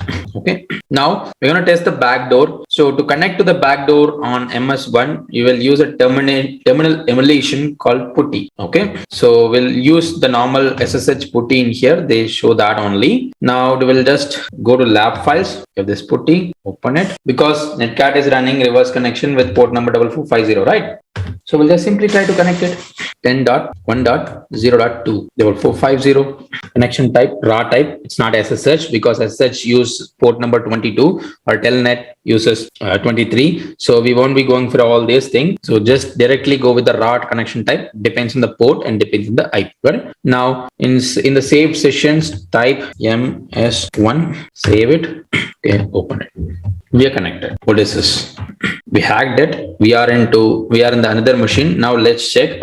Who am I? So 515 support administrator. The other machine, host name MS1. See, we are in the DC1 machine, and the machine that we are inside is MS1, and the IP address, it is 10.1.0.2. Okay, and I can create a user also in someone's account. Net user add. Okay, add malware mal. I'll just use simple password 123. Okay, so let's check really that user account has been added or not. Just verifying. Okay, now we're going to add this particular user to the local administrator group. We can add that as well. So if you ask me like how we can remember this all commands, practice. We cannot do anything. There is no proper guidelines for remembering all these commands and all what we need to do. Once we get shell, what will be our motive? Our motive will be to steal something, to check what sensitive information they have. Okay, so normally you just follow dir command, list out the files, change directory get into some other directory. That is okay. Addition of users, deletion of users, and adding the user to the administrators group. That is, you have to practice. It depends on your motive, what you're going to really do. Do you need a new user and all this? Okay, so that's it. We have successfully done this one. Now we're going to block the backdoor. Okay, so how we're going to do this? Block the backdoor. Investigate the Trojan, how it is, what we're going to do. Go to MS machine. Okay, it is running here. Okay, open File Explorer.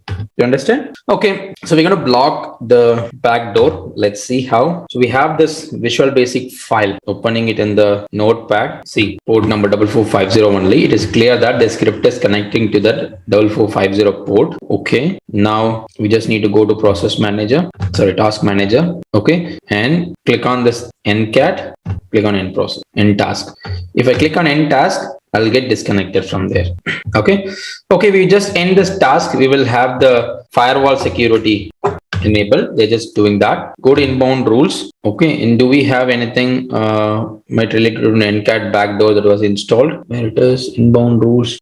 They just mentioned to check that out because netcat created a backdoor connection, right? So it must be having a firewall rule. In case if we have it, we need to delete it. Otherwise, we can leave it. Normally, it won't create any rules. No malwares. If your malware is not that big, okay, it won't create a firewall rule that easily. Okay, remoting and remote access.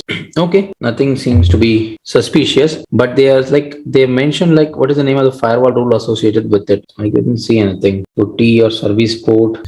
Okay, so we have some other information. We have to disable this rule. Just right click on it, disable this rule. That's it. Okay, and we need to delete that INI file. So delete it. Okay, and just verify it is removed or not. Yes, everything is done. So in order to remove any kind of malware or backdoor from your computer, whatever the files that you install, remove it. Check out the task manager. Stop the task that it seems suspicious. Go to firewall. In case if it is having the capability to create a rule in the firewall, disable that as well. Okay, and disable that rule, and you can keep your device safe. Okay, so the one more thing is Security Plus is not a penetration testing course. So lots of things are missing in Security Plus. It is the Security Plus gives an idea of how things are done, how things are being done by the attackers. So you'll get an idea in case if any mishappens, so you can take quick actions like this. For that purpose. Understood? Okay, then successfully completed this. Now we're going to cover the remaining lab we have for the 4th lesson. So we'll cover it. It is an applied lab. So we may have the same tasks. We'll finish it quickly and then we'll move to the next lesson, 5th lesson on cryptography basic concepts. So try using the vulnerability analysis tool like Nessus and all, because that is good. If you compare OpenVAS, Nessus is good, and people ask for Nessus, and if you're familiar with Nessus, Qualys or Languard or Acunetics, you will have higher. Nessus is this. Okay, with the lab, we've already launched the lab, so to minimize time. Okay, so we have to do network reconnaissance and vulnerability scanning. Like we have already performed network scanning like IP address, IP config and all. Still they are asking us to do the same in this different operating systems. So let's log in. Sorry. I think this is for your practice. I think we don't have to do it again. The same one, what is a fully qualified domain? Everything in the previous lab, assisted lab, they have given the task and they have asked for it. This applied lab is fully task. I can see it is all the same one. Wireshark, we have to get the message and the password. Everything is same. Run the OpenWire scanner. Okay, this is for your practice. I think we don't have to do it again. Installing malware again from Odysseus, run the setup again, and open the task manager and find that you can see the netcat again. So run putty again, get connected. It is all the same. It is all the practice only. So you can practice it. Applied lab. Okay. And we have the next lesson in here, summarizing basic cryptographic concepts. What we have in cryptography. Let's see. People get confused. I also get confused sometimes. Let's see. We will make it very clear. Okay, what is cryptography first of all, and what are the things that we're going to learn, and the security concepts that enterprise needs behind this cryptography, how we can use cryptography in various places in with respect to motion, with respect to at static condition, and how we can use it against the images, how you can use it against the data, everything we'll discuss.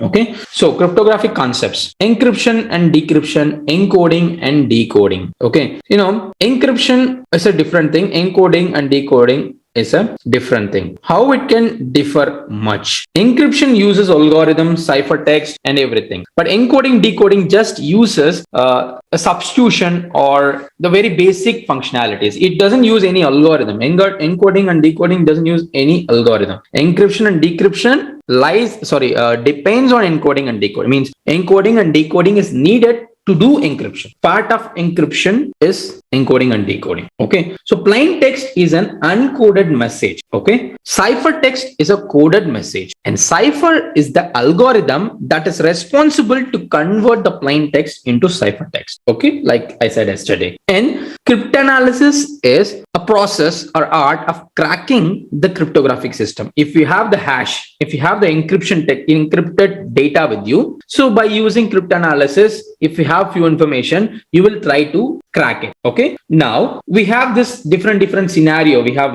allies. So just ignore this point. We will be talking about this in the next slide.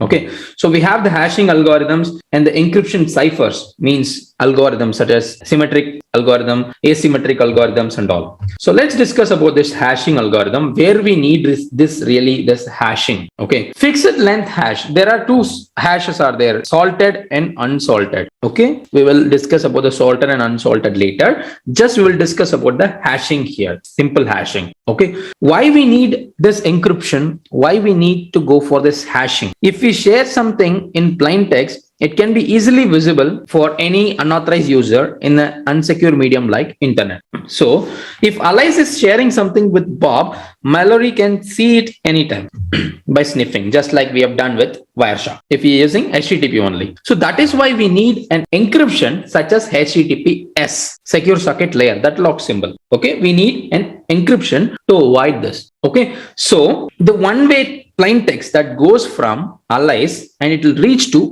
Bob, right? If we hash it, if we encrypt it with algorithm, the hash value remains the same. Since it is a one-way function, means there is no anti-collision in it. Means what? There won't be same hash for two plain text, means Sam. Okay, if I do use Sam string, if I encrypt it, I will get a hash. If anyone encrypts or anyone hash any other word or any other string, they will get a completely different one. If I just change if I made a simple change, the cases or the full stop or space in the middle in my string, hash will change completely. Okay, so no same hash will get produced twice for the two different strings. That's what anti-collision is. So if I'm sharing it something, if Alice is sharing some file with Bob, it should be encrypted and he should receive it in the other end. So both the people can check their hashes to verify nothing got manipulated in the middle.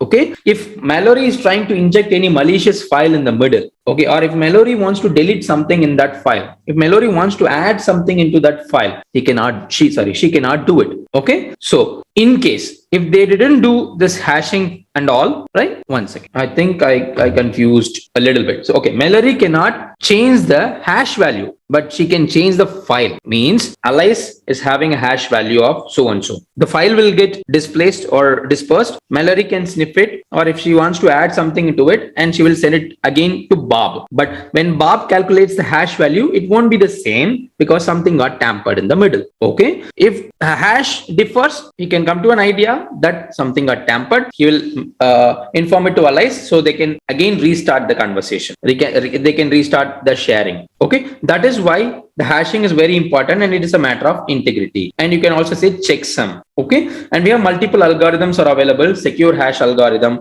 message digest algorithm, multiple algorithm types are there. Okay, do you understand up to this point? Okay, I'll tell you the difference between both. Okay, how it will look like, what we will do changes between the salted and unsalted. If you do normal hashing with the normal encryption, that is an unsalted one. By salting, you will add a random string to that particular hash to make it more unique. Only the string that you only know that. So it will be very difficult for the hacker to decrypt. Not a password. This is not a password. A string that will get attached to that hash. Okay, that is what salt is. Salt value, and it will become a salted hash. Correct? No, it will not get encrypted.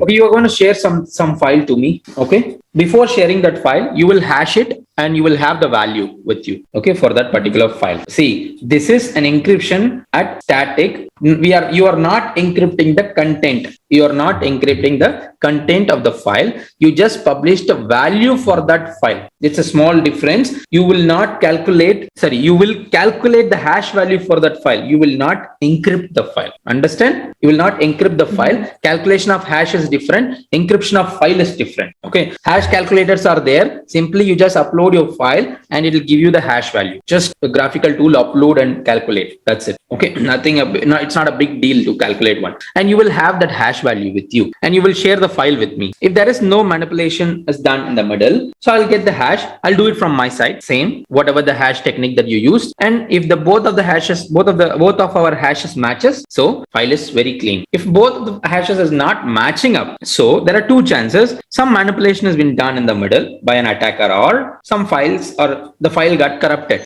something missing in the middle. So if something missing also, it will show the different hash only. We have hashing is not encryption. Okay, because encryption is reversible. Another confusing point you have in here that I told you, hashing can be decrypted by using cryptanalysis method. And here I'm saying that process is not reversible. Hashing is not an encryption. Encryption is a reversible process based on a secret. Means if you know the encryption technique, how they use the substitution method or transposition method, these are all the methods that you will use. Okay, so if you know this, you can easily decrypt it. But hashing is not like that. I'll let you know. By hashing, they said it is a one-way function, but still how we can reverse it. We have a technique. It's not a reversing of technique. It is a matching technique. We will talk about that. Okay. So process should be too complex to unravel without the secrets such as substitution, transposition and all. So what is the substitution and transposition? Like I said yesterday, the SAM string can be easily substituted with the characters like Z, B, U, the other characters from the alphabets or random numbers.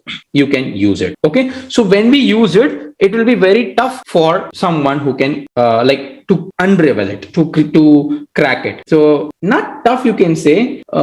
It is possible when you know the substitution technique they have used. For example, let me open Notepad. See, for example, okay. So what is happening? Like I just inverted the alphabets. Okay. I wrote it in the reverse order. A, B, C, D. On the place of A, it will take Z.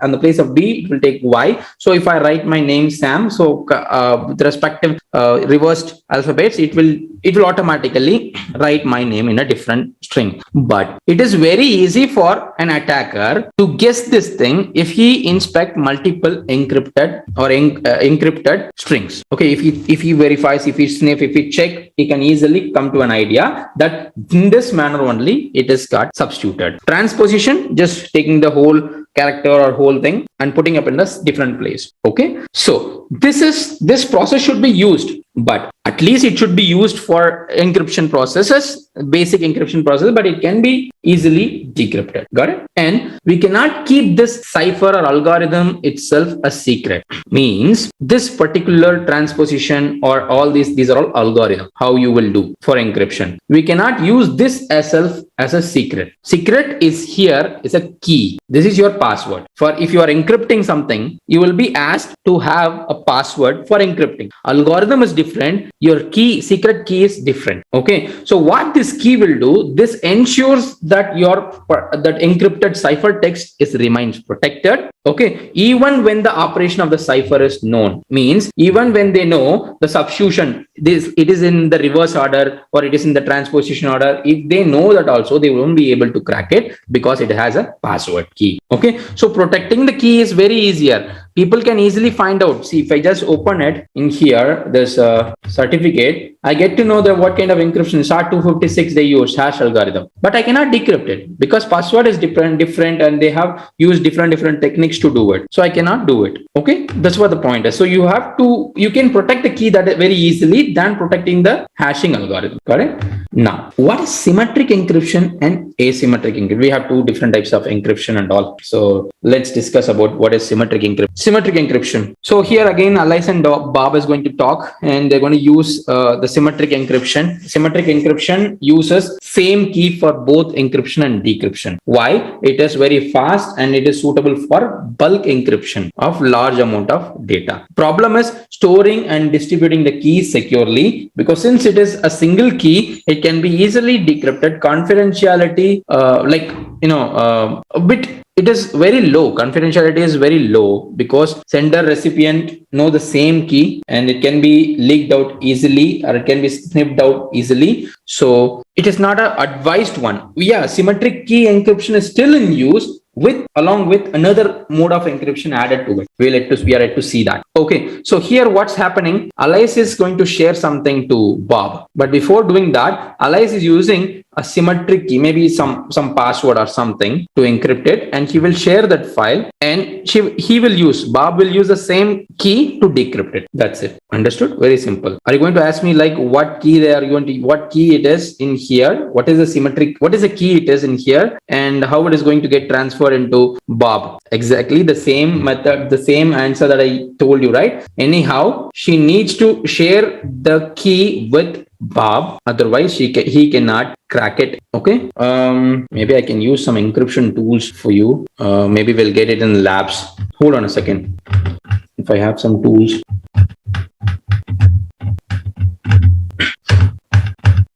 Okay, can you see this? BC text encoder. So if I just use some string like this, okay, I can encode it by password using a password. Okay, it will ask me, it is using the algorithm, advanced encryption standard 256, but this password is the key. You understand? So if I'm sharing the encoded text to anyone, but his password length is too short. Okay, so if I'm just encoding in this manner, so this is an encoded message, I'll share it to anyone. Okay, so what he will do, if he wants to decode it, so he will just paste it in his send. He will paste it in here and he will try to decode it. It will ask for the password. This is the key. I need to share the key somehow by a text file or by a mail or anything. Okay. Though you have idea about what encryption standard, advanced encryption standard, whatever it is, you need the key. You can use key can be anything like this password or the pair of public key and private key also. Okay. You can generate your own key. Okay. According to the standards. What standard we are going to use? We have the multiple techniques or tools are available to generate your public and private key pair. So through that, you can generate your own with a key size, and in that key size also you have this password. Understand? With that key size, you have this password. Without this, he won't be able to crack it, because if I use public and private key, that is with this particular PKCS 12 format, people must have researched, attackers might have researched on it. So if I don't use password, they can easily simply use it again. They can reverse it, right? But if I use a password, it will be very tough for them to crack it. So this is what the key is. So I will give this to Bob. Bob will decrypt. Now, stream and block ciphers. So what is the stream ciphers, block ciphers, and key length and all? So stream ciphers, when we do encryption, each byte or bit of the plain text will be encrypted one at a time. Okay, and it must be used with the initialization vector, like a starting point from where it got started encrypting. Okay, so the initialization vector will ensure the key produces unique ciphertext from the same plain text. Okay, for that reason we will be using the initialization vector, and it goes one by one bit at a time. What is block ciphers are? It will treat the data like in blocks. Okay, and it will do encryption in blocks of data. And advanced encryption standard is one of the example. And what about this padding is actually, if we do go with like block of size of data, equal block size should be chosen, but data can be huge and equal division of blocks is very difficult when it started. So at last, if some of the data is remaining, it will be using padding for that to make it into an equal size. Okay, that is why we have the padding in here. It converts the the data into blocks of data, then it will do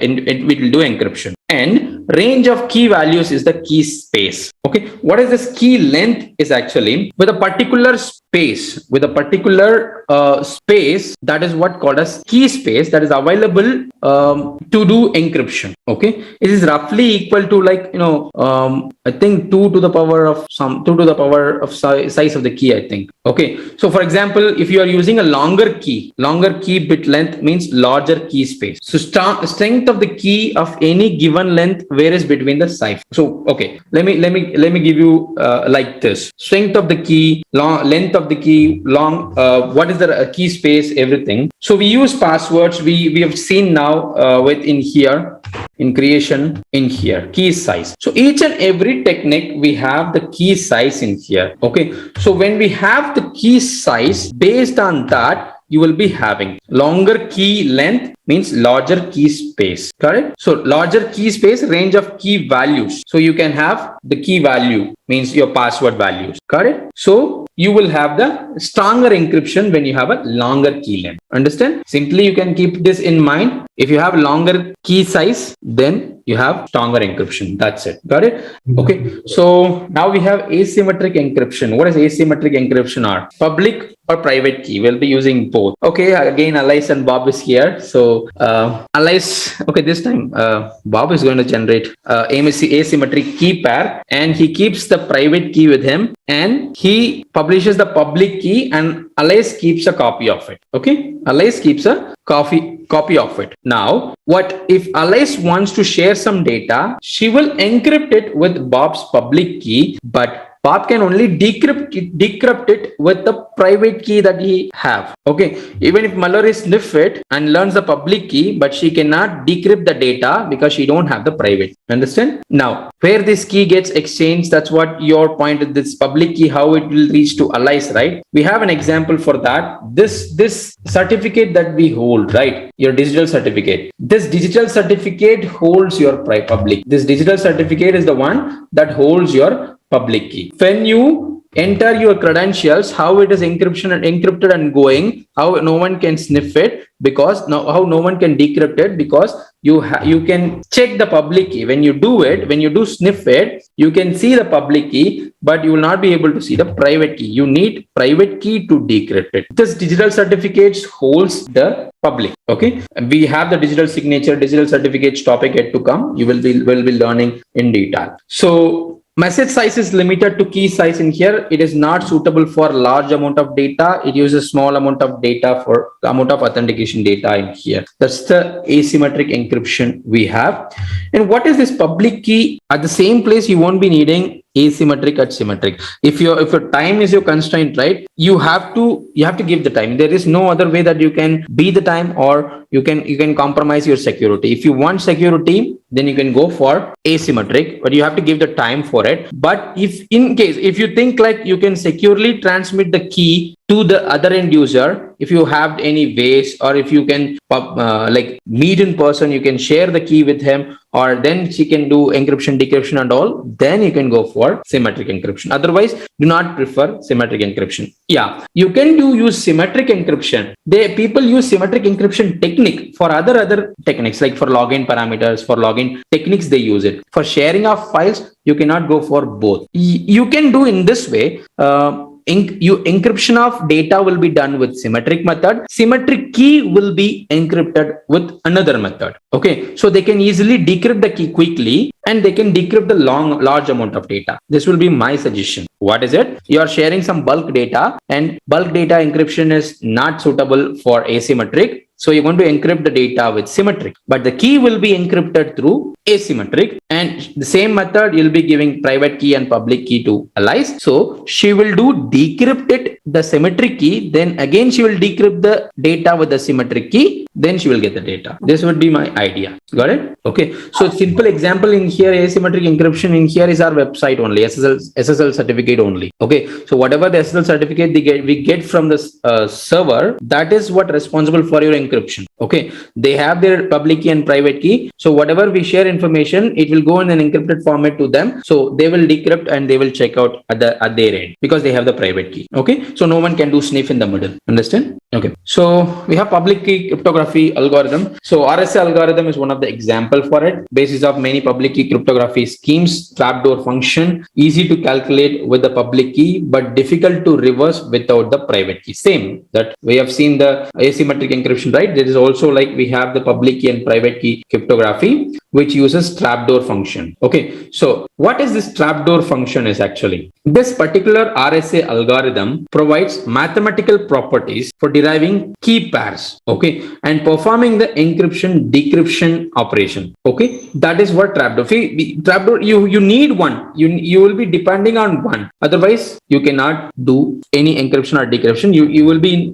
it's vice versa. Okay. And it's easy to calculate with the public key, but you will not be able to reverse it. No way without the private key. And we have this elliptic curve cryptography as well. Concerns about RSA. It is RSA. They have mentioned it is being vulnerable to cryptanalysis, means attackers can easily decrypt it. But I don't think so. It is not that much easy for attackers, the RSA one. They have the concerns. Few hackers have done it, but not for like more times. Okay. And it is also another type of trapdoor function, and you can use smaller keys to obtain same security. You don't have like longer key length and all, because it takes longer key length, it takes longer time, and it takes longer resources also. So an advantage over the other algorithms. So these are all different algorithms, RSA, elliptic, advanced encryption standard. So different key size, different techniques behind the encryption. So you can use anything. Okay, sure then. Okay, what's the next step? We have cryptographic modes of operations. Yes. Okay, we have this digital signatures. This is what the digital signature, like using public key cryptography here also with hashing, we'll be having digital signatures that provides integrity, authentication, and non-repudiation. Non-repudiation means guarantee where you cannot deny it that you haven't done or where you haven't received that one. It means if I'm signing it any document digitally, okay, so it is a matter of integrity. It can be validated anytime. I authenticate it and I cannot deny that also. So digital signatures will be used for that. Okay, means over a document or over a website with SSL, I can use it. And it is a RSA based digital signature, and it is using digital signature algorithm with ECC cipher. So let's learn like how this particular functionality it is working. Sorry. Okay. So Alice has something to share. Okay. And she'll be doing with the signature. And this signature, how we're going to do, like how this digital signature is going to create it, how we're going to made it, we will see. The next slide, we have this digital envelopes and key exchange and all. In here, encrypted message will go with the signature. Okay. And no one can sniff it. And Bob will decrypt the signature using the public key with under reference hash value and gets the reference hash value. Then he will match it. If it matches, so make sure that nothing got tampered. Very simply, it is similar. It looks like the symmetric, but only thing that got added in here is the signature, digital signature. Okay. But who will give this digital signature and who holds the responsibility? That is, we have the CA. Okay. Certificate authorities we have in here. These are all the digital certificates, digital envelopes and key exchange. Okay. So Alice again receives a copy of Bob's public key in here. And this is what the one that I'm saying, you can encrypt the symmetric key. So Alice is going to encrypt the symmetric key in here, and she will share the encrypted symmetric key with the cipher text. Okay. And Bob will be having the encrypted symmetric key, and he will decrypt it with his private key. then he will decrypt the ciphertext using the symmetry key, then he will get the data. So the suggestion I gave you, I think someone asked me, right? So how we can share something safe and secure with the symmetry key. So you can do encryption of the file using symmetric method, but your key should be properly done encrypted using asymmetric method. And your file and your key will get exchanged through the file along with the file. Understand? I'm saying, like, we have a file. Okay, we have a file to encrypt. We are planning to do encrypted with symmetric key. Okay, but we know that symmetric key is not secure. Sharing of key is not that easy, and it can be easily leaked out. So what we're going to do, if Bob is requesting that file. So I'm getting the public key from Bob, okay, in an asymmetric. I'm getting the public key from Bob, and then I will encrypt the symmetric key that I have. Okay, then I will share the symmetric key using the Bob's public key, and I'll share it along with the encrypted file also. When it reaches the other end, Bob will first decrypt the symmetric key with the private key he have, and then he will decrypt the content of the file, decrypt the ciphertext using that. And we have digital certificates. Yes, so digital certificate is the one that we already know. We use it in here a lot from different vendors. That's what we're going to discuss here also. Sorry, open another slide. Okay, that is a wrapper for your public key to associate with the digital identity that comes with the public key only, digital certificate. And this gives identity validated by the certificate authority by signing that certificate. Certificate authority changes according to the vendor, according to the other end user, because sometimes it comes with DigiCert, sometimes it comes from Google. Different people are there. So they are the CA, DigiCert, Secure Server, CA. CA certificate authority can be of two types. Okay, and I think we will be discussing that here or in the next module. I think we'll be discussing that in the next module. Okay, CA will be of two different types. We'll discuss that later, and it is referred to as public key infrastructure only. Same, we will use public key and private key here also in the digital certificate. The everything will be same as that we have seen, like how our asymmetric encryption goes. Okay, and what is this perfect forward secrecy? When we use this digital envelope, right? Both the parties must exchange or agree on the bulk encryption of the secret key. So when we do encrypt the secret key, and then we will give it to the other end user. Okay, with the symmetric cipher, right? In here, in original implementation of the digital envelopes, server and client exchange the secret keys using server's RSA key pair, right? To protect any exchange exchange of keys from sniffing or leaking out. Right? For that, in this key exchange model, we have something. If data from a session were recorded, any data, and later the server's private key will be even though the private key is compromised. Okay, it could be used to decrypt the session anytime, right? To recover the confidential data. That's why we have this perfect forward secrecy. Let's discuss. If the key is compromised of the previously captured transmission also, the private key stored on the server can get compromised anytime. If the key is compromised, data get compromised. So this perfect forward secrecy will mitigate this issue. It uses this Diffie-Hellman key agreement protocols, and it allows two parties to derive the same secret value that an eavesdropper cannot guess. Okay, this particular perfect forward secrecy uses arithmetic functions. Okay, actually, Alice and Bob both will be having a secret number, random number. They will have their random number. I don't think they haven't added that, the pictorial representation. Very bad. Okay, and they will be having two random numbers. They will keep it with you. They will do arithmetic and calculation with mods. Okay, and they will do it. I don't know, like I could not explain it. It needs. Okay, cipher suits and mode of operation. We have cipher suit. What are the cipher suits and all? Okay, signature algorithm that proves messages were created by the server. Key exchange algorithm we will be having. The signature algorithm is used to assert the identity of the server, public key, and the authentication facilitation. That's what signature algorithm is. And what about this key exchanges? It is used by the client and the server to derive the same bulk encryption symmetric key. Means if we are looking for like, if we go for, if the first thing, the starting point when we do plan for symmetric or asymmetric, so how we will decide like what we will do with the key exchange agreement, what we're going to do with the symmetric key or asymmetric key, that one. And what about bulk encryption cipher? It uses the session key to keep the data confidential. Okay,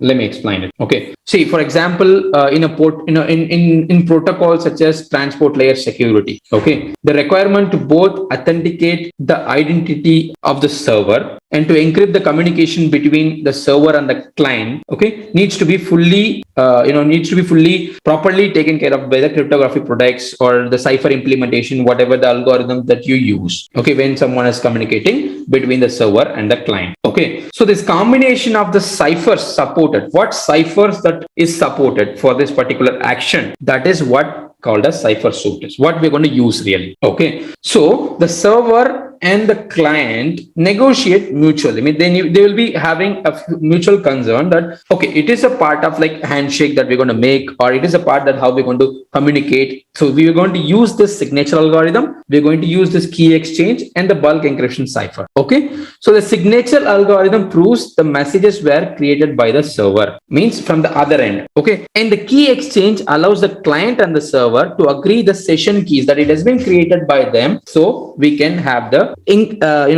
established session with the encrypted communication. Okay, and this bulk encryption cipher will keep the data confidential. This is the one that encrypts the data and shares. Then we have modes of operation. We have symmetric block cipher with arbitrary length, cipher block chaining. Okay, these different counter mode techniques. So let's discuss one by one. What is this cipher block chaining and all? So exactly like if you remember, like I told you about block cipher encryption method, like where we will encrypt the data by block. Okay, same thing we will be using in here. We will be using an initialization vector in here for enciphering. We will do encryption of the block to block, okay, to produce the unique ciphertext from any given plain text, and we will use this XOR operation to add it to the next block. Okay, means the output of the first block will be added to the next block to create another encryption, and the whole encryption encrypted block will be added again to the next block. That is what called a cipher blockchain. One block will get chained with another. Okay, and the same concept in here. If the last part is missing some the same size, so you have to use padding there. Sure.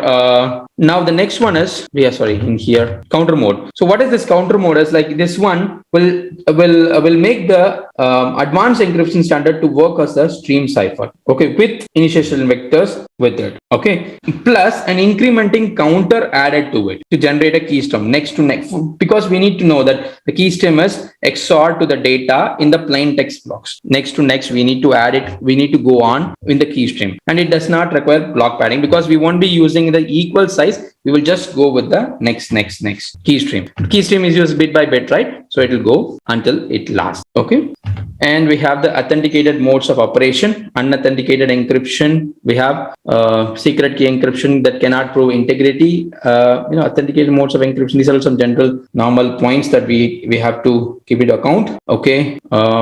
Message authentication mode creates a hash. Okay. So we have two more topics to discuss. We'll be discussing about the authenticated modes of operation. We're summarizing the cryptographic concepts and other cryptographic concepts that we have. That's what we're going to cover now. Okay, so in here we have unauthenticated encryption. That is, what is unauthenticated encryption means? Your symmetric algorithms, right, that do not provide any kind of message integrity or authentication. The basic that we have seen now, the CBC, the chaining one, right? That cipher block chaining one and counter modes of operation are all unauthenticated. While the man-in-the-middle attacks, if anyone perform any kind of man-in-the-middle attacks or anything, right? They cannot decrypt them directly, but the ciphertexts are vulnerable to attacks. Okay, making the cryptographic system very vulnerable to insertion and modification attack, because the secret key encryption cannot prove the integrity. It is is giving confidentiality, but not exactly that full protection with unauthenticated encryption. But in authenticated encryption, how it works, it provides authentication as well as integrity by hashing a combination of message and a shared secret, that is our keys. Okay, so you can simply say this is symmetric and asymmetric. So in here we'll be sharing asymmetric keys in authenticated encryption, which is still vulnerable to this padding oracle attacks, because we've discussed about the paddings when we do go for the chaining blocks, cipher block chaining, right? We will, no, sorry, I'm confusing in here. When we go for padding of data, you asked, I think someone asked me a question that what kind of padding will be done, right? I just checked it. The padding will be done with the plain text values that exactly suits, okay, with the plain text value. So these plain text value attackers can perform attacks with this padding also. How? They'll be validating whether the padding is done properly or not. If it is not done, so they can use it to create attacks on that. Okay, so maybe they can get the secret keys or anything if it comes with it, or they can do reverse the actions. They can do perform these activities with authenticated encryption. And this authenticated encryption with additional data, this one is, we have this counter modes and stream ciphers we have discussed. That does not use padding, and it associates message with context to prevent any replay. Means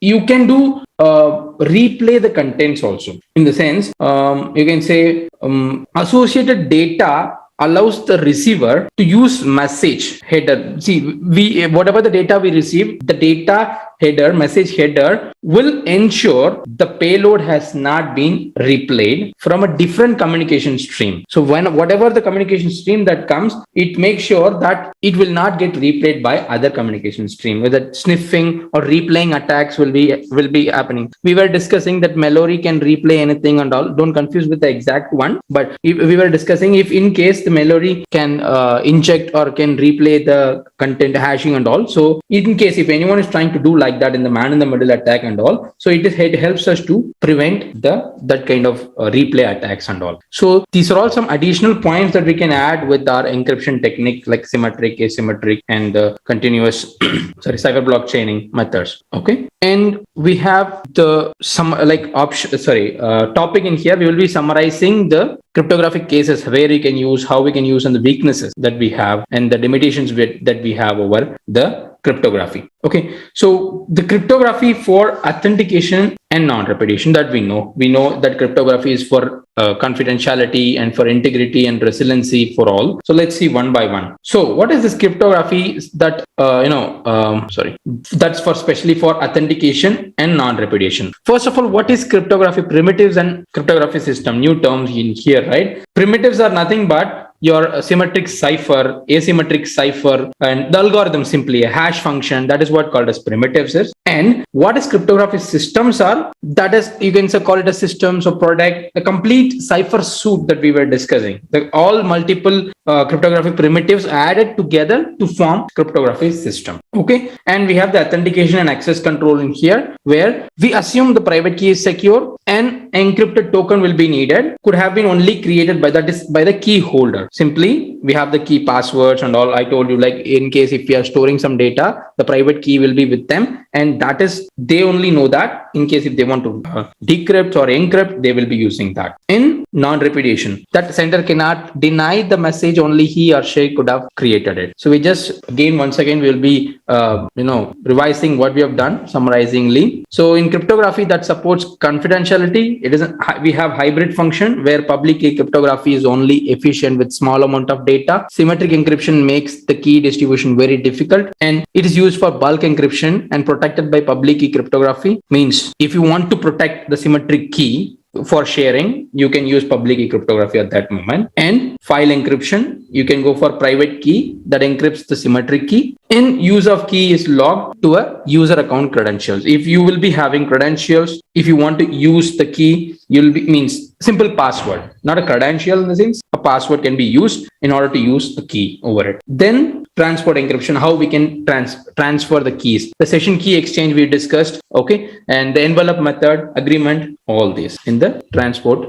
encryption method. And cryptography supporting the integrity and resiliency. Yes, it uses hash functions and message authentication to validate the message integrities. Resiliency, that use cryptography to ensure authentication and integrity of control messages. Obfuscation, make something very hard to understand, that we know that's what the purpose of cryptography is. And encryption can perform this function, but it is very hard to secure an embedded key within it. Okay, so what is this white box cryptography means?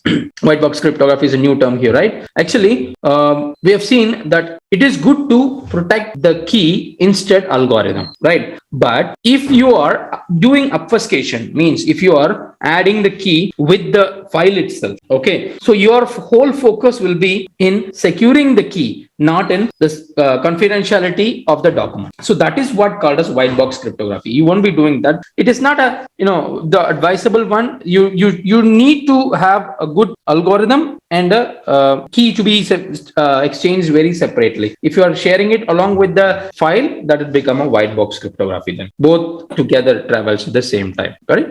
Next, we have performance limitations. Yes, of course, we have lots of limitations on speed because amount of data or number of operations per second in encryption. Time, latency, delay in completion of operation. Key sizes increases security, of course, but also the CPU also. Computational overhead, complexity of cryptographic functions, implementations or cipher needs more computational power. In resource constrained environment, low power devices, okay, battery powered system, contactless smart cards, and low latency, delay sensitivity communication protocols and implementation. Means low latency means this can impact the protocol handshake setup sometimes. Means a longer handshake will delay the user communication. You could cause the timeout issues, that you have been logged out, you have been timed out. Okay, such kind of actions will happen when you're having communication, when you're transferring the certificates in the backend. That is totally depends on the keys and the cryptographic function they use. Okay, and for example, you can say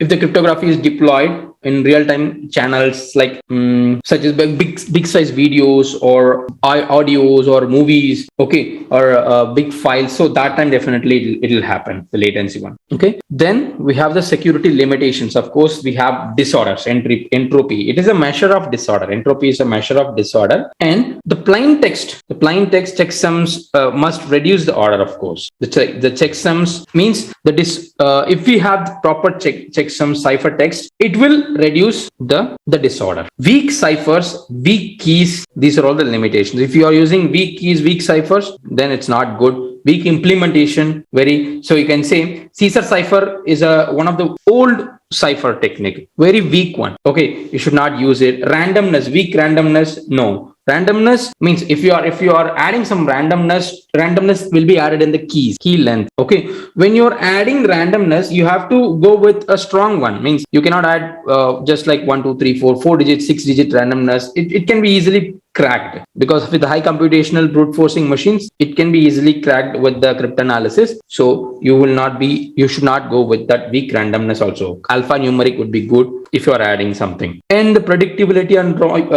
reuse, we have nonce. Okay, nonce. So what is this? Like nonce is actually that is never reused, or you can say number used once, only once we have to. The principle of this is actually within the same scope. It could be a random number, random pseudo number. It could be a counter value, whatever it is, but it should be used only once. Then the initialization vector, that also we have to be very carefully when you do encryption, you are adding the initialization vector. So you have to take care of that. The initialization vector not to be reused. Where? Okay, and it should also to be random, that it is to be random. That is also we have to take care of in the initialization vector. And we have salt. Yes. So this is where, like I told you, we will talk about salting of the hashes and all. Salting just a random or pseudo random number you can use, string you can use, alphanumeric you can use, that will specifically conjunct with the hashing password value. So whatever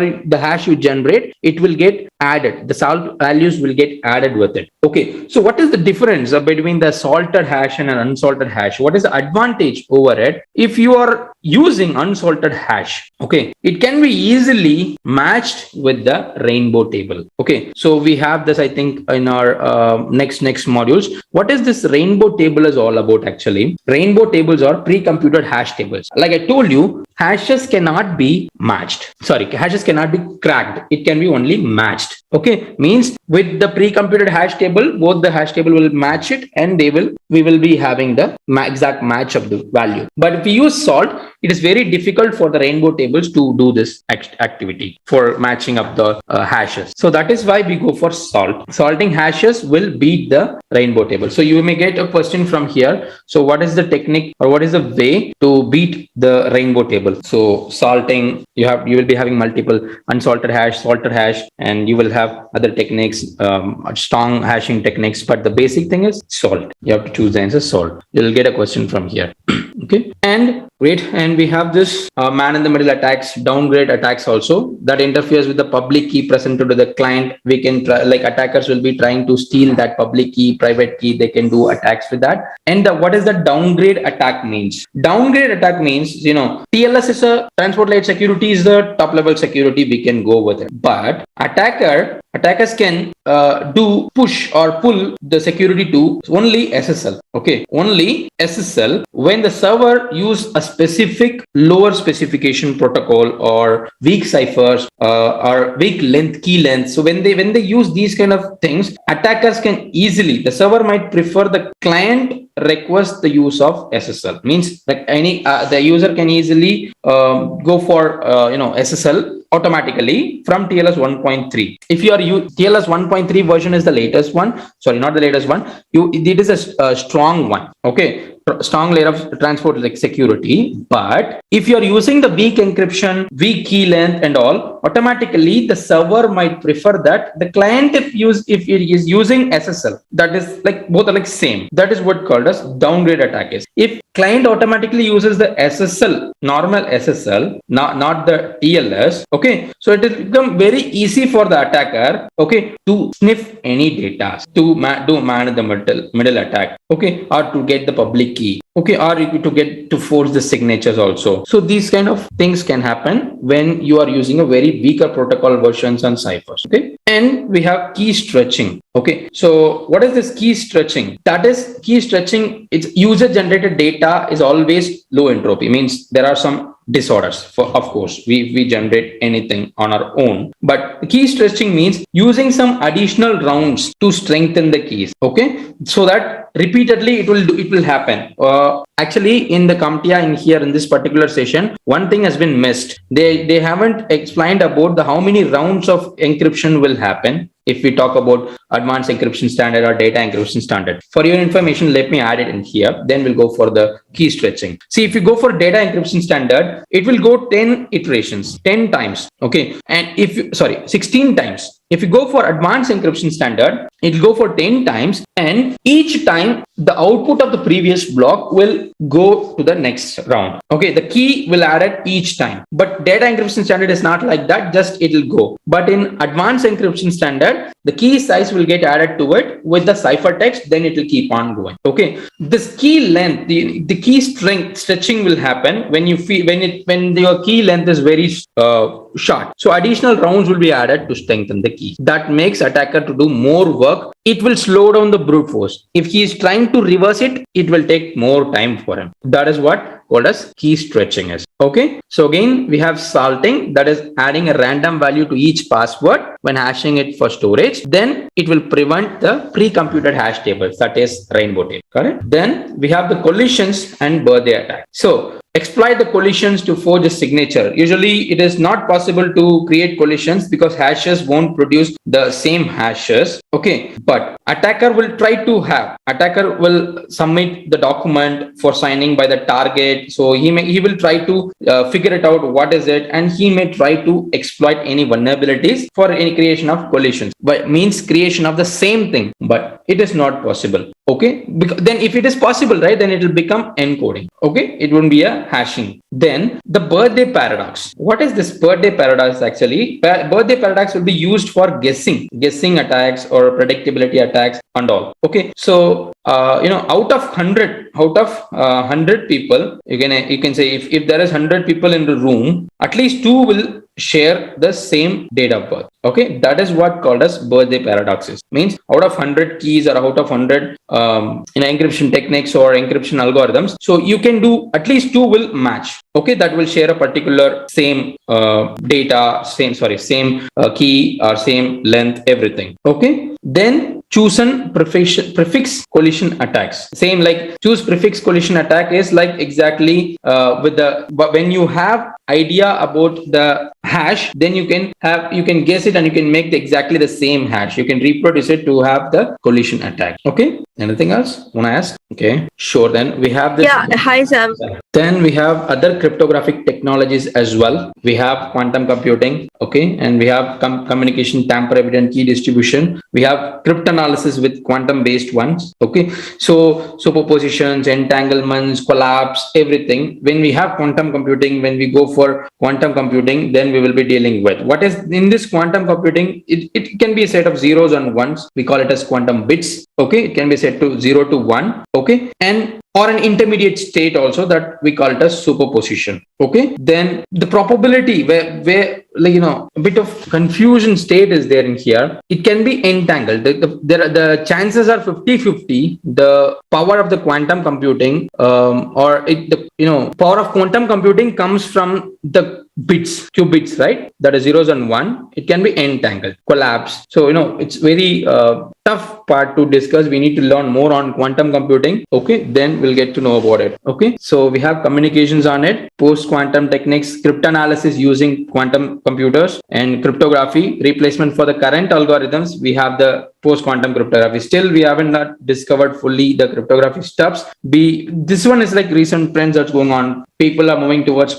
using more quantum computing for cryptography. And how it's going to help really, it is helping us in preserving the confidentiality and privacy, of course, in blockchain also. We have it in blockchain. The future will be in blockchain, and we'll be having lots of quantum computing in that. Okay, what is blockchain? A small introduction they have given here about the blockchain. What is blockchain is all about? A public ledger, you can say, very transparent. Whatever the transaction that happens, everything will be moved. Everything will be performed, or whatever the action that are performed, right? It will be audited or it will be logged. Okay, so peer-to-peer transaction. So it is public. Transaction you cannot delete it or reversed. And the cryptocurrencies use it. Okay, we use it in financial transaction, online voting, identity management. So you cannot deny that if something has happened. Okay, so the whatever the transmission that you make, whatever the encryption, whatever the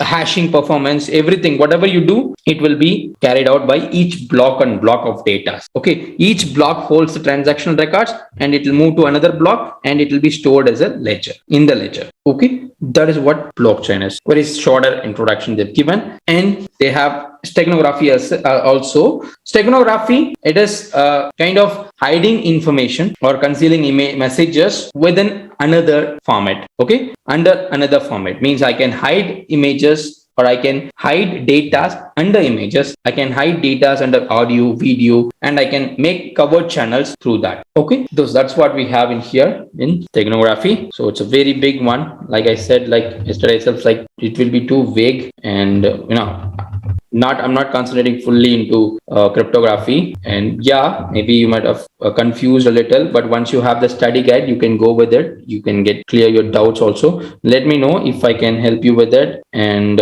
we have a lab also to finish. Okay, so like how was the session? Like just let me know where were the places that you guys have a little bit confused, because we can go through it once again. By end of this course, if we finish it yearly, we will have an extra day or extra hour also to discuss about the difficult terms that we very felt difficult to understand in the whole session. Okay, so we have to browse the certificate properties and all. We have to use the DC1 machine. Let's check the certificate server. Okay, this certificate server, we have it. Check the properties. Okay. Okay, this is the root certificate, view certificate. Okay, it belongs to Microsoft software, key storage provider. Okay, they have generated locally. Okay, score it, I've done it already. Okay, and this is the CA server's proof of identity. Okay, they have given it from the certificate authority. Good, and it is self-signed, so it is not a big use of it. It is not that safe and secure. Also, you should not use the self-signed certificate. We haven't covered the topic self-signed certificate or private one, public one, what all these and all. I think the next module is all about that only. Okay, what is the purpose of this particular certificate? Okay, view the certificate, we will get to know.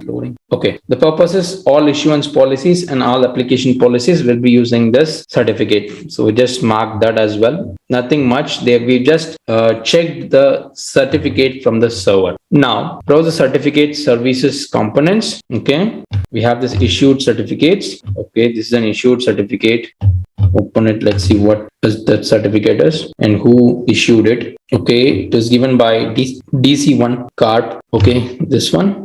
Once again, then we have the certificate templates. Also, we have multiple templates actually according to our needs. We will see in here. Okay, direct email replication, domain controller for web server, for computer, for user, Kerberos authentication, different authentication templates are there. We can use anything. Okay, if you need to configure server authentication, which one you'll choose? Of course, web server. That we know that. And what certificate provides encrypting file system, secure email, client authentication for employee accounts? Which one it is? User. Where it is? Encryption file system, secure email. Yes, we can see the intent purpose. So of course it is user. Great. And we are going to request a server certificate in here. Let's do that. We need to go to MS1. That is Active Directory machine. Okay.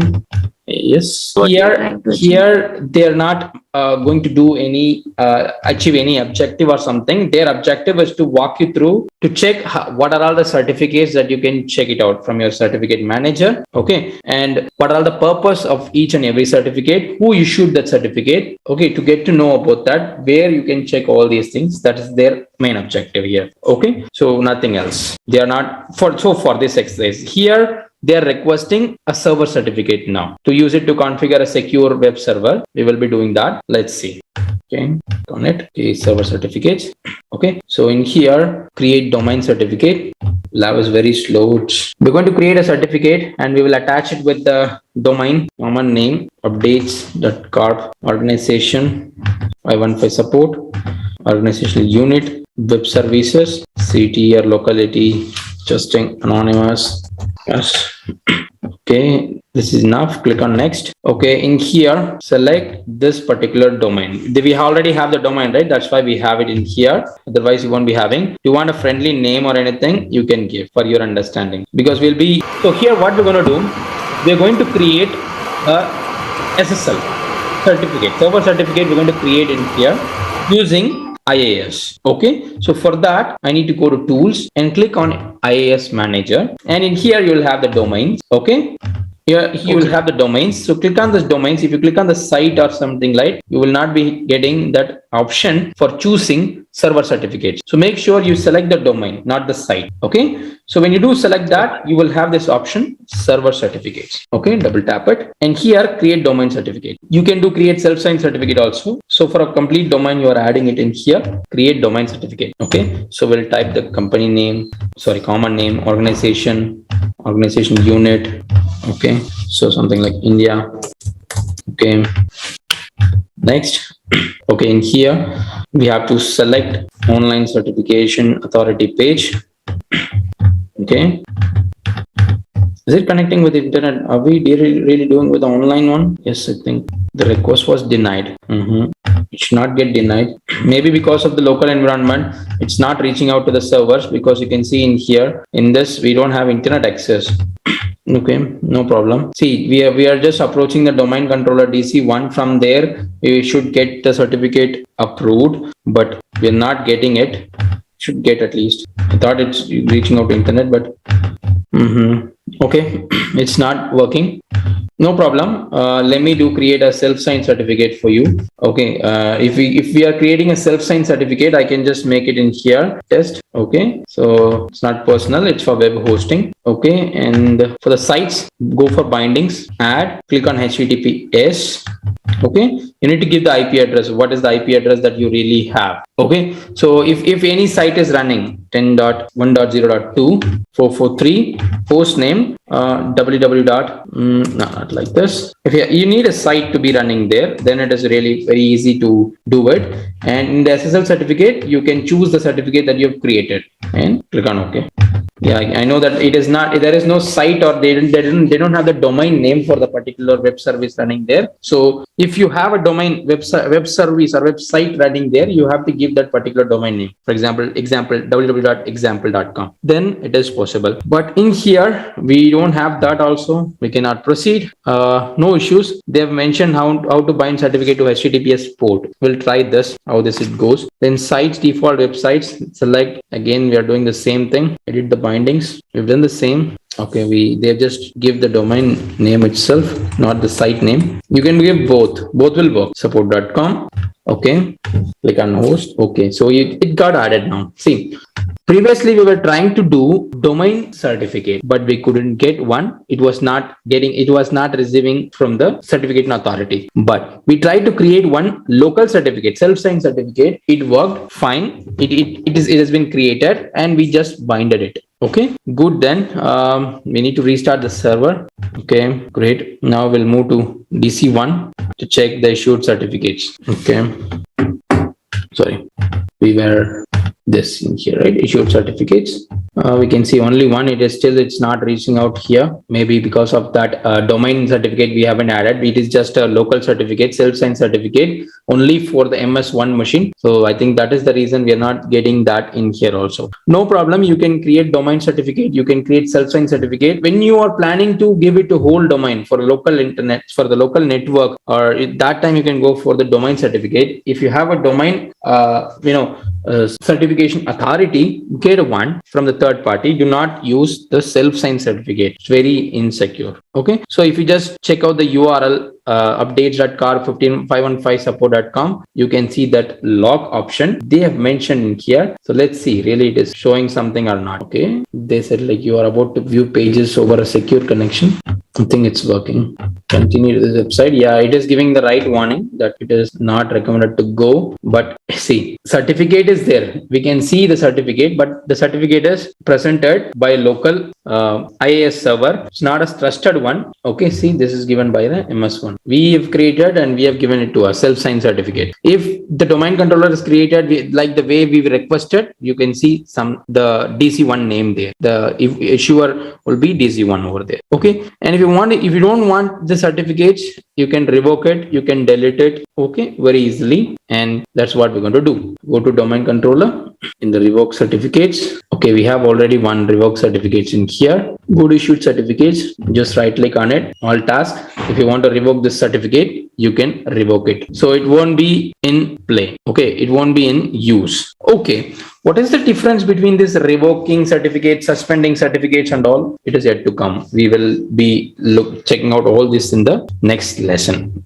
Okay, that is also like with the OpenSSL specifically. So we are going to do that only next. Okay, so that's it for this. Like I mentioned, they haven't covered much about the cryptography, how to do. Even they haven't added the tools like I've shown you here, right? They should have added. I've just used it from CEH only. CEH tools are like really well. Cryptography tools, CryptoForge, advanced encryption package. These are really well, but I'm not sure like why CompTIA didn't add in it. Okay, no issues. And okay, so the next lesson that we have in here is implementing public key infrastructure. Okay, so what is this public key infrastructure? Yes, that we have already seen the public key infrastructure, and we will be discussing about the certificates and the certificate authorities in here. Okay, so in the public key infrastructure, when you do share the confidential messages, you give them your public key and they will use them to encrypt the message. Okay, and you will decrypt it with your private key. Okay, when you want to authenticate yourself to others, you create a signature and sign it by encrypting the signature with your private. Okay, but how does someone will trust? See, how you can trust the public key on what, like if someone is giving, for example, if you're using website and we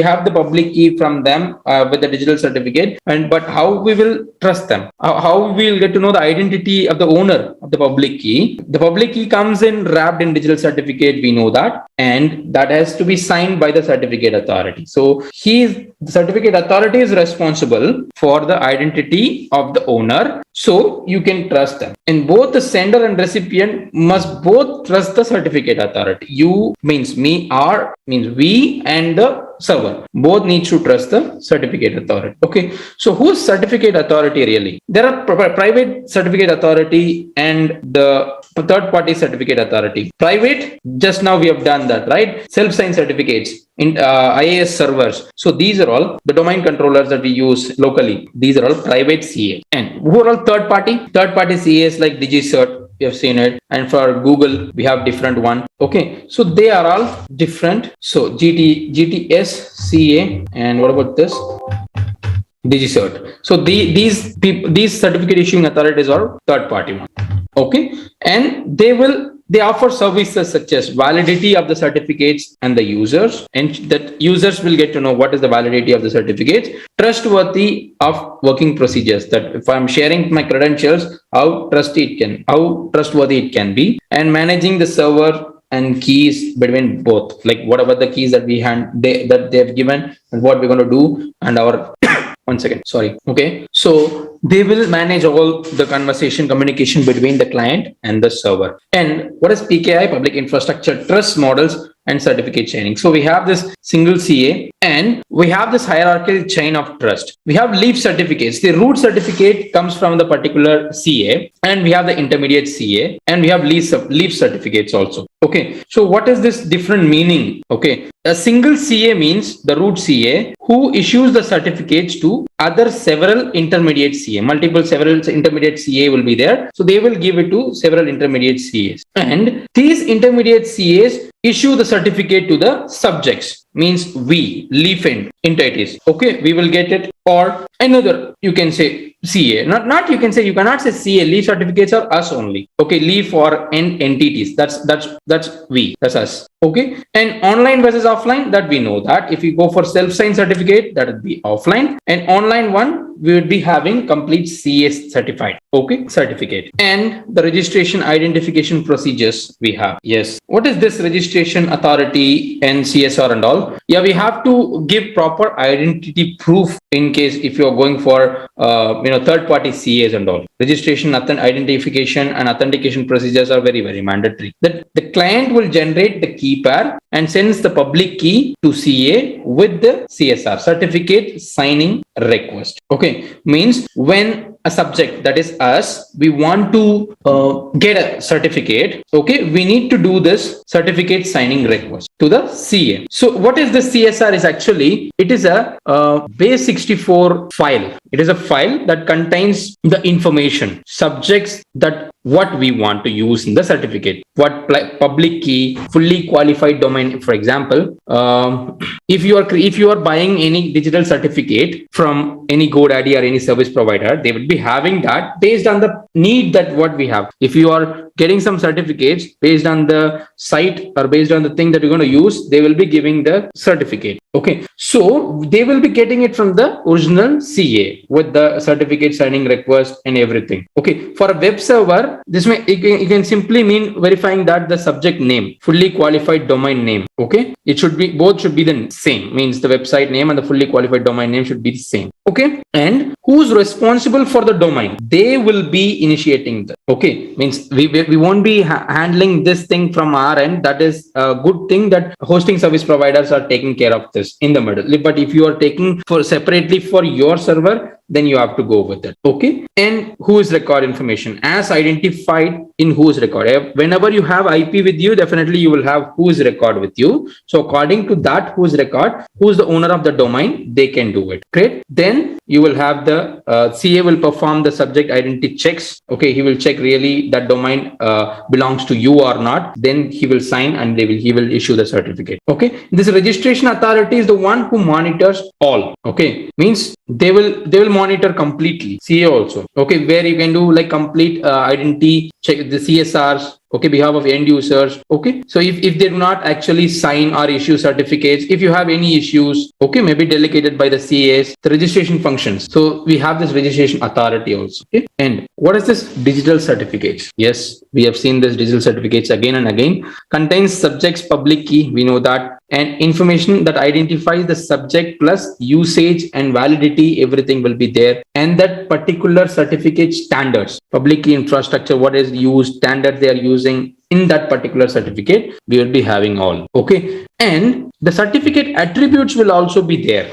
That is, certificate attributes will also be there, means serial number identifying that certificate within the domain of the CA, of its CA, signature algorithm, who issued it, valid from to expiry, actually, subject will have the fully qualified domain name. Let me check also. So if we go for it, details, so we have this information. Okay, so we have the fully qualified domain names and all, everything. And you will have lots of, like, if you have the domains, right, it will sometimes it goes with multiple domains also, like this subject alternative name. The subject alternative name holds the subdomains, the other domains that certificate also gives support. Okay, and the key storage, key usage, everything you will have it in the details, certificate detail. Okay, and what we have the common name. Yes, I told you I have the fully qualified domain name. Yes, okay, but it still used to be in many implementation. Subjects alternative names, that is list of subdomains, wildcard subdomains, identifiers, any structured identifier for a particular domain. So you will have everything. That is why we have this * symbol when we just check it, right? So we have this * symbol that includes everything, all the subdomains and everything into it. Correct? Yeah. Then we have types of certificates. So certificate policy and templates, already we have seen it, like all these things they've given the lab and we have practiced in lab actually, but this is the lesson that we are it is getting covered. Key usage, extended key, enhanced key, okay, non-critical one, critical and non-critical certificates. You can separate it. You can have it. Types, what kind of certificate that you are looking for, you can segregate it also. You have web server certificate also, domain validation, extended validation. The domain validation, that is where we were trying to create more rigorous identity checks, even more rigorous identity checks in the extended validation. But when we do go for real ones, when we do go for real certificates from the third party ones, then we will be having all this validation. If you're creating one locally, no, there is no validation. You will just check the certificate locally. You know that, right? Then servers, network appliances, email user certificate, root certificate, that is self-signed certificate for the CA. And self-signed certificate must be manually trusted. We can do that's just a creation of the self-signed certificate, automatically trusted it. Okay, and validate the publisher name, code signing, and it can be various types: email, encryption, smart card, login, so on. Email user certificate, we have seen that in our lab also, that we have this email user certificate also. And this particular server and network applications, whatever the particular certificate that you're getting, it needs to be identified by the fully qualified domain name that is already in the certificate here. Yes, this is what fully qualified domain name is. Yes, I think subject name is fully qualified domain name. Both should be named, I think, same. Okay, so you will get all in here with the certificate types and everything. Now we have this PKI management. What is this? We know key lifecycle means the validation, key generation, how it is being generated, certificate generation, where it is stored, when it can be revoked, and expiration and renewal, how we can manage it. And vulnerabilities from improper management. If you do improper management, what will happen? That's what we're going to see here. See, key recovery and escrow. What is this is actually M of N means, the M of N means, it is in the multiple of 2 actually. M of N means, okay, 1 second. Yeah, sorry. Okay, so M of N means, you can simply say number of administrators that needs to be available, for a particular action. Okay, for the critical control, for the control of critical keys. If you are taking any action, okay, if you are doing authorization over the key management, okay, it needs the manager, okay, or you can say administrators. Means you need at least 2 of 4 administrators to be present in taking control over the keys. Okay, how you can maintain keys? You cannot take control of singly. That is how you manage keys more securely. Yeah, people don't follow this actually. 2 of 4. But yeah, at least you need 2 of 4. And keys can be backed up to protect against it should not be lost it. And anyone with access to the backup keys, they can impersonate as a true key holder. They can use it, they can decrypt it, they can do anything. So key recovery process can be protected by this M of N. So if you are having 2 of 4 administrators, so you will be having a stronger management and you won't be losing any keys. Okay. And what is this escrow backup means? Placing the archived keys with the trusted third party. Okay. Placing the archived keys, taking backups and storing it in a proper place. Okay. That is what actually key escrow means, which is held independently. We have to hold it held independently in terms of this particular key management. Archiving with a third party, it is a useful solution for every organization. We don't have to take tension about that when it will get lost. Okay. And you don't have to take responsibility about that to store the keys securely. Okay. But it invests a great deal of trust with the third party. It means you can give it to CA. They will be handling them. Okay. The public key also, it is with the CA, but private key you have to take care of. Means if you are a server, okay, public key will be giving us a certificate, but if you are a server, you will be having the private key with you. Okay, there is no other way. That's how you will take backup. You can have a separate archive for that. But if you are a client, so the server will take care of. Okay, certificate expire. See, what is M of N control for critical keys? Root servers. If you are having root servers, what is control critical keys? We have private keys, okay, and public keys. These are the two keys we talk about, right? About M of N. Okay, that's what we have to consider now. Okay, M of N means at least you can say M carries value 2 and N carries value 4. Okay, and it goes in multiple 4 or 8 like that. Okay, at least if you have 4 administrators who is taking care of the keys, at least 2 should be available in order to take decision over or in order to take control over the critical keys. Understand? Keys should not be managed single-handedly. This M, you can say the 2 administrator that we are saying, like 2 of 4, okay, that needs to be present for any access. The main purpose is they will take control. The control in the sense, whatever the access that we need to give it to the keys or where we are going to store, whatever the action that we're going to take, they need to give access. Okay, so M must be present. The 2 administrators need to be present in order to take any action. Okay, and always N will be greater than F. M means 2 of 4, 4 of 8 like that. Okay. Sure. Thank you. And we have certificate duration. We need to do renewal also using existing key pair and rekey with the newly generated key pair. Expiration. What is this? Public key will no longer be accepted. Archiving versus destroying key material. Securing, secure erasing methods. So that's what we're going to see. So we have the certificate duration. Means we can use certificates for a period of like 1 year, 2 years, depends on the one that you want, we pay for it. Okay, sometimes a root certificate comes for like 10 plus years also. Okay, so we have to take care of that. We need to give closer. We have to take care of that by giving closer look into it. Why? The reason is, in case if it got expired, means your public key will no longer be accepted in case if it got expired. Okay, means your connection is no more HTTP. Yes, it will become HTTP. Okay, whatever the encrypted data, whatever that it goes, of course, when a certificate expires, the key pair that it represents, right? It should be destroyed properly if it is expired. Otherwise, if any data got encrypted, you will not be able to decrypt it. It will be in the unreadable format. Okay, that is a drawback with the expired keys. Okay, so the one method, when you do revoke it, when you remove it, that will totally become HTTP traffic. But when it is expired, it is very tough that you will not be able to read it. It will do encrypt from one side, but from the other side, it will not be able to decrypt it. Okay, and if you are storing the keys, where you are storing, how you are storing, you will have to properly destroy it. If you are storing it in the device, or if you are storing it somewhere twice or thrice, you have to erase it. Proper erasing procedures are there. We'll come back, and I think we have that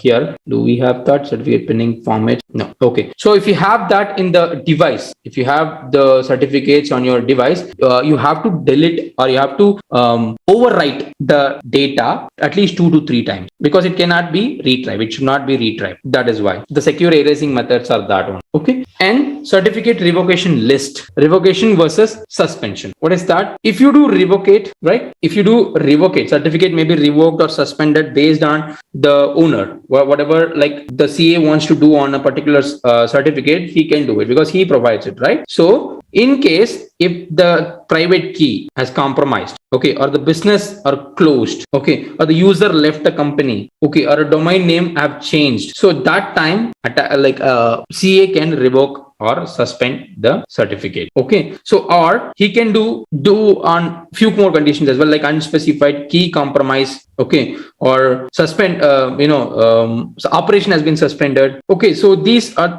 in these situations they can do suspend or revocate the certificate. Got it? And we have this list also, certificate list also. We have seen the certificate revocation list in the server where you can check out all the suspended, revoked list of certificates, and you can see browser CRL checking also. So very clearly we can do check out all the, if you are the owner of the if you are the server, you can easily check out that like from this window. Okay, then we have the online certificate status protocol responders, OSCP. So it will give you real-time status information, though some rely on the CRS. Okay, where we seen this actually, this OSCP one thing is comes with the digital signatures a lot. Okay, so this one will query the CA, or it will query the single certificate per transaction. For example, if I have the certificate signed, okay, if I have the certificate signed, it will verify status of the requested certificate. If I'm opening any digitally signed certificate, it will check, it will communicate with the CRL. Okay, because CRL is the one who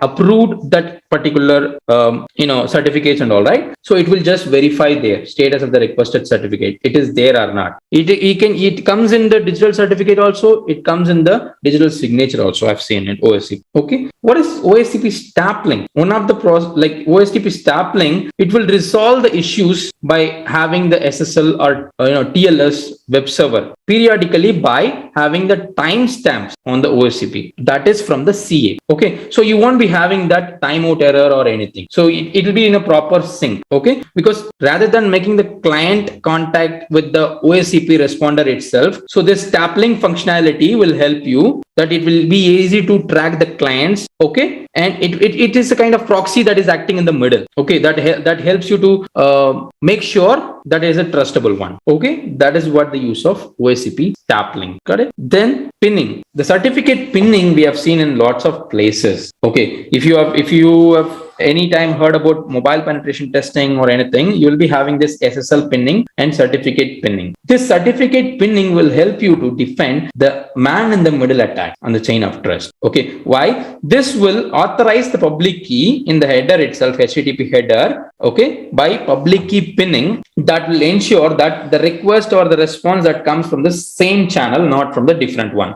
Okay, that is the reason we have this certificate pinning. And we have multiple certificate formats are there, binary format. Okay, and this .cer, .crt. .crt goes with Linux, .car for Windows. Okay, if you save the certificate, right, it goes with this particular format, binary or ASCII format. Okay, and these one we have seen it, how the certificate comes with you, the encryption standard, public key encryption standard. Okay, and export a private key, binary and password protected. Of course, it goes with this extension, and you can export a certificate chain that goes with various formats. Okay, so if you are really interested in the digital certificates and the cryptography, yes, you can learn deeply about this. Okay, and yes, we have this OpenSSL. OpenSSL, we can use OpenSSL to create key pair generation, CA root certificates. Yes, locally we have tried creating the certificate using the Windows server, but you can create the certificates or the key pairs using OpenSSL also, which is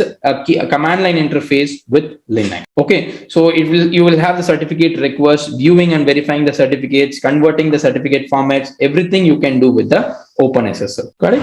And what about the certificate issues? What are the certificate issues? You will have lots of certificate issues getting rejection by the servers and clients. Okay, if you have the existing certificate, you have issues with the expiry and status. If you have new certificate, check the key usage settings, requirements, who's the subject name. And if you're getting a new certificate for your web server, for example, at least, and chain of trust, who's the root certificate, means the CA. Okay, time and date settings, audit certificates, and what is the infrastructure they are using, everything we need to check if you are getting a new certificate. So whatever the certificate you get for your web server, you have to check all these options, purpose, and your subject name, valid from, valid to, all this, because sometimes we don't have idea like what expiry date it may run. Valid from, it goes up to 21 September 2022. So if someone is not having any kind of valid CA certificate, so definitely we can approach it. There are chances that we can gain something from it. Okay, so we have covered few things in the last lab itself,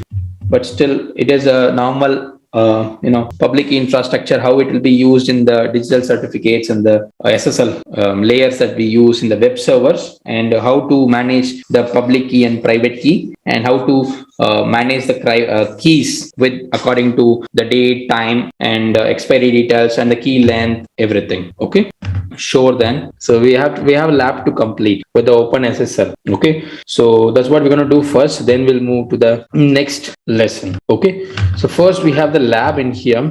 So in this lab, what we will be doing, we'll be generating the keys. Okay, and we'll create or generate certificate signing request, then we'll convert the certificate format.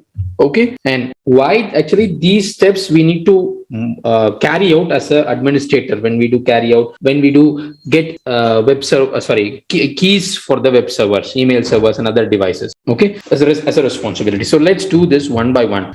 So we have a tool called OpenSSL in the Kali Linux. We'll be doing that, using that only to create keys.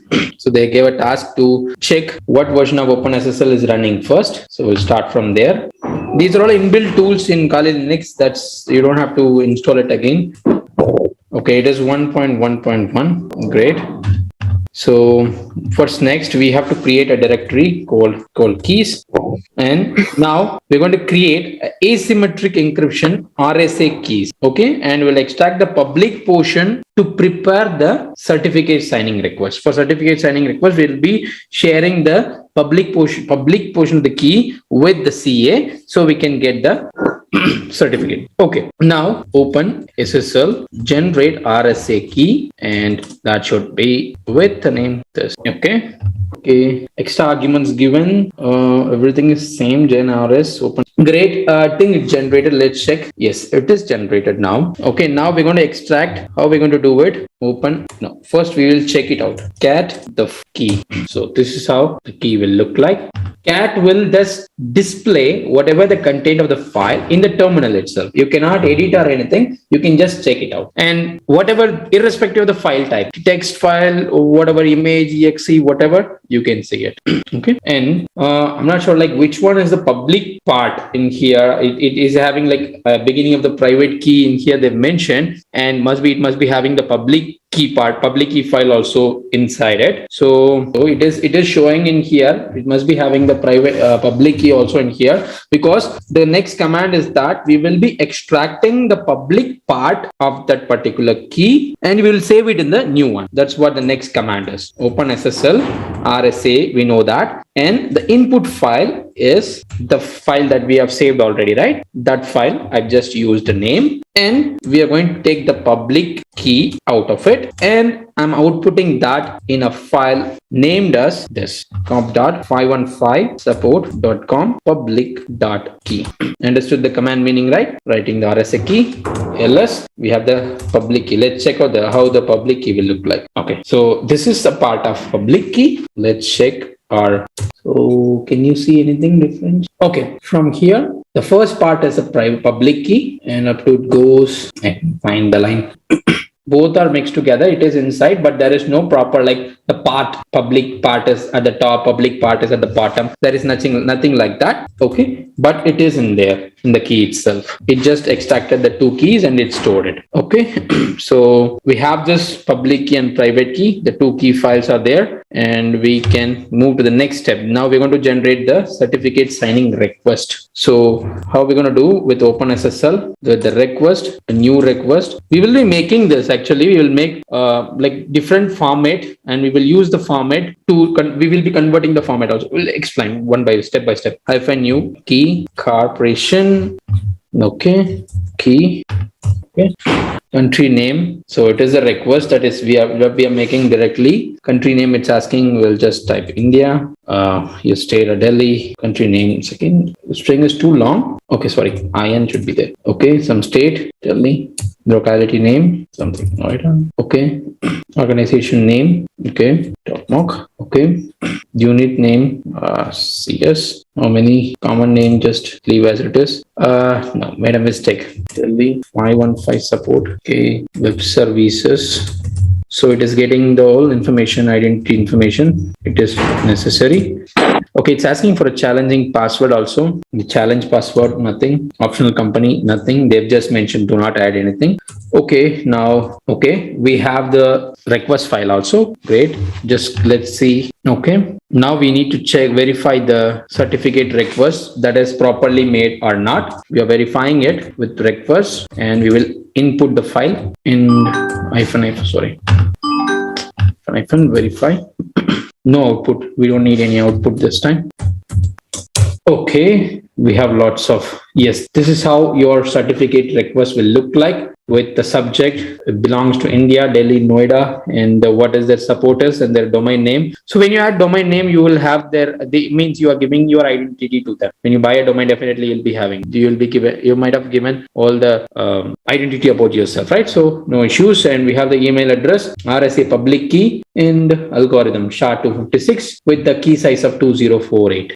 Okay, great, all good and great. Okay, so when we get this CSR request will be passed into the domain. When you go for the CA vendor site, they mentioned like needs to be copied and pasted it there. Okay, where it start with the beginning, right? Everything, begin certificate request and all, right? So we have to copy and paste it there. It's not here in the begin certificate request and end certificate request. Maybe in the we have to copy it and we need to add these two lines: begin certificate and certificate end certificate request, like this. Let me copy it. Why it's not working? Okay, nano. It is showing in a different manner. Okay, we just verified it. 1 second. Okay, see, when we do click on the OpenSSL verification, the verification request shows the certificate detail like this. Okay, but when we do CAT information, when we do CAT about this after certification, it will not show us like that. It will just show begin certificate request, end certificate request. So we don't have to change anything. We have to copy it and paste it in the CA vendor site. They will be, if you in order to generate the certificate, they'll be having the field. You need to copy it and paste it. Yeah, I see. I think developers must be knowing this, right? If you have already into development, you must have worked with this. I think I've seen my colleague developers have been doing like this. That's how they get key certificates and all. Okay, now we're going to convert the certificate format. As we don't have the CA available to sign the request and all, we'll be generating a self-signed certificate for now. So OpenSSL, generate a self-signed certificate now. Sure, okay, we are here generating a self-signed certificate. Same with the OpenSSL command in here with the new key RSA 2048. Okay, and we are already we are just outputting the file. Okay, with the name of .crt. Great. So let's hit enter. No, what is it I missed? OpenSSL request new key RSA 2048 nodes. It's valid for 365 days. Okay, sorry, I've made an extra. I missed a hyphen. So Delhi, again, organization name 515 support, web services, web server .corporation .i15 support.com, email address admin@515 support.com. Okay, so let's check out how many files we have. Yes, we have 4 files. Certificate file has been created, and we have the request file and the key and the public key, public key and private key. Everything is here. Good. Okay, what we're going to do, we're going to merge the key file, private key file, and the certificate file, okay, into a Windows based file, because our server is hosted in Windows machine, right? So that is why we need to convert it into this PKC S12 format. Okay, that is an archival file that stores both the certificate and the private key. So let's try that now. Okay, format export -name, okay, and -out operation.pfx input key. That should be the file .key file. Okay, input another file, that's the certificate. Enter export password. You don't have to give any password for exporting. Yes. Is it ready? Okay, this PFX, it is ready now. Good. Okay, I think that's it. That's it. The .pfx file has been created. There are now 5 files, I think. Yes, great. And now this is the file format that you can use it in Windows. So we can, I think, use it, but they haven't shown any kind of technique to how to integrate and all. So if we checked I think in the previous labs Windows, sorry, what was it? Why I'm not able to use other operating system? It is showing only one. I want to use MS1 or domain controller 1, because there we have the list of imported certificates, right? So we can check the format. So if it is there, we can easily import it to the web server, or by using the IIS server, we can easily attach this certificate with it. So that's how we create asymmetric keys, private key and public key, and how we will convert into respective formats. So what you've done so far, we've created a private key and we extracted the public key from it, and we have created the CSR request. Then we created the certificate. Then we combine the certificate and the private key both to form into a favorable format that we can use it against the Windows server. Okay, because Windows servers often use this particular format, PKCS12 format. That is why we just converted to it and we can use it on the Windows server. Great. So this one really helped us to understand things very clearly, right? Maybe I know all these things already. What about you guys? You guys have understand? Like, how was it? Do you want me to redo it again? Sure. Okay. So we have the lesson number 7 here. We are going to implement authentication controls in the organization. This is the point where we are touching the infrastructure security. Okay. What are the things that we need to maintain in our designing concepts, infrastructure designing? Okay, so in authentication controls, these things that we need to take into account. What is subject? We are subject, okay, or a software that requests access. Means take a mobile application. We have Amazon or we have Flipkart in our mobile phones, right? So that is a subject, and the server sitting in the Amazon server farm, that is object. Means some resources that it wants to access. A technical example, or if you talk about infrastructure, we are the subject. Some assets, some infrastructure, some policy, some documents which needs to be physically accessed. So that is object. We are subject. Okay, and identification. So for a subject to reach out to object, we need a proper account. Okay, proper account validation means we need to identify that who's going to gain access to that particular object. So network account or computer account is needed, and we need to verify that really belongs to them. Authentication is needed. So we will challenge the subject to supply a credential to operate the account. Got it? Then we have authorization. So does he hold the right permission or privileges to access that or not? If he, then allow him. Otherwise, let him know that you're not authorized to access that object. Then accounting. So whenever it is happening, whatever he is accessing, audit all the activity of that account, what he is doing, deleting, copying, logging in at this time, so on, so everything. So this is what called as identity and access management is. Okay. Next, authentication factors. How we will give authentication to someone, something you know. Okay, something you know, that is knowledge factor, a password, a PIN, a swipe pattern that we use it in the mobile phone, a challenge question or password reset functionality, all these things that you know, or something you have.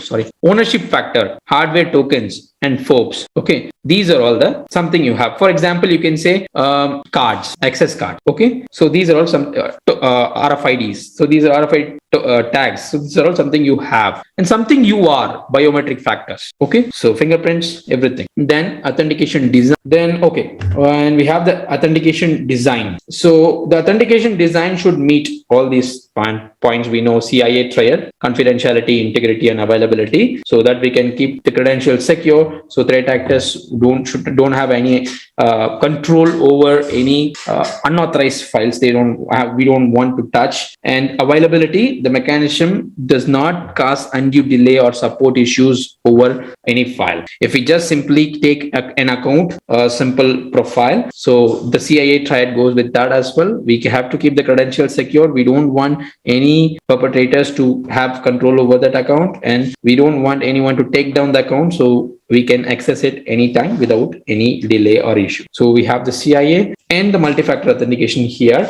So this requires strong authentication. 2 or 3 types we have to use. Weak in terms of confidentiality. When you have the knowledge factor only, means when you have the password only, when you have the swipe pattern only, when you have only one with you, it's weaker. So that's why we go for multi-factor. That is 2-factor authentication. Means something you know and something you have. Means something you know, you can say password, or something you have along with access card or something, and something you know, password, or something you are. Okay, you can say biometrics. Okay, retinal scans. Okay, and do not use not something you know and something else you know. Means the multi-factor authentication, why we don't go for 2 passwords? Why we don't go for 2 password? 1 password and again ask another password. So the both can be brute force easily. So it should be like this only, something you know and something you are, or something you know and something you have. Don't go for 2 level of passwords. And authentication attributes. So authentication can be done based on this. Somewhere you are, based on the geolocation, okay, IP location, and switch ports or VLANs or wireless network that you belong to. Based on that also authentication depends. If you belong to a different network, if you belong to a different switch port, so based on that also authentication can be done. Or something you can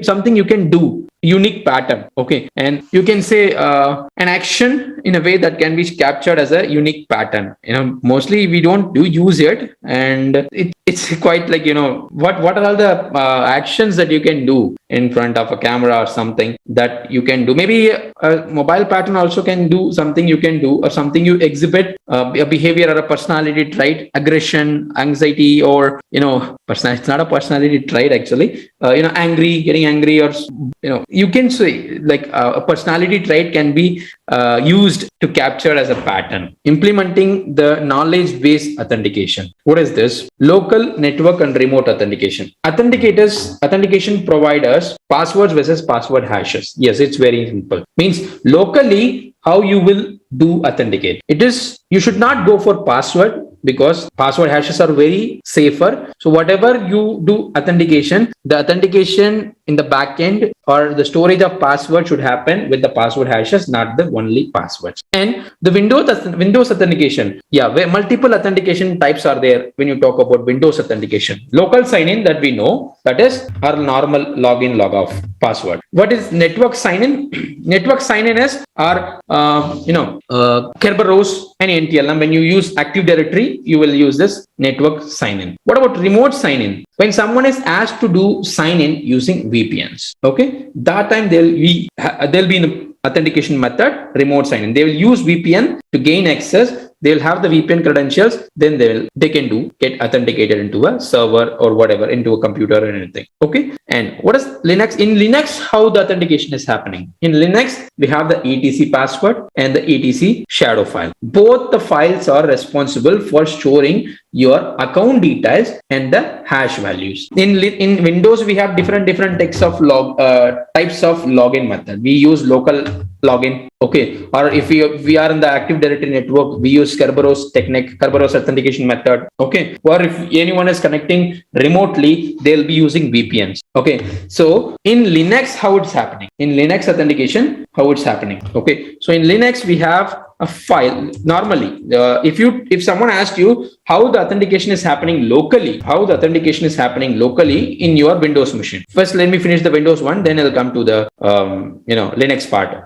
The thing is not in the syllabus, but I'll cover that needed. So whatever the password that you set up, whatever that you do hack, or whatever you do crack the passwords, the login password, this password will get stored in Windows System 32. Okay, config, and the SAM. Okay, Security Access Manager. The SAM file is responsible for storing all your passwords locally when you are having local. But when you are in the Active Directory, No, it will not work. You will have the NTLM or you will have the Kerberos authentication these days. Okay, you can easily, if you delete this SAM key, it will not, your system will get crashed. If I delete this now, you have to delete it properly using your dual boot method, or some other techniques are also there. This is what called as offline password cracking technique. Okay, so how to crack or how to hack Windows machine also.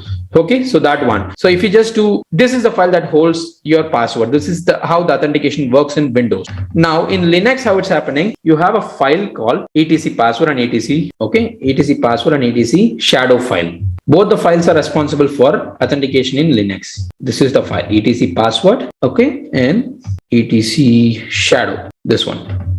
When you have access to both of these files, the password cracking will be very easy. Okay, very easy means at least the password should be that much easier, then it is very easy. If they are using a 20 characters password, still it is tough. You cannot crack it. Why? So what is this password file holds? This password file holds the user information. Let me show you. Sorry. So, okay, you will be having all the username, how many users I've created so far. You will get all the username, everything in here. Okay, what are the accounts that I've created? You will have every user related information and the user ID that they carry. Okay, and you will have the shadow file that stores the hash value.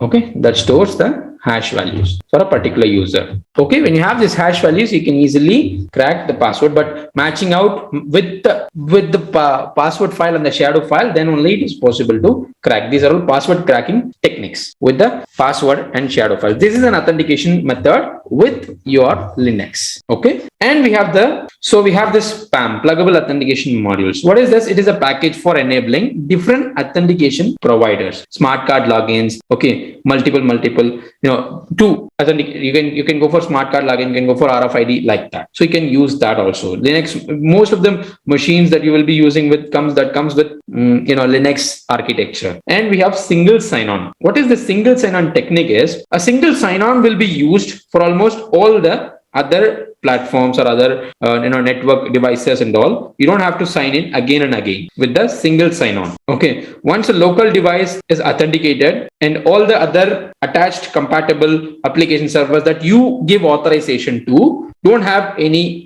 credentials again. But the drawback is it is not always advisable if you don't trust the architecture, or if you don't trust if you're not sure about the work area and all. Yeah, if you are having full authorization and if you have full idea, then you can go. But still, single sign-on is like it is the work, but still we little bit compromise the security. Okay, but one more thing, the single sign-on don't use any password authentication or anything like that. It uses Kerberos.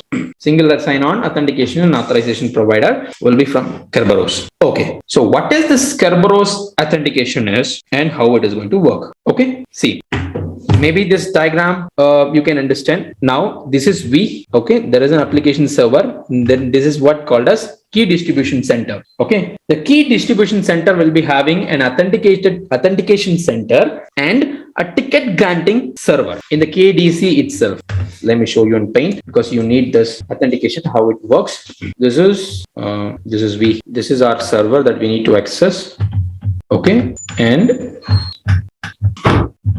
this is what called as authentication server. Okay, and this is what called as ticket granting server. Okay, so the authentication will not happen just like we have it in normal authentication. This is application server. This is V. When we want to gain something, so it won't like just like that. It won't go like this and it won't come back.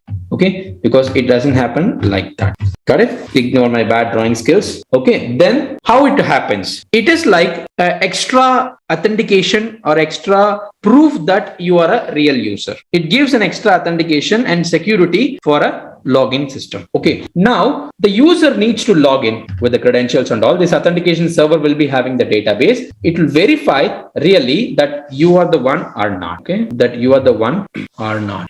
Okay, then this particular request will give you a ticket granting ticket. Okay, ticket granting ticket request. It will give you. Then what you have to do, it will give you a TGT. Okay, ticket granting ticket. Then what you will do share your ticket granting ticket to the ticket granting server, and then the ticket granting server will reply you with a token, and you will pass that token to the application server. So it will validate. Then if the token matches here, then it will allow you to log in. To prove your identity, you will go this like this. This is what your Kerberos is. The same method, they haven't shown you here that authentication server and the ticket granting server and all. When you just click, you give the logon request here, it will give you the ticket granting ticket, and then you will give that in here with the application server. Then you will get logged in. Understand the Kerberos authentication? KDC gets the authentication from you. You will be giving the credentials. It will be having a database, authentication database, authentication server will be there, right? It should maintain the application server and KDC both have connection. Okay, means it will not take it from here. It needs to maintain the authentication, whatever you want to log in, whatever the credentials that the application server is requesting from you, or all should be maintained here. Okay, the Kerberos technique, the application server should have this authentication server in the KDC that will do this action. It will verify your credential that you are the identity of the person. Then it will give you the ticket granting ticket. When you just pass the ticket granting ticket, then you will get the service ticket. So you will pass it, and then you will get the connection. Active Directory one. Yeah. Yes. I think build number 15 or 18,000. No, build number 15,000. I think from that itself, like we are all using Kerberos only. Okay. See. One more thing. I think you misunderstood. Like we will be having all this server separately. No, actually it's a protocol. Okay. How this thing works? Active Directory uses Kerberos version 5. Okay, as authentication protocol. For authentication protocol, so everything happens in the backend. Though you have the database, everything in the backend, so it will be using this protocol to validate. How it validates, like for Linux. No, I said for Windows Active Directory, it uses like this. So you mean to say the KDC and application server, both resides in only one server? See, it's not a server, it is a protocol. It works like this. The functionality is like that. We won't be having any separate server for doing this thing. Your Active Directory will carry out all these actions in the backend. Okay, using the Kerberos protocol. Functionality will happen like this between three. Understood? You are having three separate servers. What kind of server you're talking about in here? Like what server it is?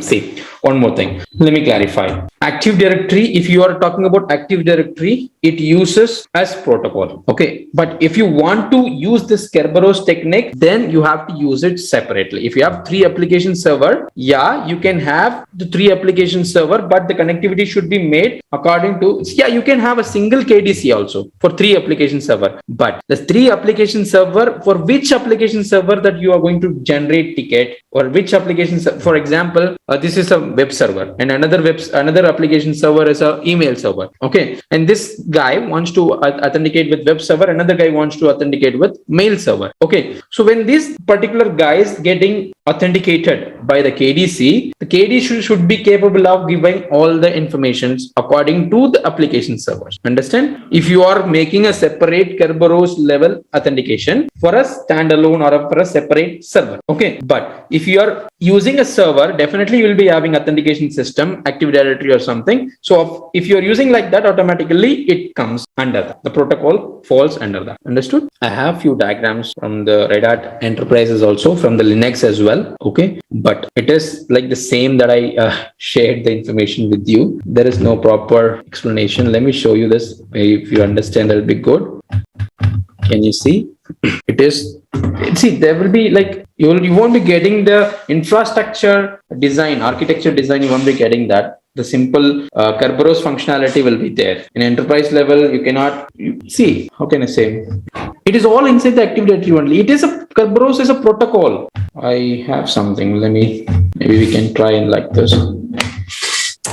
Check out this one. So you have the domain controller, okay, that is having the application. Then we have the application server. Okay, if you want to do communicate with the application server, the request pass through the domain controller, then it goes right. So you'll be having the DC, KDC, everything inside the domain controller, and the request will be transferred, ticket granting service, ticket granting ticket, then everything will be established between the user and the application server. This is the same diagram I've shown, but in the place of domain controller, we were having KDC like this.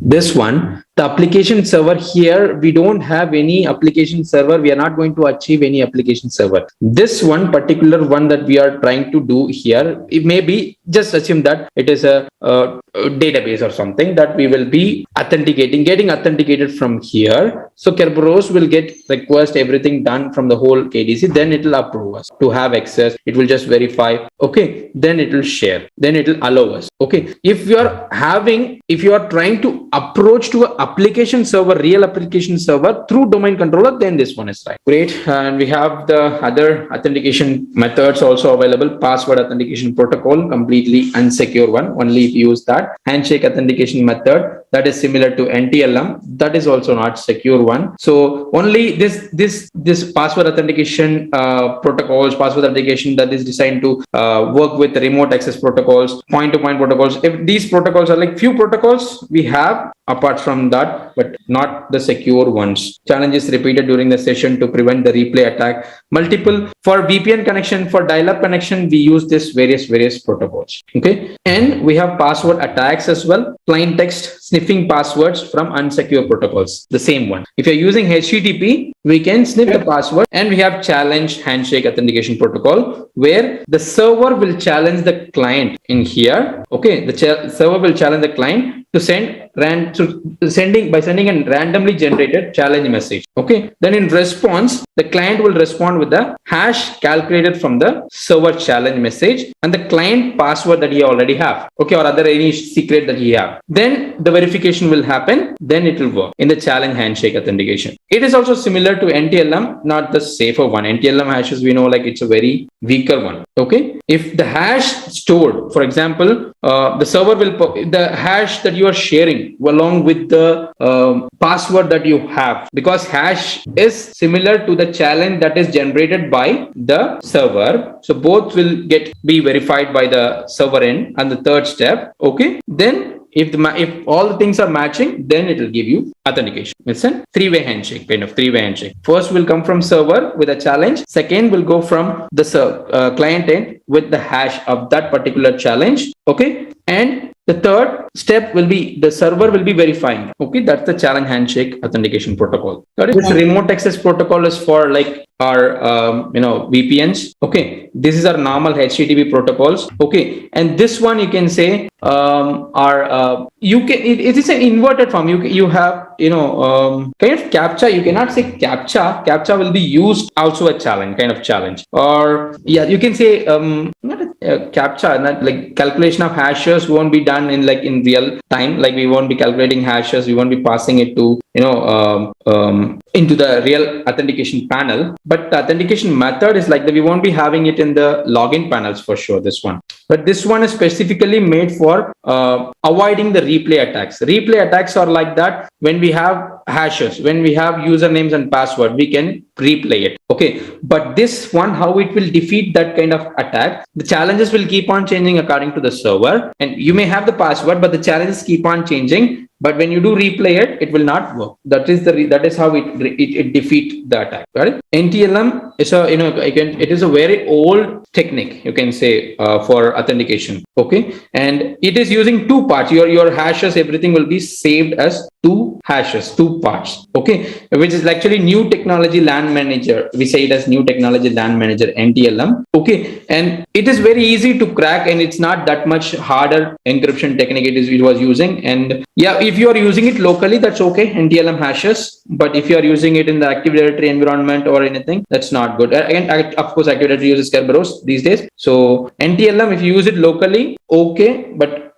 slowly it is being eradicated. People stopped using it. Okay. Then we have the password attacks. Like I said, we have the plain text or unencrypted attacks. The one that we have carried out with Wireshark, sniffing out the passwords from the unsecure protocols, locating the passwords in documents, code repositories, from GitHubs. Okay, from these places we can get the passwords. Or online password attacks with the authentication servers, like with the web servers. Okay, how they can retrieve or hack, or how to crack the password by brute forcing, restricting the logon rates. Okay, and suspect hosts, shun of suspect hosts. I think shutting down of suspect hosts. That should be, because if you try multiple times, okay, your account should get locked out. That is what if you try online password attacks, multiple online password attacks should not be carried out. So brute forcing attacks should be debarred, should be restricted with restrict logon rates. Means if you try multiple times, after 3 or 4 attempts, it should be stopped. Okay, for that. And horizontal brute force or password spraying, multiple times you can try horizontal brute force attacks.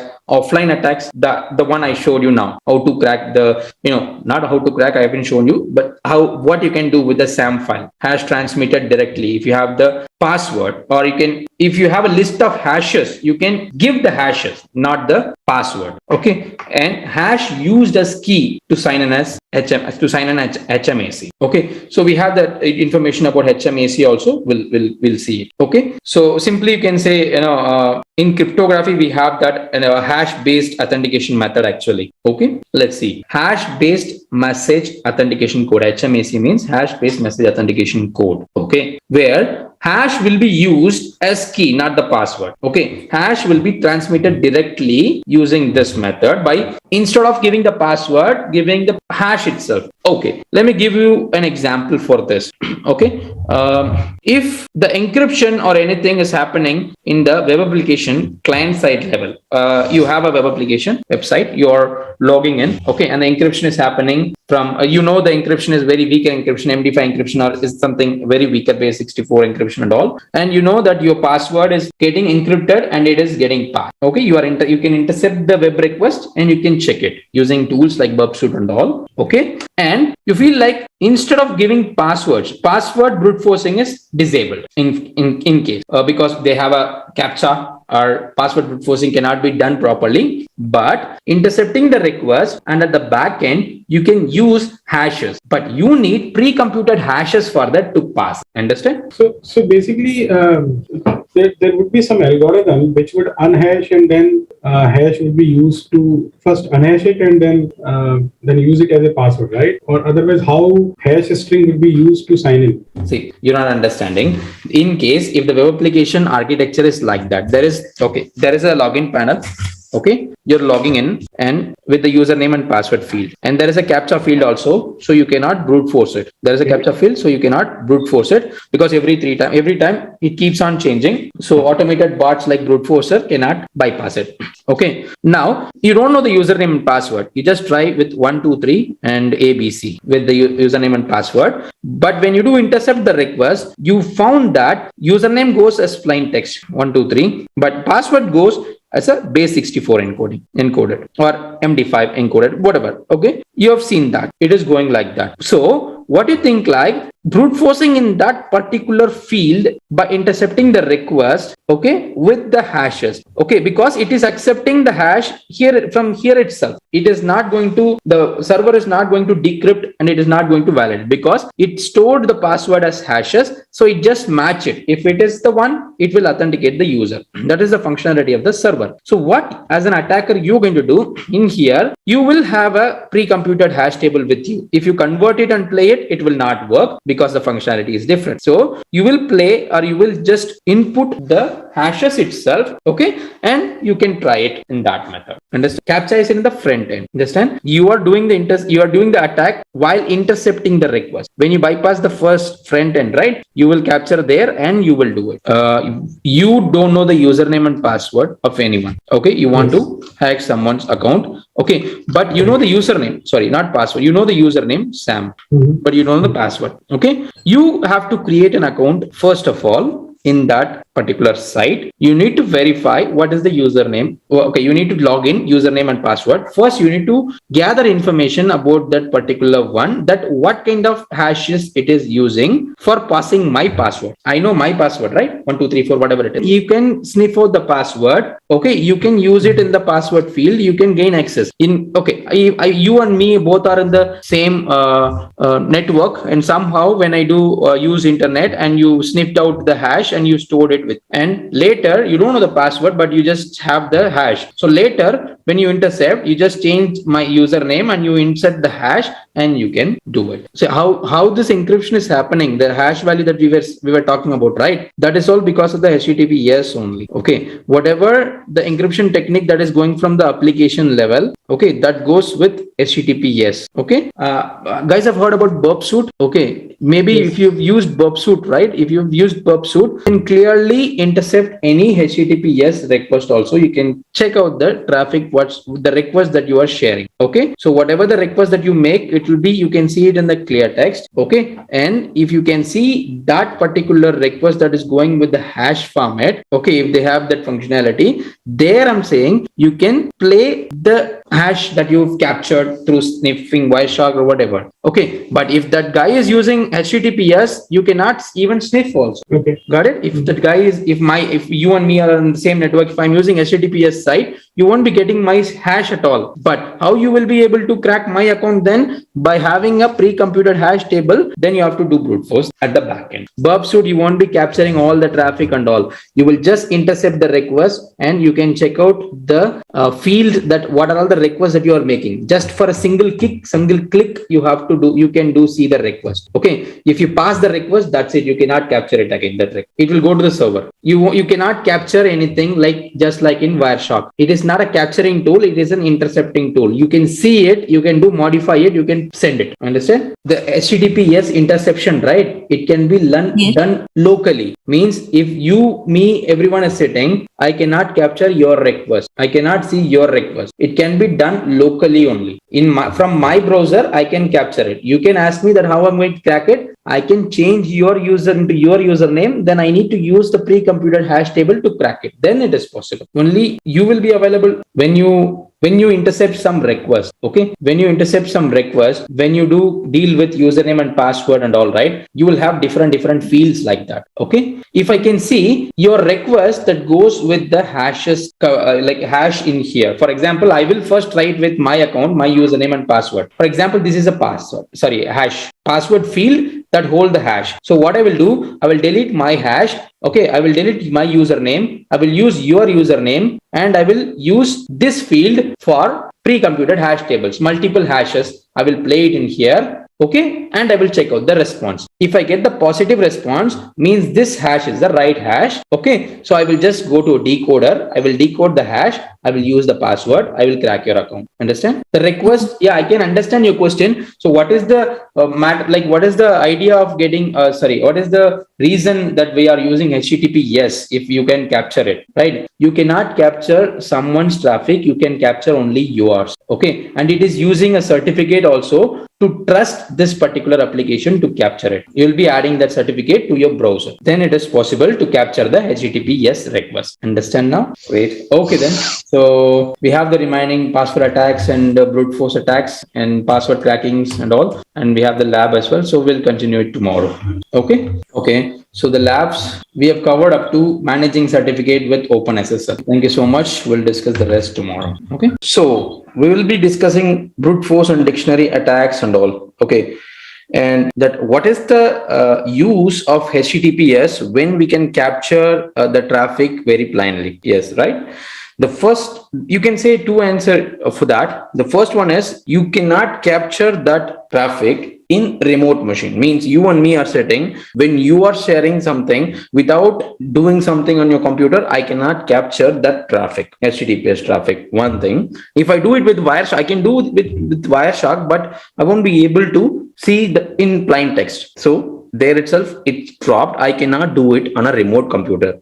But if I'm doing it on a local computer also, what makes sense is, if you are making it on local computers, the specific reason for that is to do application security. Okay. So, and for security purposes, you will be capturing the request. You will be validating the security measures has been implemented or not. Only for that purpose, we are having that. That is why I've mentioned the burp suit. That's why I've mentioned it is a proxy tool. We will intercept, not capture. When we intercept, we can see it, and the burp suit comes with a certificate. With that certificate only, you'll be able to capture the HTTPS request. Then you can modify and you can share it forward, okay, to the server. Understood? Only your request, but when you are carrying out your request, you can try to hack someone's account. Okay, you will try in the same manner, you will try to hack someone's account and you will go accordingly. Understand? Is it still confusing? Hope you got the point. Or the next one we have in here is brute force and dictionary attacks. Yes,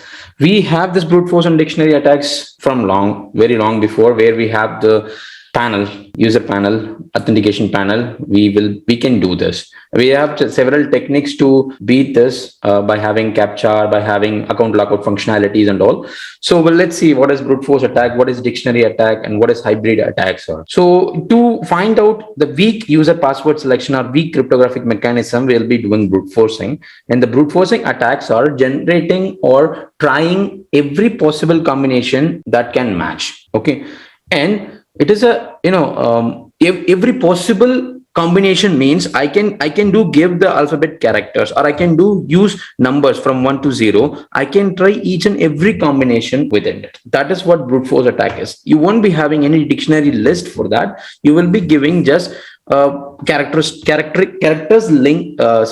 string or random numbers to generate automatically. It will try each and every possible combination. Or if you can give maybe 4 or 5 words, okay, and it will try each and every combinations from it. One thing, and it will take, of course, more time if your password is lengthy one. Sufficiently, if you have a very long input password, it will increase the time for brute forcing also. And what is dictionary attacks and rainbow tables are? Dictionary attacks needs dictionary files. You will be having pre-made dictionary files that contains passwords in it, and you will use it against the authentication panel, and you will try to brute force the username or password, whatever. Okay. And rainbow tables, as we have seen, it is a pre-computed hash table. Especially we will try it against Windows password databases. Okay, that is what rainbow tables are, to crack hashes. Exactly, not crack, to match hashes. And we can use salt to defeat that. If we use salted hashes, we won't be able to crack that also. Okay. And what is hybrid attacks are? Some situations you have to use the combination of dictionary or brute force attacks. Okay, so for username you have to use dictionary, or for passwords you have to use brute force. So at various conditions you may have to use both. And what is this fuzzing of dictionary terms? This particular fuzzing of dictionary terms is okay, you have a dictionary, okay, maybe James, Tom, some names in it, and this fuzzing of dictionary method will just add numbers at last or at the front. Okay, James 1213, date of birth 2925, we use like that, right? So it will just use that only. So this is also a kind of dictionary attack, but it just uses the numbers at the front or at the back. Okay, that is what hybrid attack is. And what is password crackers? Yes, we have lots of password cracking tools available. One is Canaanable and LOPH crack, okay, and Hashcat. Hashcat is specially for cracking hashes. Okay, and John the Ripper, that is also a password cracking tool, hash cracking tool, you can say. Okay, so we'll be using, I think we have the lab also on this, so we'll try that. LOPH crack, maybe they will have one. Okay, and the Hashcat tool will look like this. The Hashcat tool is a CLI tool in your Kali Linux or in any penetration testing distribution, you can have it. And this Hashcat tool takes hash type, what hash type that you're going to give input. It will ask you, okay, MD5, SHA-1, SHA-256, SHA-512, whatever, and attack mode. Then you have to give a dictionary or word list. If you have one, you can give it automatically. Otherwise, Hashcat will take its own inbuilt dictionary list. Okay, and if now someone is, for example, if someone is using some regional passwords, okay, regional passwords like in Hindi or in other languages, of course, dictionary list from Hashcat won't work. So you have to prepare your very own dictionary list. Then you have to give that. Okay, so that's the drawback we have in the dictionary attacks and the brute force attack and all. Okay, then it will do brute force and it will able to crack the hash. Okay, and we have this authentication management. Yes, see, for authentication management we have several techniques: hardware based, software based solution for storing and for submitting multiple user passwords. It can store, it can give you at any time. Just we have seen that single sign-on, kind of single sign-on system, okay, or zero auth, you can say. Now, password key. Yes, password key. USB tokens can be generated, or USB tokens can be used for connecting it with PC or smartphone. Okay, you can have, even you can use USB tokens for your computer. Okay, how? There is a the SAM key that I've shown you, right? If you have mounted the SAM key in your pen drive, and you can use it as a USB token, okay? And whenever you have the USB token, then only it will work. Otherwise, you will not be able to log into your system, okay? Then people use Bluetooth and NFC connectivity also for as a password key, okay? And because like when you're connecting with your laptop, you have to key in your password. When you have an NFC device or a Bluetooth device with you, you have to choose passwords, or you have to key in your pins through your mobile phones, okay, or a separate individual devices. And we can go for password vaults as well. We have password vault as well. That is software based, means we can store multiple online platforms are there, right? So key pass manager and all. So we can use password vaults, software based ones, to store our passwords, okay? And we have the authentication technologies. So what are the authentic? So this particular topic, what we're going to do, this is going to explain you about the authentication, authorization, and design concepts that we can make. Okay. And what are the solutions that we have for authentication? For example, we have biometrics, we have OTPs. Okay. We have multi-factor authentication and all, right? So that's what we're going to discuss with different types of authentication and authorization concepts. Okay. So we have smart card authentication type, where smart cards use Kerberos login Kerberos based smart card login methods. Okay. And we'll have card readers, means we need a receiver, right? So, and then the card stores your private key and the certificate, and the use of card will be protected by a PIN. You need a PIN also sometimes. You will not be able to just have the card only. So use of card is protected by a PIN also sometimes. Okay. The smart card authentication, we can go for it. And the key management devices. Yes.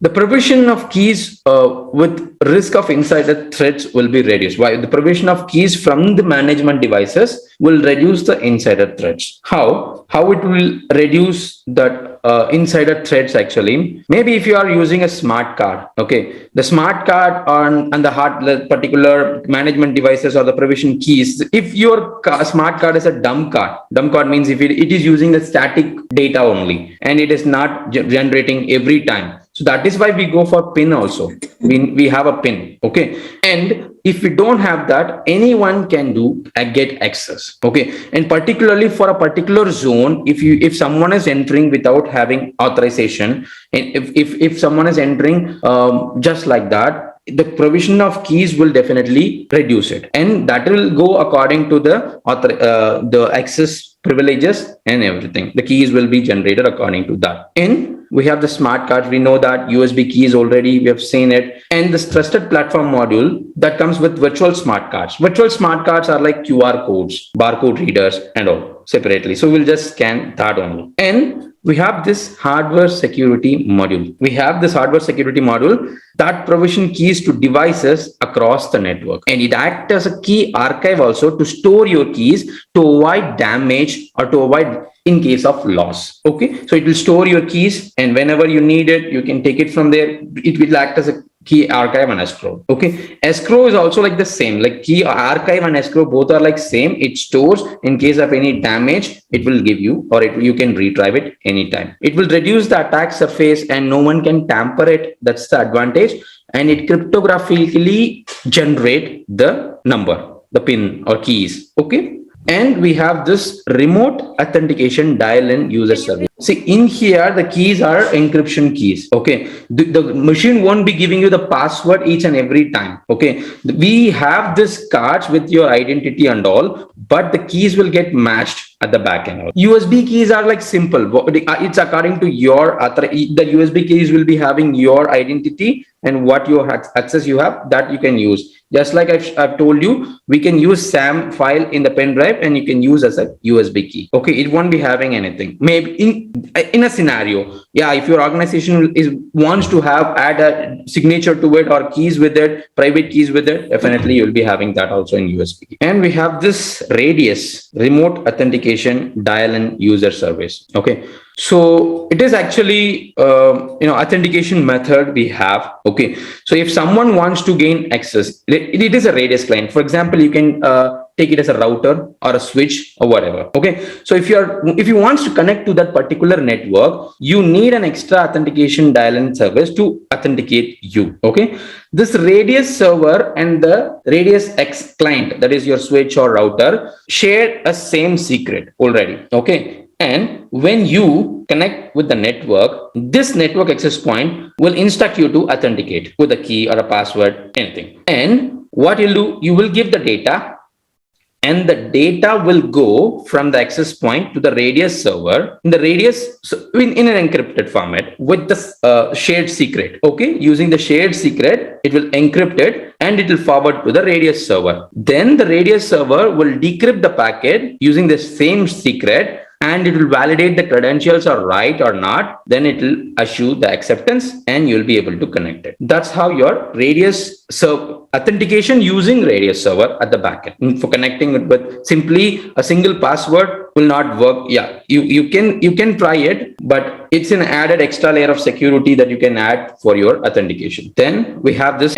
terminal access control system. Okay, what is this TACACS? And why we need it really? Actually, Radius, we use it primarily for network access control. If someone is connecting with the network, when we are when we want to connect to the network, we will use this authentication system. Okay, but the AAA services, that is authentication, authorization, and accounting function we have, right, are also used for the purpose of centralized logins, right? We need to authenticate someone, authorize someone, and we need to check out their accounting functions and all. Okay, for the administrative accounts of the network appliances, whatever we have, routers, switch, we have IDS, APS, whoever wants to manage it will be doing that. This will allow the administrator with specific privileges on switch or the network appliances that we talked about. Okay, that is where Radius will be used, but especially designed TACACS will also be implemented to add extra security, okay, and reliable communication with encrypted packets. Okay, so let's see. This one will give you centralized administratives, as well as in here we have reliable TCP transport, and then we have data encryption, okay, rather than just the authentication data. Okay, and this will ensure confidentiality also, integrity also when transferring the network infrastructure data. Okay, that is an advantage with this TACACS. Of course, we will have the other AAA also, discrete authentication, authorization, and accounting function with this control system. Okay, and normally Cisco developed this one. Most of the Cisco VPNs and other devices carry this particular control system in it. Normally you cannot, like normal routers don't have anything, or enterprise routers, enterprise devices have this control system. And token keys and static codes. Yes, we know all this. So one-time passwords, we use it daily, generated by some algorithm and used only once. Okay, and RSA secure ID is also one of the example. And static code, like I use this word, dumb smart cards, which does not create randomly. Once you've created a smart card, it stays there. It won't change, or it won't, the data's inside, the keys will not change. It will not share any pin. Sorry, it will not exchange any pins. It will just simply, whenever you place it, it will accept. So static codes, these cards are there. We should not use it. It needs to be avoided. Okay, and OAuth, open authentication. The OAuth, we will see it in the next lesson also. Okay. So what is this OAuth? Is actually one-time password algorithm. Okay, where we use this one actually. You have seen this. You must have used it when you do login with Reddit. When you used to log in with other applications, you will have options for registering. Okay, for the particular site, or login with Google, login with Apple ID, login with other Yahoo Mail. Right. So that is what called as OAuth is. Okay, it uses the ID provider. So who's the ID provider in here? If you are using Gmail is the ID provider in here. You'll be using OAuth in here in order to log in as, log in as your real identity, but the identity comes from Google. Okay, so you can use that one. OAuth is generally like that, and you will get the OTPs also from Authenticator app. The HMAC based one-time password algorithm that we use it in the Authenticator app, Google Authenticator app, right? Exactly like that. So how this will work, the HMAC based one-time password algorithm, just don't confuse it with OAuth. I just explained OAuth, okay, and this one is different, okay. Now, what is this one, HMAC based one-time password algorithm? This will get connected, have communication with the service or with the client that you want to use. Okay, if I have my web hosting provider and I want to enable dual factor authentication in it, okay, so how Google will get to know about this? How I'm getting the OTPs in Google Authenticator app?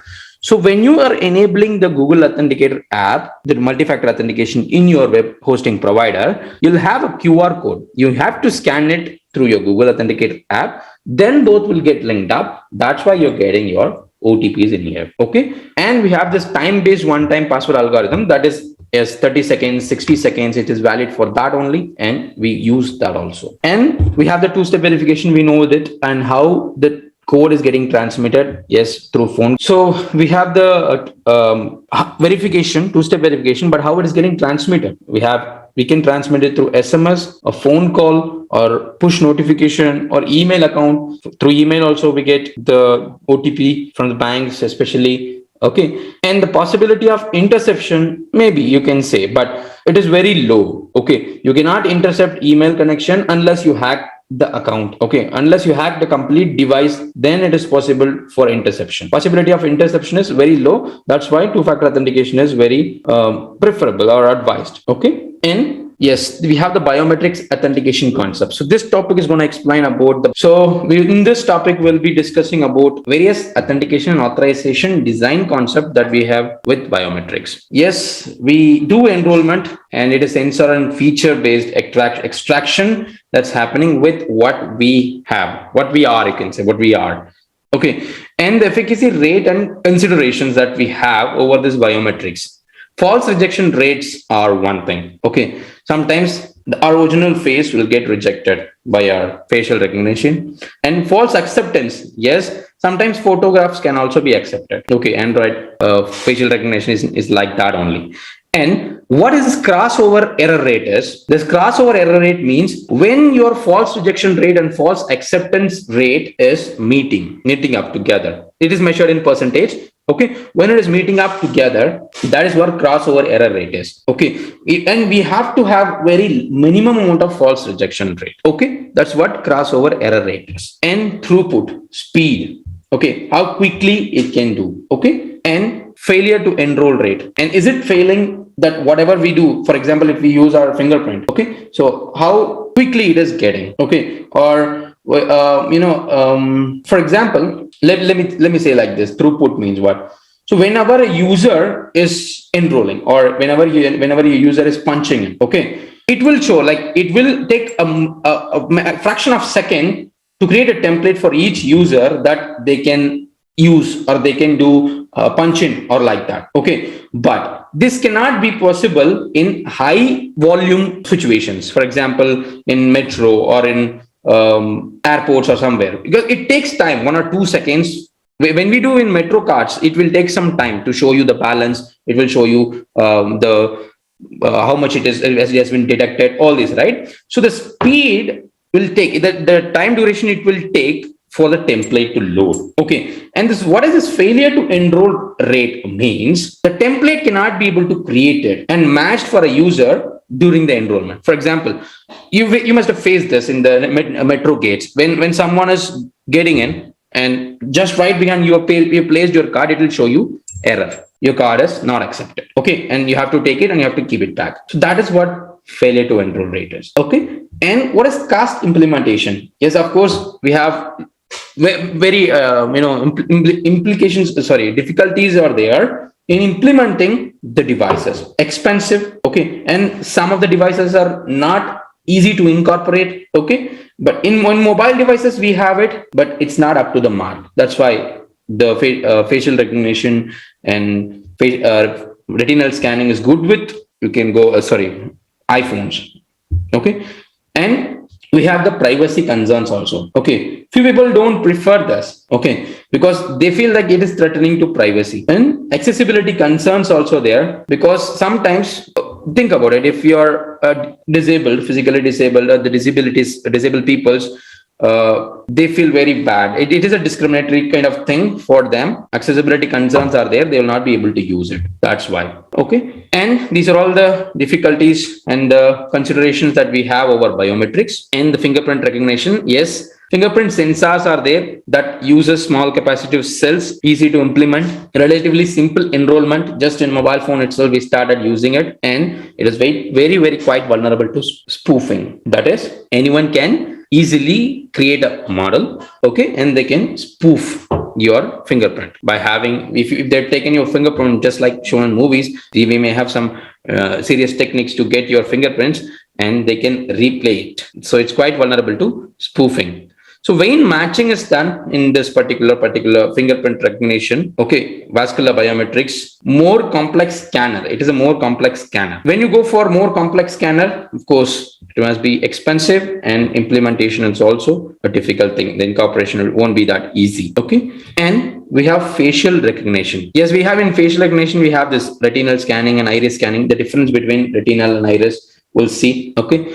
So enrollment can be relatively slow. You have to stand there for some time to completely scan. We have privacy issues with this, and prone to relatively high false acceptance. It can accept photographs also if you go for facial recognition. Rejection rate is more if you do it with makeup, or if you do it with when you are at a bright light. Okay. And when you are at low light, it may have higher rejection rates. Okay. And what about this retinal scanners? Retinal scan go with patterns of blood vessels, okay, and scanning relatively intrusive and complex one. It completely scans with infrared light, okay, into the eye to identify the pattern of your blood vessels. Okay, it takes time, and even it will not, it won't change actually from your birth. Even sometimes actually injuries or diseases, it will not change. So it's a good one, but some diseases can change it. False negatives can happen because of some diseases. Okay,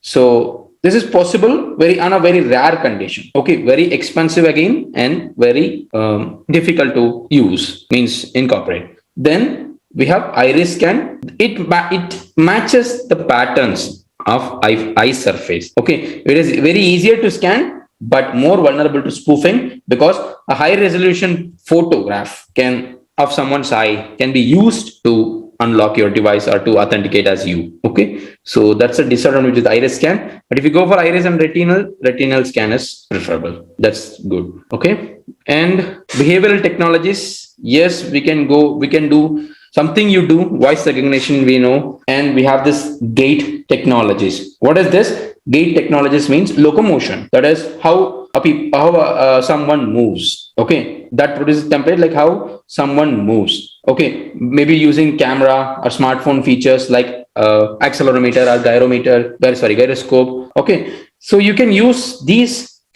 features to identify someone's movement. Okay, signature recognition. Yes.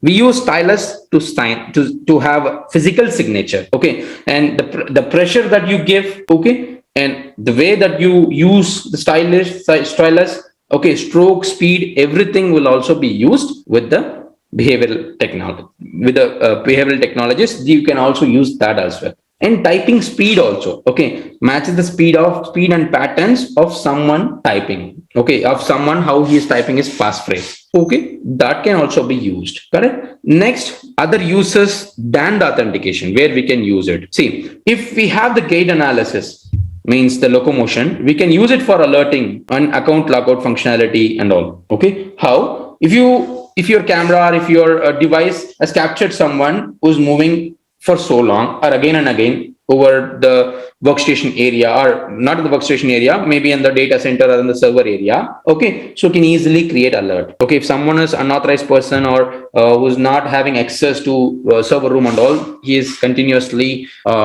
walking or moving around the same area for too long, so you can create alerts. Okay, and continuous authentication and account lockout. See, actually it is not rolled out properly fully. Okay, but it is in research level. This continuous authentication and account locking one means how we use our mobile devices, right? So how often we use, okay, at what time we use, okay, and our key motions Okay, and the pressure that we use, okay, everything will have a baseline. Okay, it will have a baseline. For some time it will store it. In case if there is a continuous authentication, if someone is using it for too long, it will definitely verify it with that baseline, and if it doesn't match, it will lock a phone. It will do account lockout. Okay, so it is still in research, not yet fully implemented, or there is no properly implemented on any devices or anything. So it is a technology. That's it.